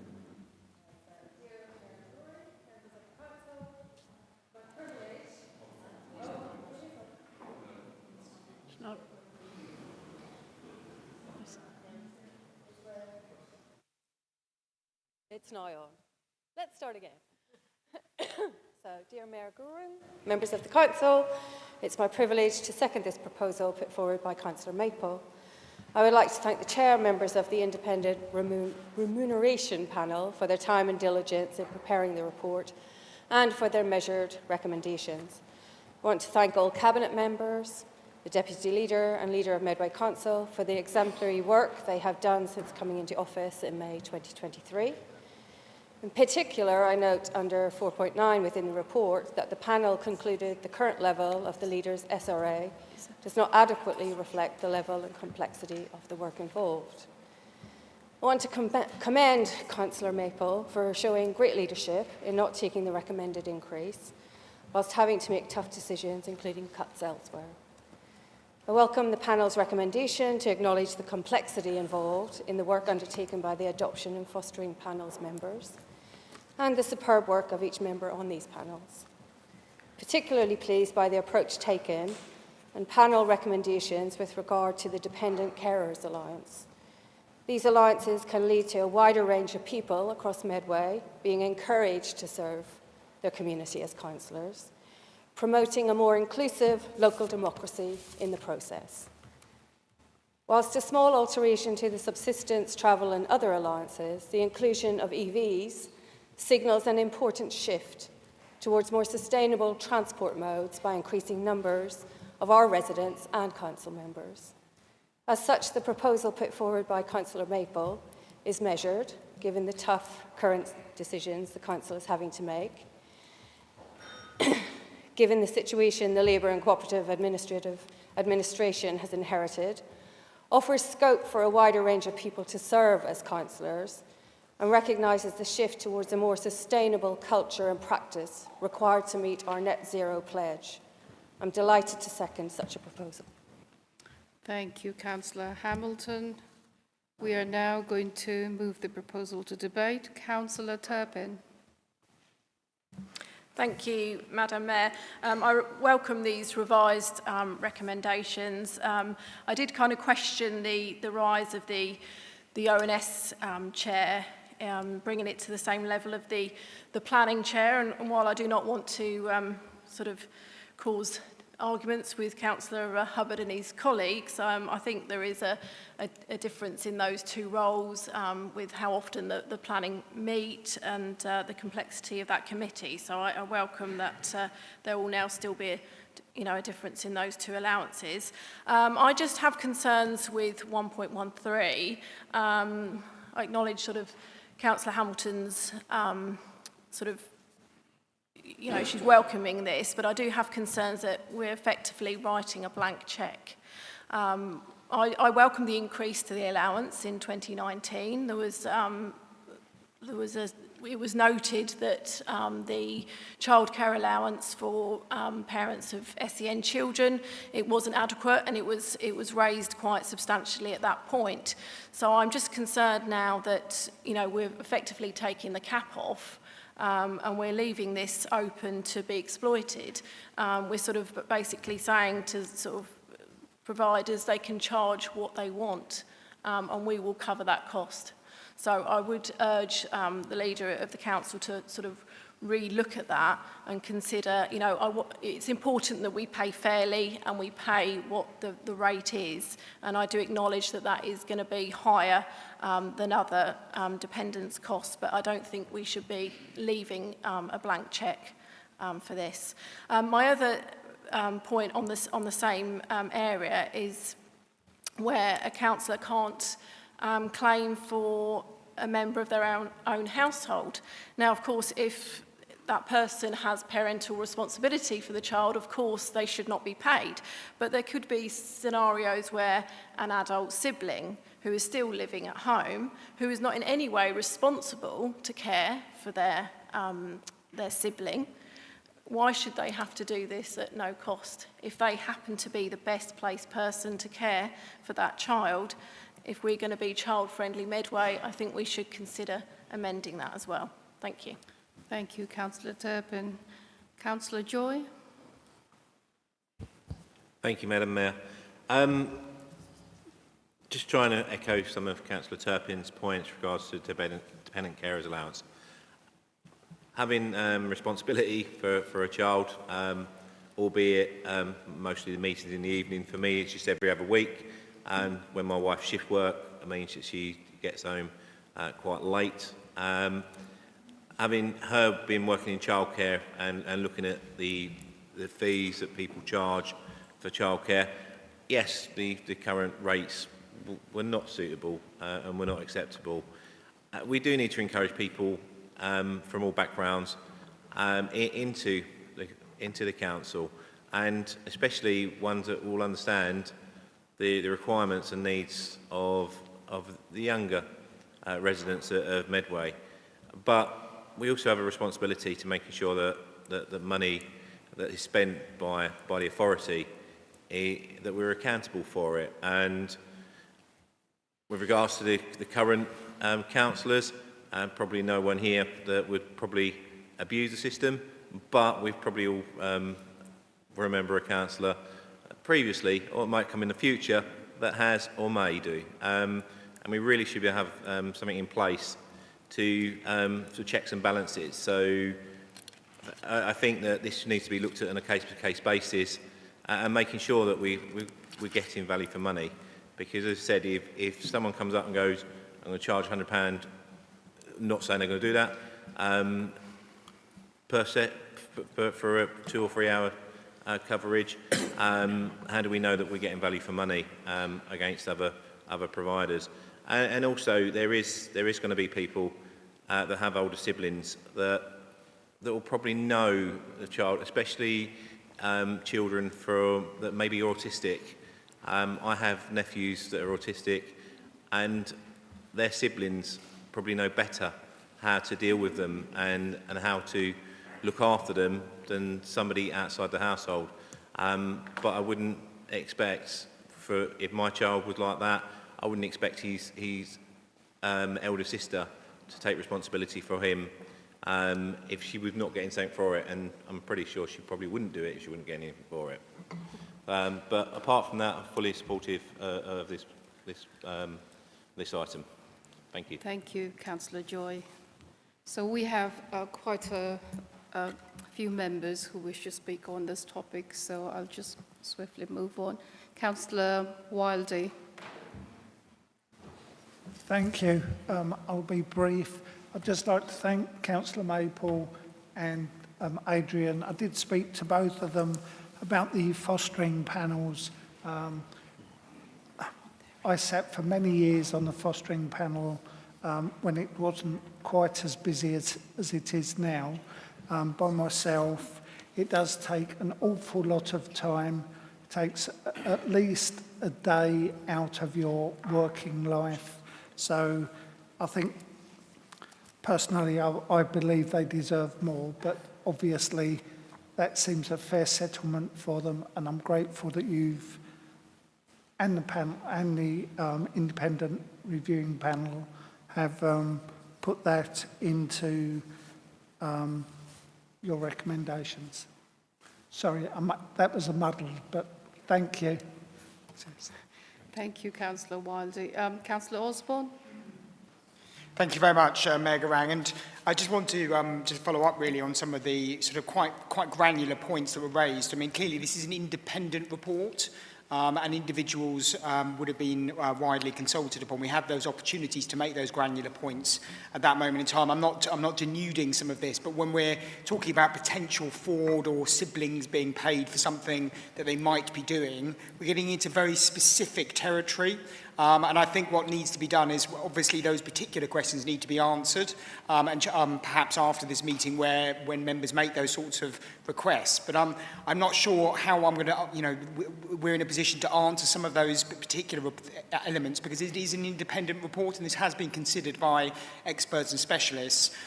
So I'm quite keen to really just move on, actually, in relation to that. And respecting the independent panel, I will support my colleagues in saying this is not the appropriate time to be raising contributions to cabinet members and others.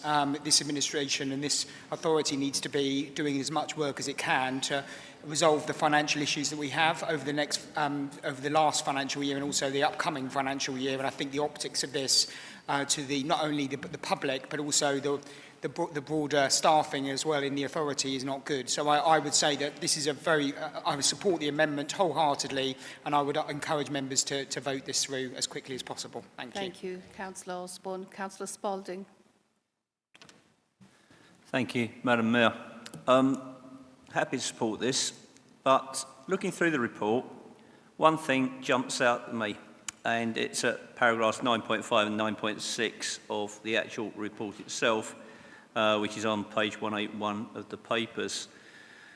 We've had boundary changes, we have new wards, we have more single-member wards. I've got one of them. And it says here that when it came to hours worked on ward work, the panel was indeed keen to look at this, bearing in mind it's 4 years since the last review. If you then look at 9.6, it says out of 19 responses received, 19. This is an independent panel that is coming in to do a job, and I submit, members, we have not just a moral obligation, but a duty, because the public are going to look at this, and I'm sure I'm not alone with being told, but you get paid for this job. I've got to say, members, I'm disappointed that out of 59 of us, there were only 19 responses to that questionnaire. That aside, it's not unreasonable, and I'm happy to support the report. Thank you, Madam Mayor. Thank you, Councillor Spalding. Councillor Galvin.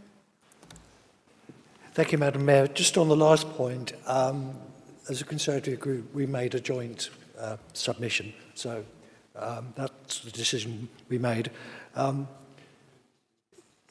Whilst the job of the opposition seems is to oppose, I'm very happy this evening to support this and support the amendment. I'm delighted to do that. That was a good decision by the administration. I will be critical of you when you need criticism. Well, in this case, I'm delighted you've made that, because I made the point that the workload for portfolio holders and like was very high, and that was accepted in the thing, but I think you're absolutely right, this is not the time for any increases. It was good with the joint, they accepted the joint submission about the fostering panels. I think that was a very positive step forward.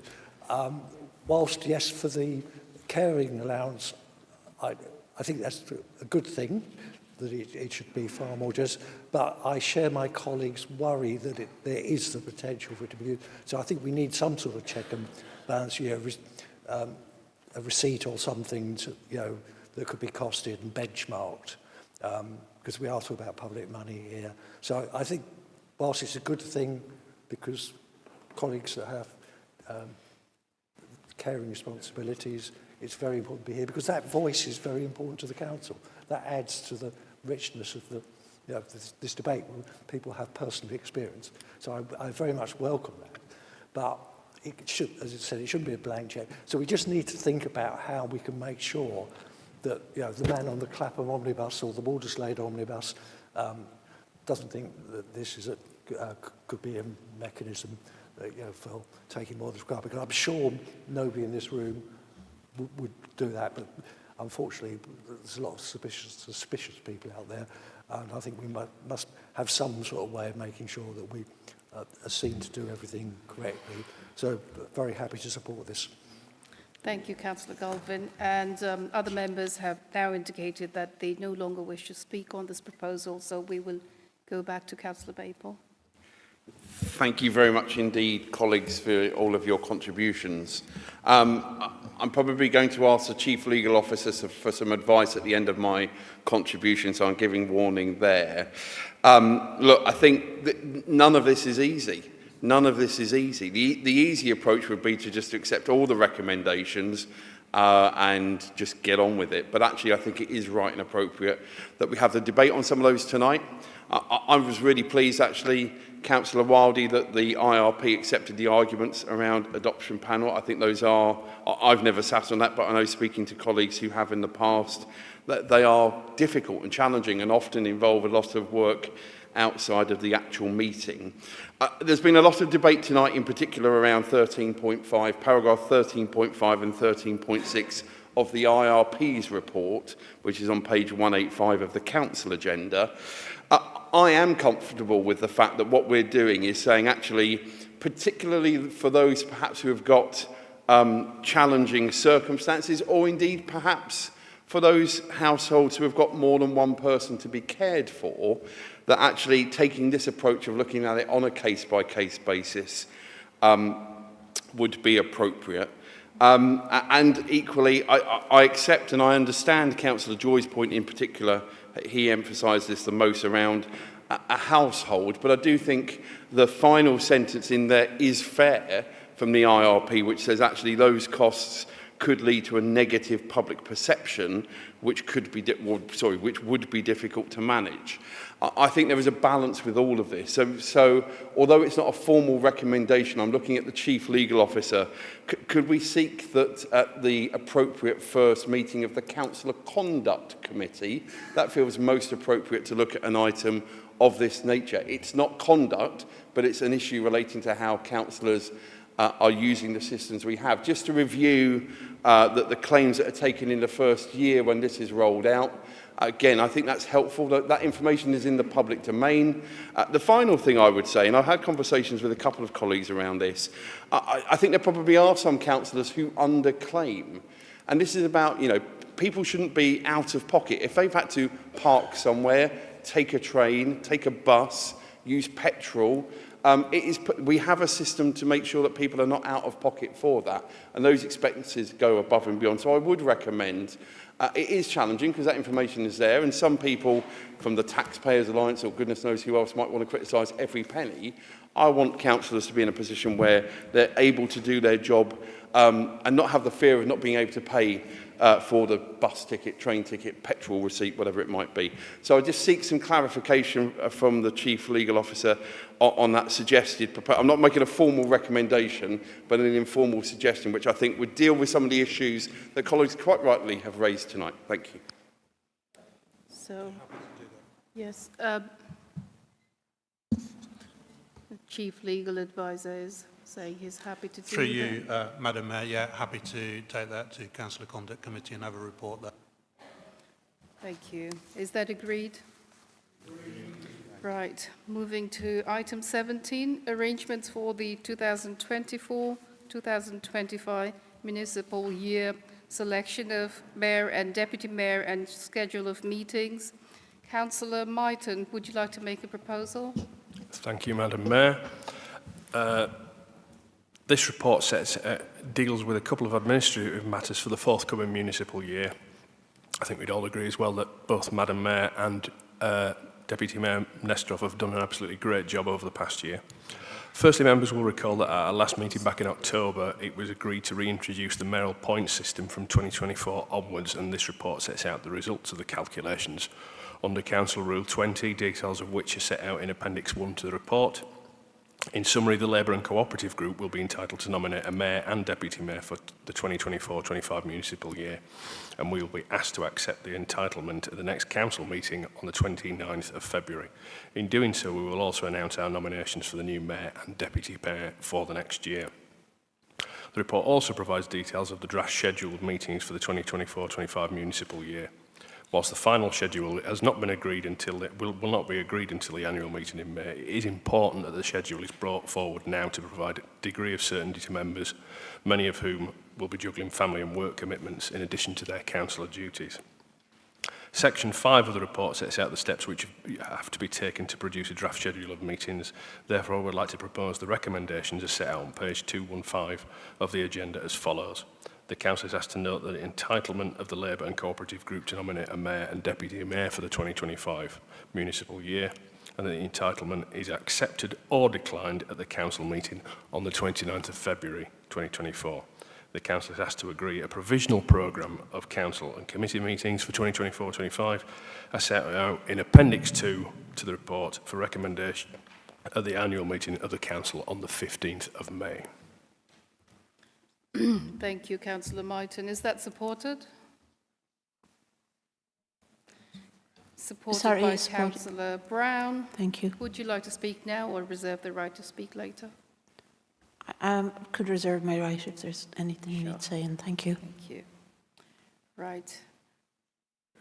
There being no one else wanting to speak on this proposal, I will come back to Councillor Brown. The report as read, I think I have nothing further to say. Thank you. Thank you. Back to proposal, Councillor Martin.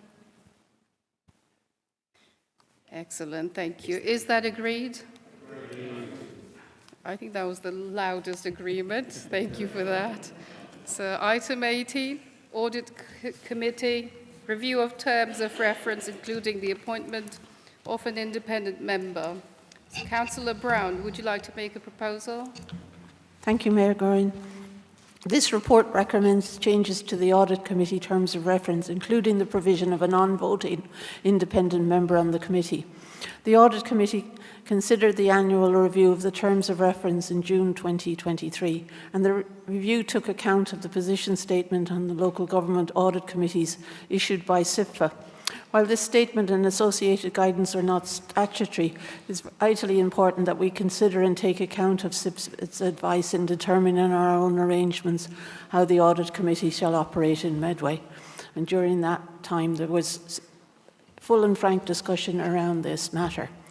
The details of the proposed changes are set out in Section 3 of the report, and the Audit Committee recommended to full Council the adoption of the changes to the Committee's terms of reference. In particular, members will note the proposed new format of the terms of reference, as well as noting that Audit Committee members should be free of executive responsibilities. However, referral of the Audit Committee's recommendations to full Council was conditional on the Committee also considering whether an independent member should be appointed to the Committee, and if so, on what basis, including whether they should be paid an allowance and voting rights. The Committee considered the question of appointing an independent member in November 2023. The report set out the position of SIFA on the matter, as well the picture both locally in Kent and within the SIFA family of authorities. The report also provided details as to whether an independent member should be appointed on a voting or non-voting basis, the terms of such an appointment, and whether any allowances should be paid. Audit Committee members had full and detailed debate on this important issue, and the Committee agreed to recommend to full Council to appoint an independent member on a fully non-voting basis. The issue of allowances has already been dealt with earlier in the evening on the IRP report, and I'd like to take this opportunity to personally thank all the members of the Audit Committee for their discussions on this and the approach that we were going to take. Finally, whilst the Committee did not formally recommend the length of term for an independent member, it was covered in the Audit Committee report and also covered in Section 7 of the report before us this evening. Specifically, it is recommended that an independent member should be appointed by the Committee on a term not exceeding 4 years, renewable once. I therefore move the recommendations as laid out in Section 1 of the report on page 235 of the agenda as follows. The Council is asked to approve the revised terms of reference for the Audit Committee as set out in Appendix 2 of the report, including the provision of an independent member to be appointed by the Audit Committee on a fully non-voting basis and on a term not exceeding 4 years, renewable once.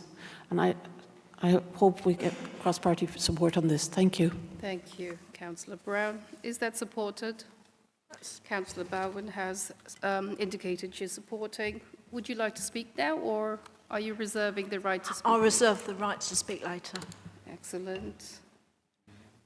There seems to be no other member who wishes to speak on this particular proposals. Oh, so there is one. Councillor Goldman. Yes, I'd just like to keep up the consensus. I think we had an amicable, full and frank discussion on these issues, audit as we always do, and on this side of the chamber we are fully supportive of these proposals. Just like to make that point. Thank you. Thank you, Madam Mayor. Thank you. Thank you, Councillor Goldman. Councillor Bowen. Nothing further to add. Thank you, Councillor Brown.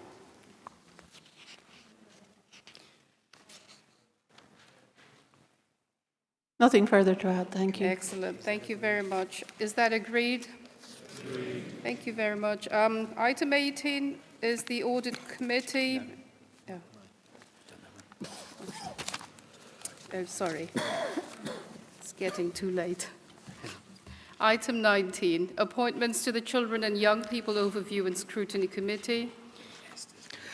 Thank you, Mayor Gurin. This report recommends a number of appointments to the Children and Young People's Overview and Scrutiny Committee. Specifically, the Council is asked to agree the appointment of a head teacher representative, a NABE substitute for the same position, plus a teacher representative and a name substitute for our Children and Young People Over Scrutiny Committee. This report was initially considered by our ONS in January the 11th this year, as referenced in paragraph 3.111 of the report. Details of the selection criteria and recruitment process are set out in section 3 of this report, which is a result of the people being selected. They are Leanne Rogers, Victoria Aspin, Alice Pledger and Bruno Leonette. Being recommended to these positions as set out in the report, without ado, I will formally move that recommendations are set out in section 1.1, paragraph 2, page 255 of the agenda for Council's approval. Thank you. Thank you, Councillor Howcroft-Scott. Is that supported? Supported by Councillor Mandarakis. Would you like to speak now or reserve the right to speak later? Just to say, I'm looking forward to working with them. I think that'll be great. Right, okay. We are now moving this to debate. Councillor Perfect. Yeah, thanks. Thank you, Madam Mayor. Just very brief to say, we've obviously fully support these appointments that I know myself and Councillor Howcroft-Scott discussed when we received the applications, lots of good ones. And thanks to Carl and Victoria, the current members of the committee, for their service as well, which I know was acknowledged at the last meeting by all members. So opposition happy to support. Thank you. Thank you, Councillor Perfect. Councillor Mandarakis. Councillor Howcroft-Scott. Yes, thank you. Right. Okay, thank you. There being no other speakers, is that agreed? Agreed. Right. Item 20, report on overview and scrutiny activity. We have 20 minutes to receive and debate the report on overview and scrutiny activity. I will now call upon Councillor Tejan to move the report. Thank you, Madam Mayor. This report updates the Council on activities for the 4 committees since the last ordinary full Council meeting, and I will highlight some of the discussions over the last 3 months. This is in addition to the regular attendance of our portfolio holder at ONS meeting to provide updates and answer committees' questions about their respective portfolio and consideration of the quarterly performance and budget monitoring reports by each ONS committee. Each committee also received for comment, proposal outlined in the draft capital and revenue budget for 2024-2025, insofar as they related to the services within the remit of that committee. The Regeneration, Culture and Environment ONS Committee considered a petition referred to it for further consideration. This related to traffic calming measures along the Ratcliffe Highway.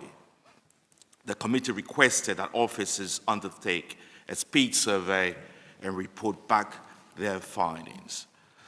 Other reports considered by the committee included a member item in relation to the sycamore trees in North Hemingway, annual reviews of the Community Safety Partnership, and of waste contract and the draft housing revenue account, capital and revenue budget for 2024 and 2025.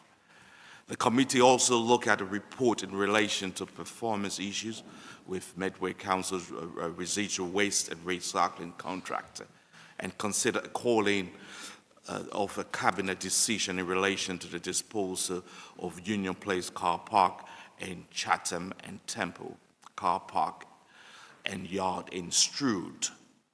The Business Support ONS Committee, which I chair, consider a report on the use of agency staff and how this could be reduced, as well as receiving the Universal Credit and Welfare Reform Annual Progress Report.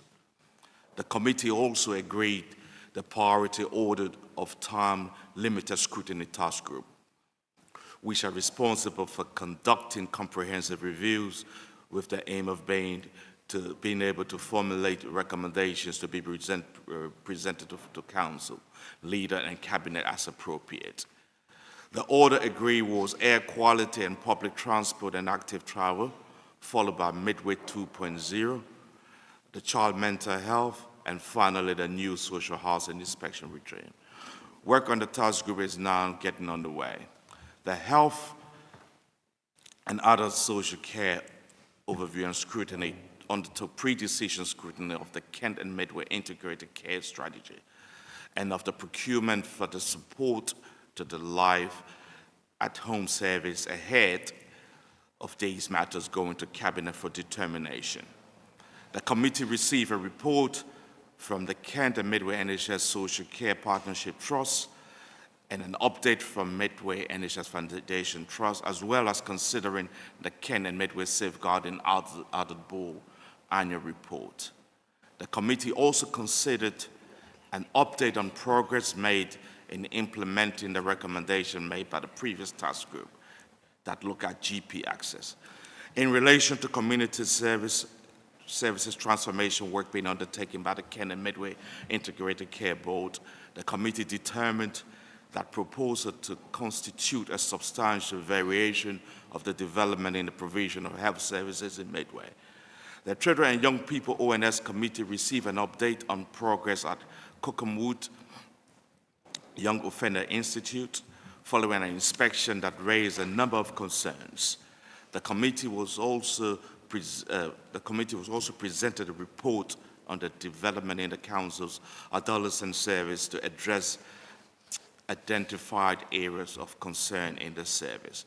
A number of annual reports were also considered by the committee, including complaints and compliments, the Medway Safeguarding Children Partnership, school performance, and the Regional Adoption Agency. As always, Madam Mayor, our overview and scrutiny committees have effectively scrutinized a range of issues, and I move the report as set out at agenda item 20. Thank you, Councillor Tejan. Councillor, is that supported? Supported by Councillor Howcroft-Scott. Would you like to speak now or reserve the right to speak later? To speak, thank you. Right. Is there any member of the council who wishes to speak on this? There being no... Oh, Councillor Etheridge. Thank you, Madam Mayor, and I thank my colleague for providing the highlights of the report on overview and scrutiny. Very basically, the majority of council members here have attended an overview and scrutiny panel, so they are fully aware of what's either in this report or in their own individual scrutiny panels.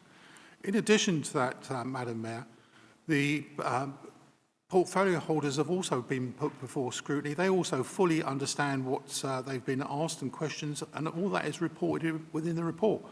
So personally, I don't see there's any need for any further discussion, and we should go directly to 1.1 and vote on it. Thank you. Thank you. That's very helpful. I know. Councillor Harcroft-Scott. Agreed and move, please. Thank you. Right. Is that agreed, actually? Yes. Thank you. Very helpful. Thank you. Item 21, which is the Treasury Management Strategy Mid-Year Review Report. Councillor Maple, would you like to make a proposal? I believe I have 5 minutes on this, Mayor Grunk. No, not really. Thank you very much, Mayor Grunk. This is a report which has seen a lot of scrutiny already, both at Audit Committee, and I thank them for their work. We all know in this room it is Audit Committee that will do the deep dive onto these issues, if that's what they're there for, and they do a great job. It's also, of course, come to Cabinet as well. I'll just pick up on 2 issues which I know have been raised at various meetings. One is around our approach as a new administration, and I think the paragraph in 9.8 sums that up well. We want to take a mixed approach. We don't want to put all of our eggs in one basket. We've seen elsewhere in local government where that fundamentally fails, and we'll always take a cautious approach. This is taxpayers' money we're dealing with ultimately. I then want to very specifically talk about the paragraph 9.5. I know my colleague Councillor Edwards has raised this at Cabinet previously. I know it's been discussed at Audit as well. Just to give Council an update, there has been a 3-month extension onto the Lothbury Property Fund. Officers are looking very carefully at that as that discussion goes on. There is a potential exposure to us as a council. We are hopeful, I am personally hopeful, that a solution will be found. The fact that there was a 3-month extension agreed at their special meeting gives me confidence for that. Otherwise, they probably would have taken that opportunity to wrap up. So we will keep a close eye on that, as we do with all matters. But I know that's in interest of a lot of members in this room. So on that basis, I'm happy to remove the report for noting. Thank you, Councillor Maple. Is that supported? That's supported by me. Supported by Councillor Brown. Do you wish to speak now or reserve the right to speak later? Just want to confirm that we have had lots of discussions on this, and also again to thank the members of the Audit Committee and all the other places that this has been scrutinised. Thank you. Thank you. Councillor Galvin. I think we can carry on the consensus with this. As usual, the Treasury Management Study over many years has been conducted in a good way, and I would like to thank the officers in that team. The benchmarking that they've shown us, we do quite well in many respects as far as the arrangements of our investments and also our proportion of loans to what we could borrow. I'd also like to join the chairman of Audit in thanking Jonathan Lloyd for his fantastic service for many, many years for this authority. He's done a really good job on behalf. So I'd like to join Hazel's thanks that's recorded there as well. So thank you, Madam Mayor. Councillor Galvin. Councillor Maple. Thank you very much. I welcome both comments from Councillor Brown and Councillor Galvin. Recognise when your opponents have done things well. When we were in opposition, you brought the Treasury management fully in-house. That was the right decision to take. I was pleased we supported it, and we'll absolutely continue to take that approach. Of course, this becomes ever so more important every year because we've had so many damaging impacts on our finances, not least the 91% cut in our revenue support grant since 2010. I therefore move the report. Thank you, Mayor. Thank you, Councillor Maple. Is that agreed? Thank you very much, everyone. There being no further business, I declare the meeting closed. Thank you. Before midnight, we did it, finally. First time. Yeah.